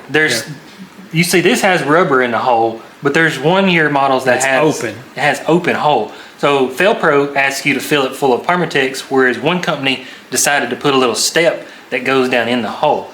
And it's like the step works. It works just fine, but just be if you have the hole. Yeah, if you have the hole. And Justin was trying to build a motor that had that ridge and didn't have a hole, so yeah, he didn't have good. This was why I was in the vehicle too, so I was doing it overhead multiple times. Oil pan gasket's like 30 bucks, and then that's just about it for the build. And then I guess I gotta run it on this video, don't I? Yeah, you got 25 minutes. Well, it ain't gonna be today. I got a ball game to go to. All right, I'm gonna get that on, and we'll see. Gotta freeze plugs. Yeah, oh yeah, freeze plugs. Okay. A little late to the scene here, but he's cleaning them out. I had 2 of these, and I knew that there was one somewhere I can't get to. Right there. But I forgot about you guys. Put the one on the side of the block. Getting them cleaned up, and we'll put some freeze plugs in. Now we just got these 2. We're gonna take it off. All right, I told Dex he's gonna do this by himself. So if they do leak, I don't ever put these in. So what are we using? You can use thread locker or whatever. This is They call it Permatex #1. That's what they call it, former gasket. And all that, only thing really different is when this dries, it dries hard instead of, yeah, first little bit, hold on, where's you? Throw it away. Yeah, first little bit that comes out is like not mixed up. Wait until you get some brown. You may have to knit it. Yep. So I usually was gonna say I usually put it all the way around that. it's thick. Now I still, after we do freeze plugs, am I gonna be able to paint my motor and still see the brass freeze plugs? Mm-hmm. You got a secret for that? Mm-hmm. Yeah, this is pretty thick. What, I mean, can you use it for everything? I guess you could. I think it's technically an anaerobic style. Yeah. I think. I don't. I'll read while Dex is doing. Make sure it's not too tight. It'll shrink up on there. And now these are gonna just fall in, you say? I know that.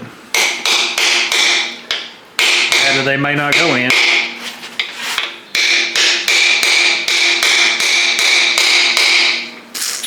It's a little crooked. Yeah. Again, I don't do this for a living. It's okay.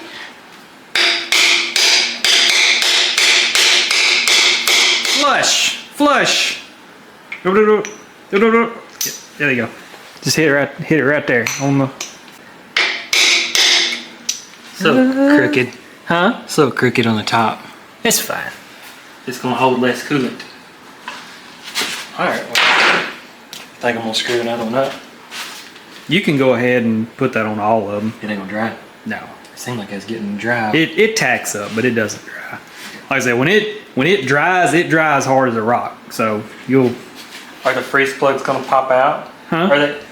Are they even designed to pop out when they freeze, or is it just a way to clean the casting out? They're literally just a way to clean the casting out. That's what they got. They're called expansion plug, freeze plug. They're called. Somebody will correct me, but they're called. What are they called? They're called clean out plugs. No. There's a term. There's a term, but I always forget it. But Like the ones on top of the head. If you've got a head, walk over and show them the head. That's simply just to clean the castings. oh, you talking about these right here? Yeah. Yeah. Because they're just in the middle. If you Yeah, and they're threaded in. They're called clean out plugs, but they have a word for it. Okay, so let's get these. Oh. Okay, so this is what I want to do though. Level so you could have a.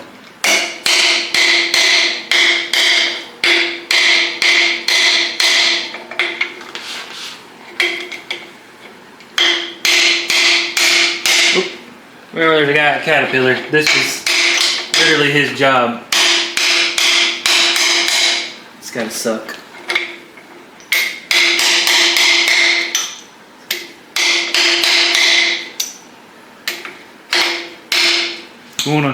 You just want to get them flush. Yes. People want to drive them in a little bit farther because it looks better, I guess you'd say. Matches the yeah. bevel, I guess you'd say. Yeah. I mean, technically, they're past what they need to be once they get that far. Yeah. So.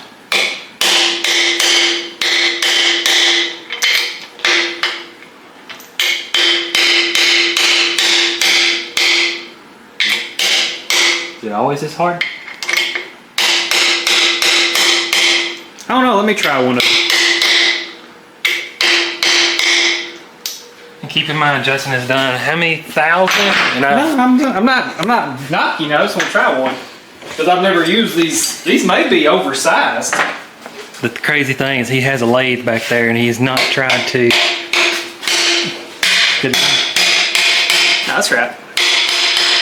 Could make a tool to drive them in perfectly. Just haven't had time to.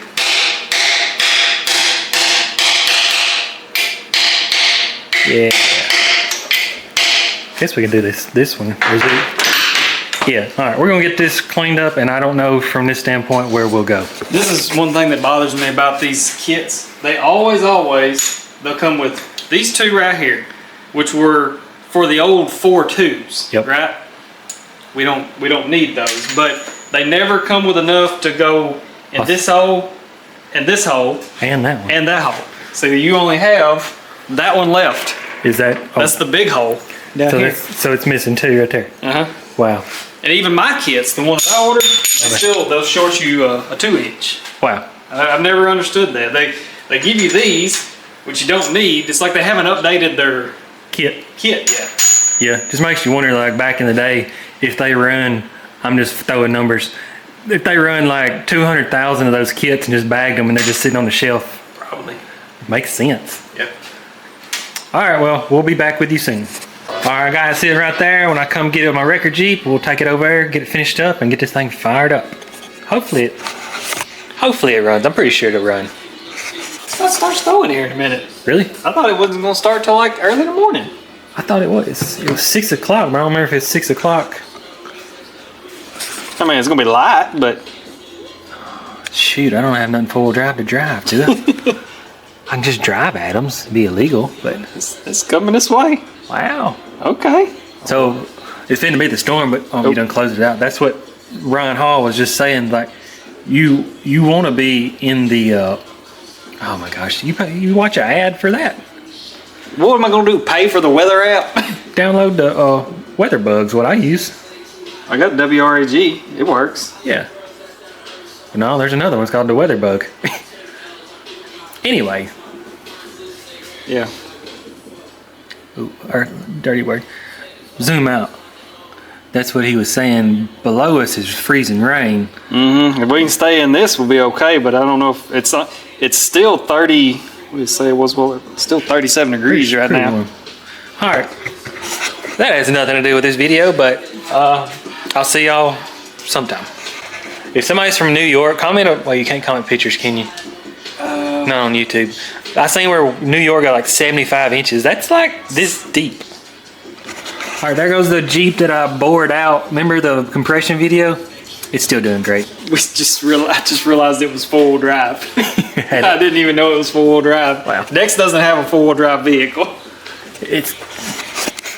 I do, but legally titled and tagged and all that stuff and a junk. I've got my candy, but I ain't driving it. Ain't worth it. Okay, we'll see if it snows tomorrow. All right, got the motor in the shop. Still got some assembly to do. Like I said, that's the Jeep that this is going in. Wait, I haven't told you what I'm doing yet, have I? I'll explain soon, but got all the accessories took off of it, and some of them will be going on now, some of them's not. Gonna try to clean that intake up, but gonna use that exhaust manifold. And like I said, this is the old engine out of it. I mean, it's just tired. It just looks tired, and it is tired. So this will be a perfect candidate to do a, full rebuild on. So that'll be another day. So not gonna time lapse. It got some nice colors right there to go on there, and we'll make this thing look as good as that Jeep, and then we'll get it running. Cam break in, that's the scariest part. So that's all I'm worried about. But I'll get it up there, and we'll all make sense after that. All right, don't laugh at my motor job. It's just painted for comments, and I was like, what's the least colors that could go together? And so far, I think I've about nailed it. I don't see maybe purple and orange, but white. I was gonna go for lime green, but I run out. But what I wanted to show you real quickly is my freeze plugs. They're brass, but I covered them up. But I was sitting there thinking, as long as the paint's dry, got me a wire brush. See what happens. Ah, look at there. It's easy enough. The crazy part, once they're in the Jeep, you can't see them. That's good enough. Oops.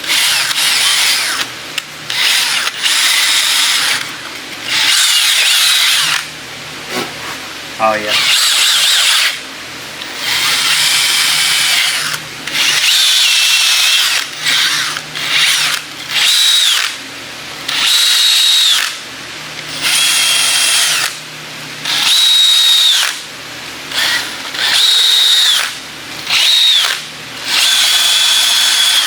I give a rag, wipe them down, one step closer to running. All right, maybe Bleeping Jeep won't file a copyright claim on me for background noise, but been working on it. I still got a ways to go, but as you can tell, I've been painting stuff, trying to make it look very, very nice. And of course, it is looking very, very nice. It's funny, ironically, the stuff to paint the headers, I went to town and the can of paint was gonna be like 20 bucks and I forgot. I don't have a picture of it, but the stuff I used on my rock bouncer headers, Cerakote, very expensive, but it's like, I've got that, or I can buy a $20 can of spray paint. So that's what them are. Let's see, got the fuel, had to swap some fittings around, got that ready. That's just hammered spray paint. Got that bolted off.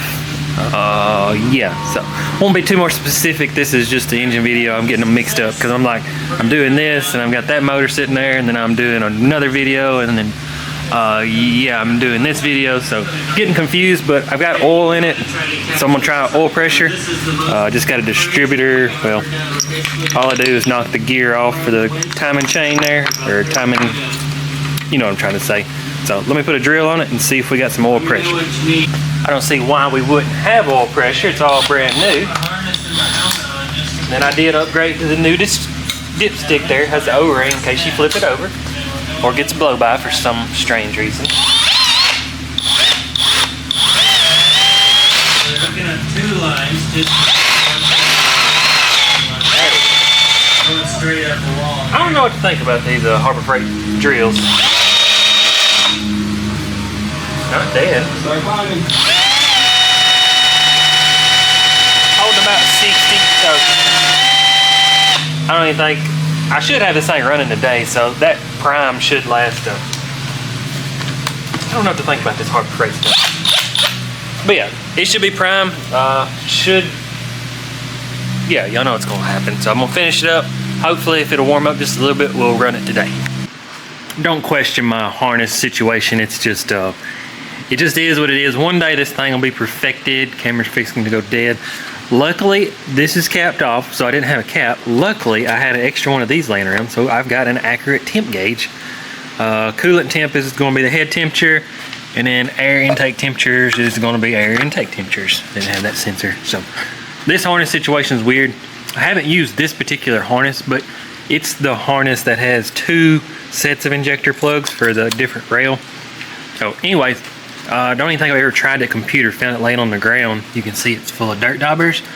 So hopefully it's good. All we're going for is test hit, and like this thing, it's a Cherokee bell housing with a Grand Cherokee flywheel, and the sensor don't line up. So hopefully it'll get a reading off that. You can see I put some washers behind it. This barely reaches because of the 2000 sensor. Yeah, it's like I've worked on Jeeps. That's not going to work. Let's get that wrapped around there. So yeah, I had to block this one off, and then we're running too much fuel pressure, but it should work. It should be good. Man, it's looking fire. Got that NSD coil on it. Heck yeah. So let me get set up, get a battery, and it's still like super early in the morning, so I'm not going to try to fire this thing up and break it in. We're just going to see if it'll fire up, cut it off, probably going to see oil pressure, and then we'll roll it outside and do the whole cam break in. Surely to goodness 1 bar at least start the motor. Let's see where we're at. It's so crazy. I know there's so many YouTube channels out there that are fake. I'm just as real as it could get. Like there's no reason to make anything up. Absolutely no start. Let's see. That's fuel pump. Computer sounds like it's working. You can hear just a little noise. I guess let's see what it sounds like. No ignition system. Oh. Forget it every time. Got that hooked up.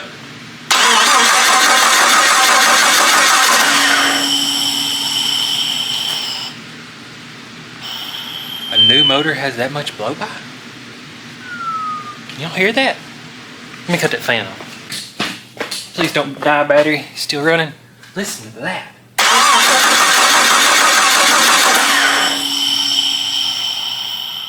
That's wild.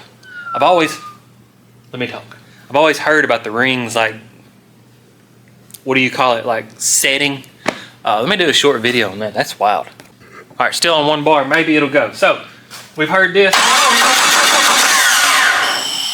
That's freaking crazy. Let's see if it'll run. Exhaust is right here, so it's gonna be stupid loud.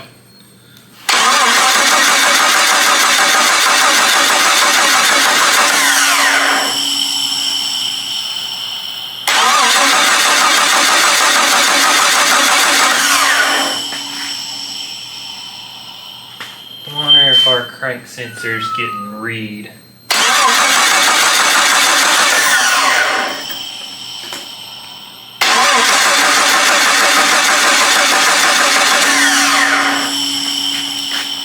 This is, nope, I found the issue. Dex is never gonna fix this.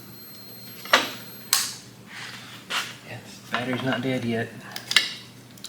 The freaking harness is bad and it's touching right here going into the coil. Hopefully that's what it is. Let's try again. That's on.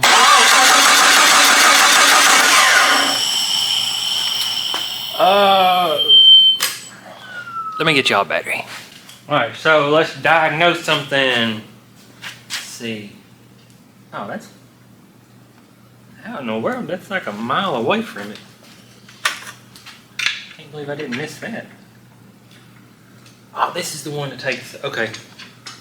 One moment, please.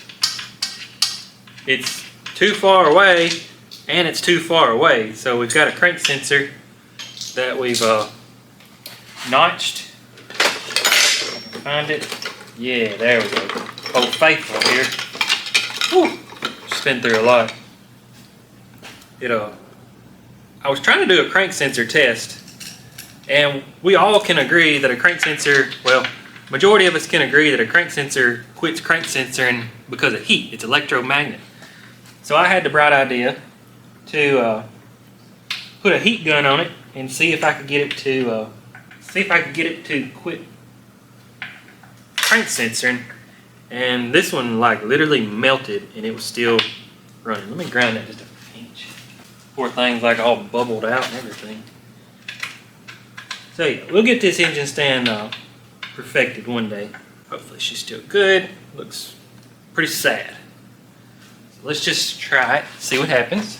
Again, it's gonna scare me if it fires up, always does.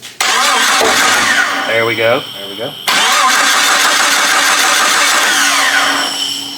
Smell it now.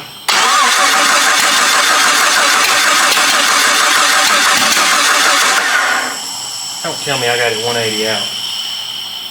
Dex ain't supposed to do that.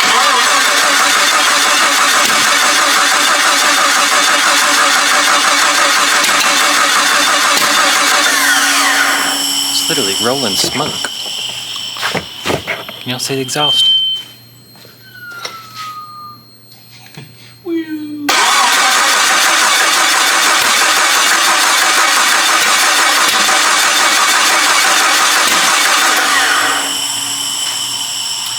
Let me see if it's on a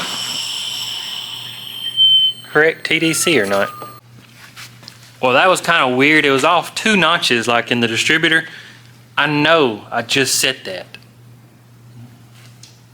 I know I put it on TDC and I know I set it. Hopefully time chain didn't break already, and hopefully the cheap. I have seen, like, if you look at a balancer the way it's made, it's metal to the crankshaft and then it's a rubber to the part. I have seen that rubber slip every now and then. Pretty rare, but I don't know, maybe it's early in the morning, I made a mistake. So let's go back to square one, put some zip ties around the wires. Spark plugs look brand new.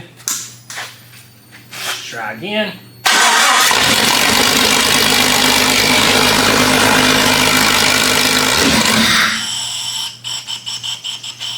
Alright, runs good. Oil pressure.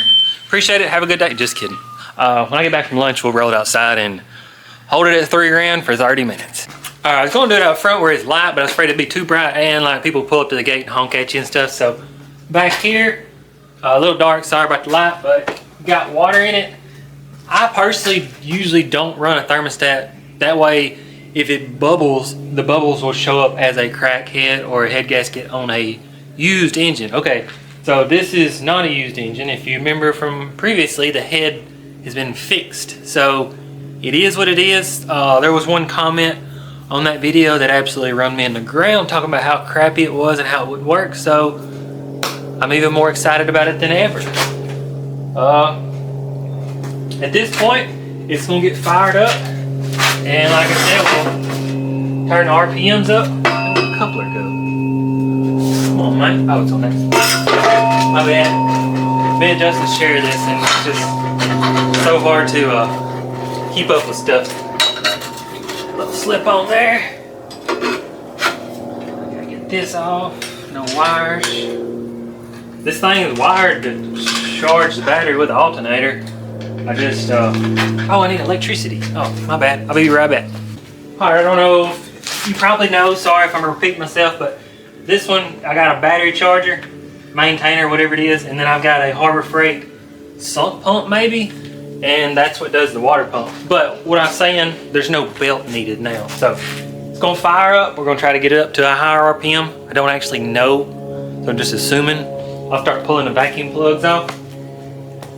And then, like I said, I never run a thermostat, but I'm gonna see if I can wait till the thermostat opens, pull this off, put a cap on, just wait. And cross your fingers, say your little prayer. This is a big deal. I never had one fail, so I never made a big deal out of it. And then see my brother go through like 5 engines with cam failure. And that's what I was gonna say. If you go to the Jeep forums, you always see somebody like new reman engine, got 4,000, 5,000 miles, and the valve train's crapped out. They didn't do this process. So back in the day when stuff was made good, maybe better. What am I doing? Cranking them up.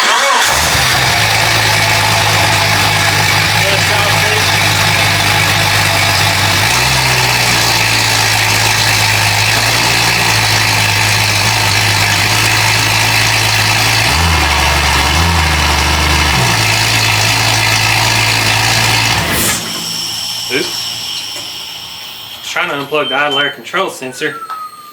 It keeps trying to correct it.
oil pressure.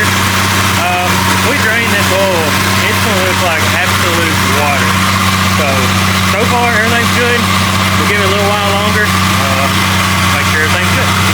I was literally walking down there, I was carrying 4 wheelbarrows, and it just idled down, down to 20 psi on oil pressure. Everything is brand new. That's why idle's probably gonna be down there, but I think if I talk to Justin, I think that's say right. I think it's normal. It's 40 minutes on the job.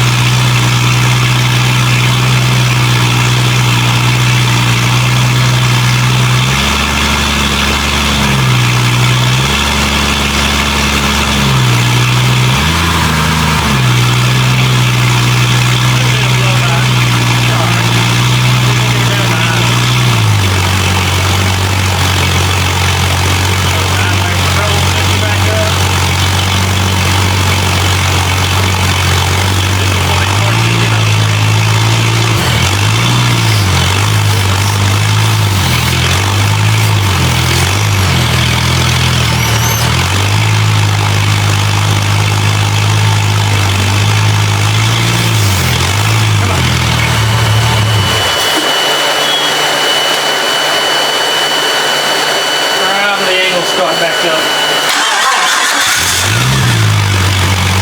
Yeah, that's pretty low. It's down to about 12, 15, 12. Yeah, close to 12. It runs fine.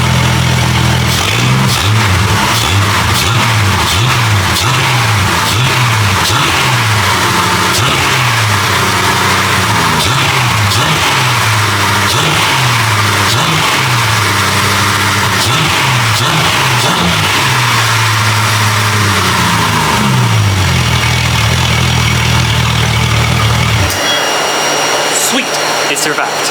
Now I'm waiting on Justin to text me back on that oil. I can't drain it like that. That would like kill me. But I think now we got drain oil just for visuals, and you can actually reuse it. I'm probably gonna go straight to VR1 to be honest, and I'll probably use that in something I don't really care about or that's already, you know, for sure broke in. Harbor Freight water pump is hanging in there, so we'll let this chill out, literally chill, and then we'll worry about draining the oil. I'll probably push it back in when it cools off. Well, could bring some heat in the shop, couldn't it?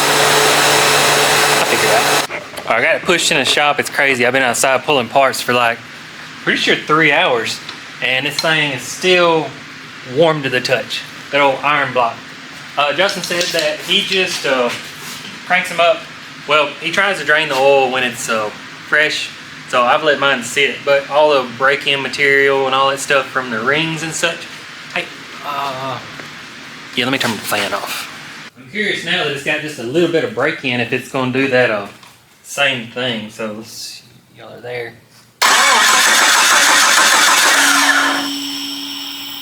Yeah, so I guess it just takes a long time to break in. I think, yeah, the rings have to have pressure to swell out to break into the cylinder wall, so I mean, it does run. I'm gonna crank it up. It's loud. I've got the muffler off, but we just got to run it for just a minute. So do that, and then we'll drain oil and see what it looks like, and go from there. See if it's got oil pressure now that it's back cold.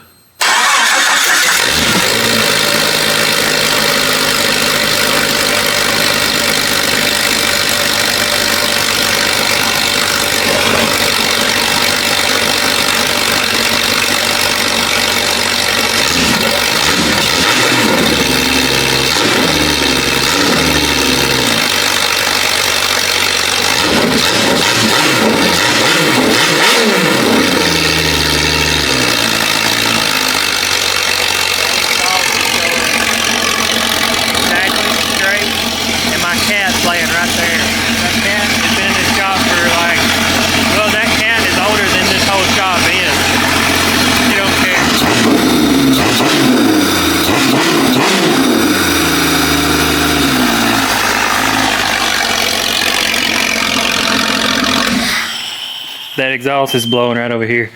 This shop, it was built in 2010. We found this cat on the side of the road in 2009, and it's going on 2025. So she's, what, 16 years old?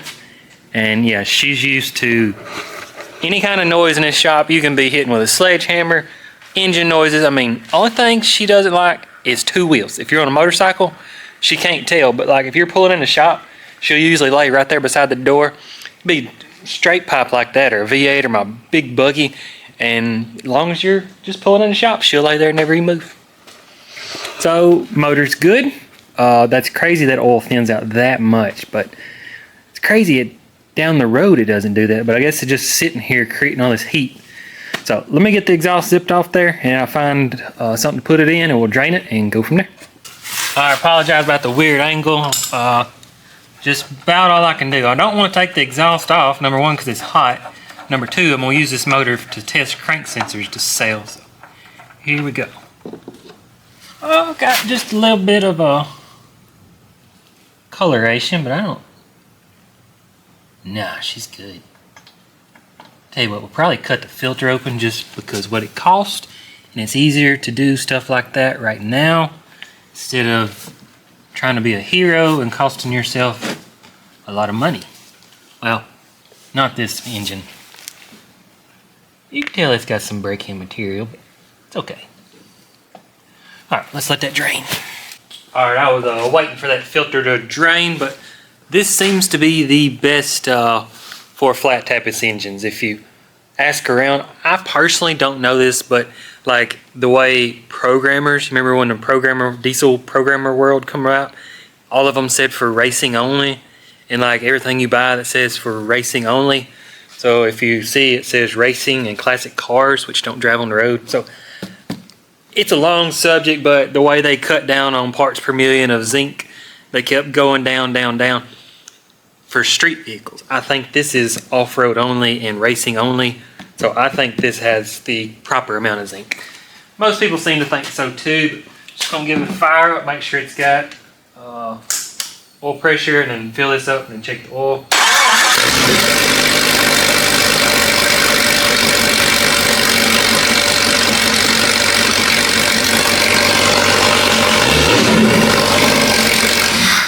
So crazy, everybody on the internet flips out because this thing revs up.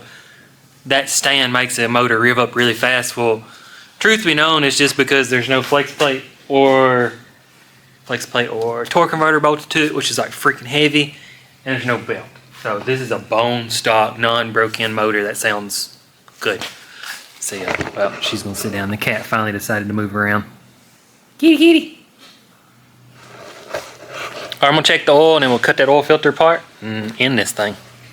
All right, got it. Every time I do this, it's still, no matter how long you let it drain, it's gonna spill. And I didn't know there's a drain vac valve in there, and if you don't drill a hole up here, this thing stays full. Ask me how I know.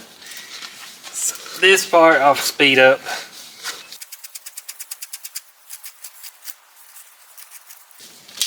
There we go. Starting to break loose. These are supposedly made by Wix, like they're off-brand, and I'll be completely honest, they're kind of cheap. I think Wix fell off after COVID like everybody else. Yeah, you can tell this motor was assembled by me and not Justin because trying not to spill oil. Y'all see all those contaminants just floating around down there in the oil?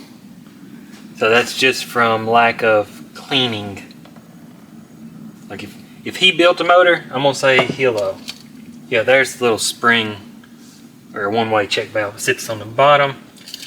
Filter, same thing, just some dirt inside of there.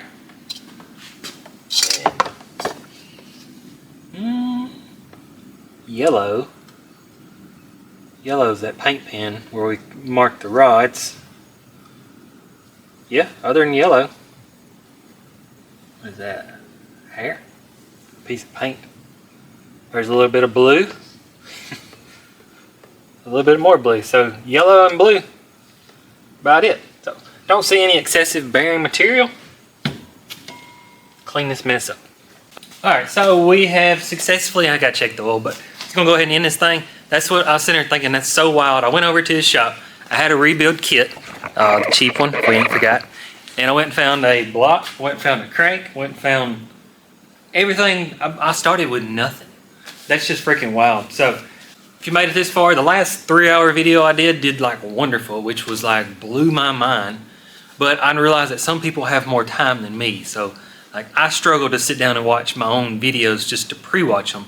So there's a lot of people out there that have time to watch this stuff. I don't. So that's why I think I don't like long videos, because I got stuff I need to be doing, you know, building a motor. But again, I told you I was going to wait to the end to tell you what all this was doing. And I'll be dang if I didn't do it. But that's the motor. Cheapest parts available.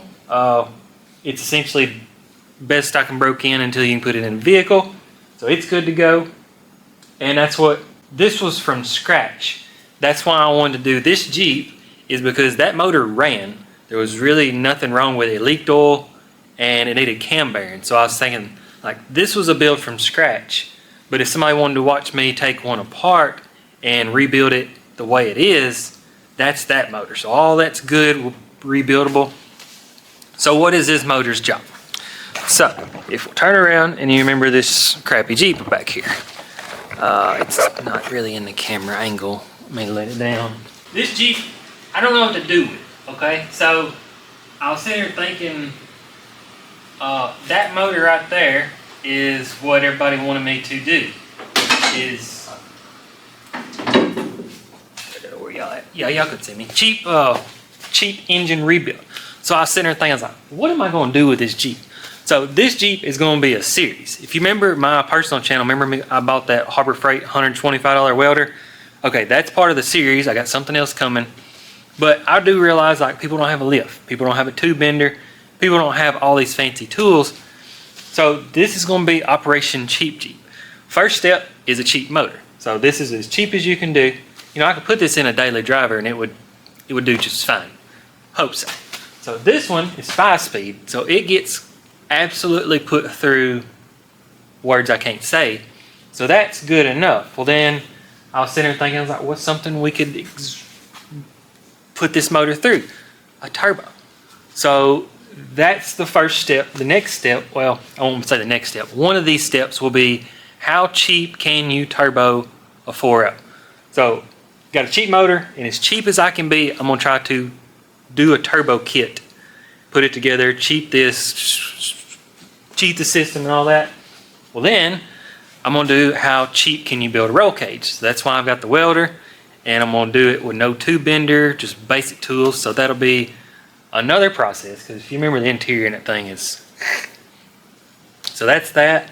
And then probably last on the priority is, it's leaf spring in the rear, but it's kind of tired. So the last priority on it is how cheap and DIY at home a 4-link kit for the rear. So got to get rid of those leaf springs. But anyway, that's what's going to happen with this. I mean, I'm sure bouncing the rear preliminary would last forever, but we're going to put it to the test, and if we blow it up, we blow it up. We're out, what, $500 in some time? So yeah, I think that's got this video took care of. I appreciate it if you stayed the entire thing. I have no idea how long it is. Justin started editing last night, and yeah. But at this point, I'm still up for just gambling on videos. I never know what people like. So it's funny. It's crazy. The first video I ever posted, I was worried that it was over 15 minutes. So yeah, I'm learning.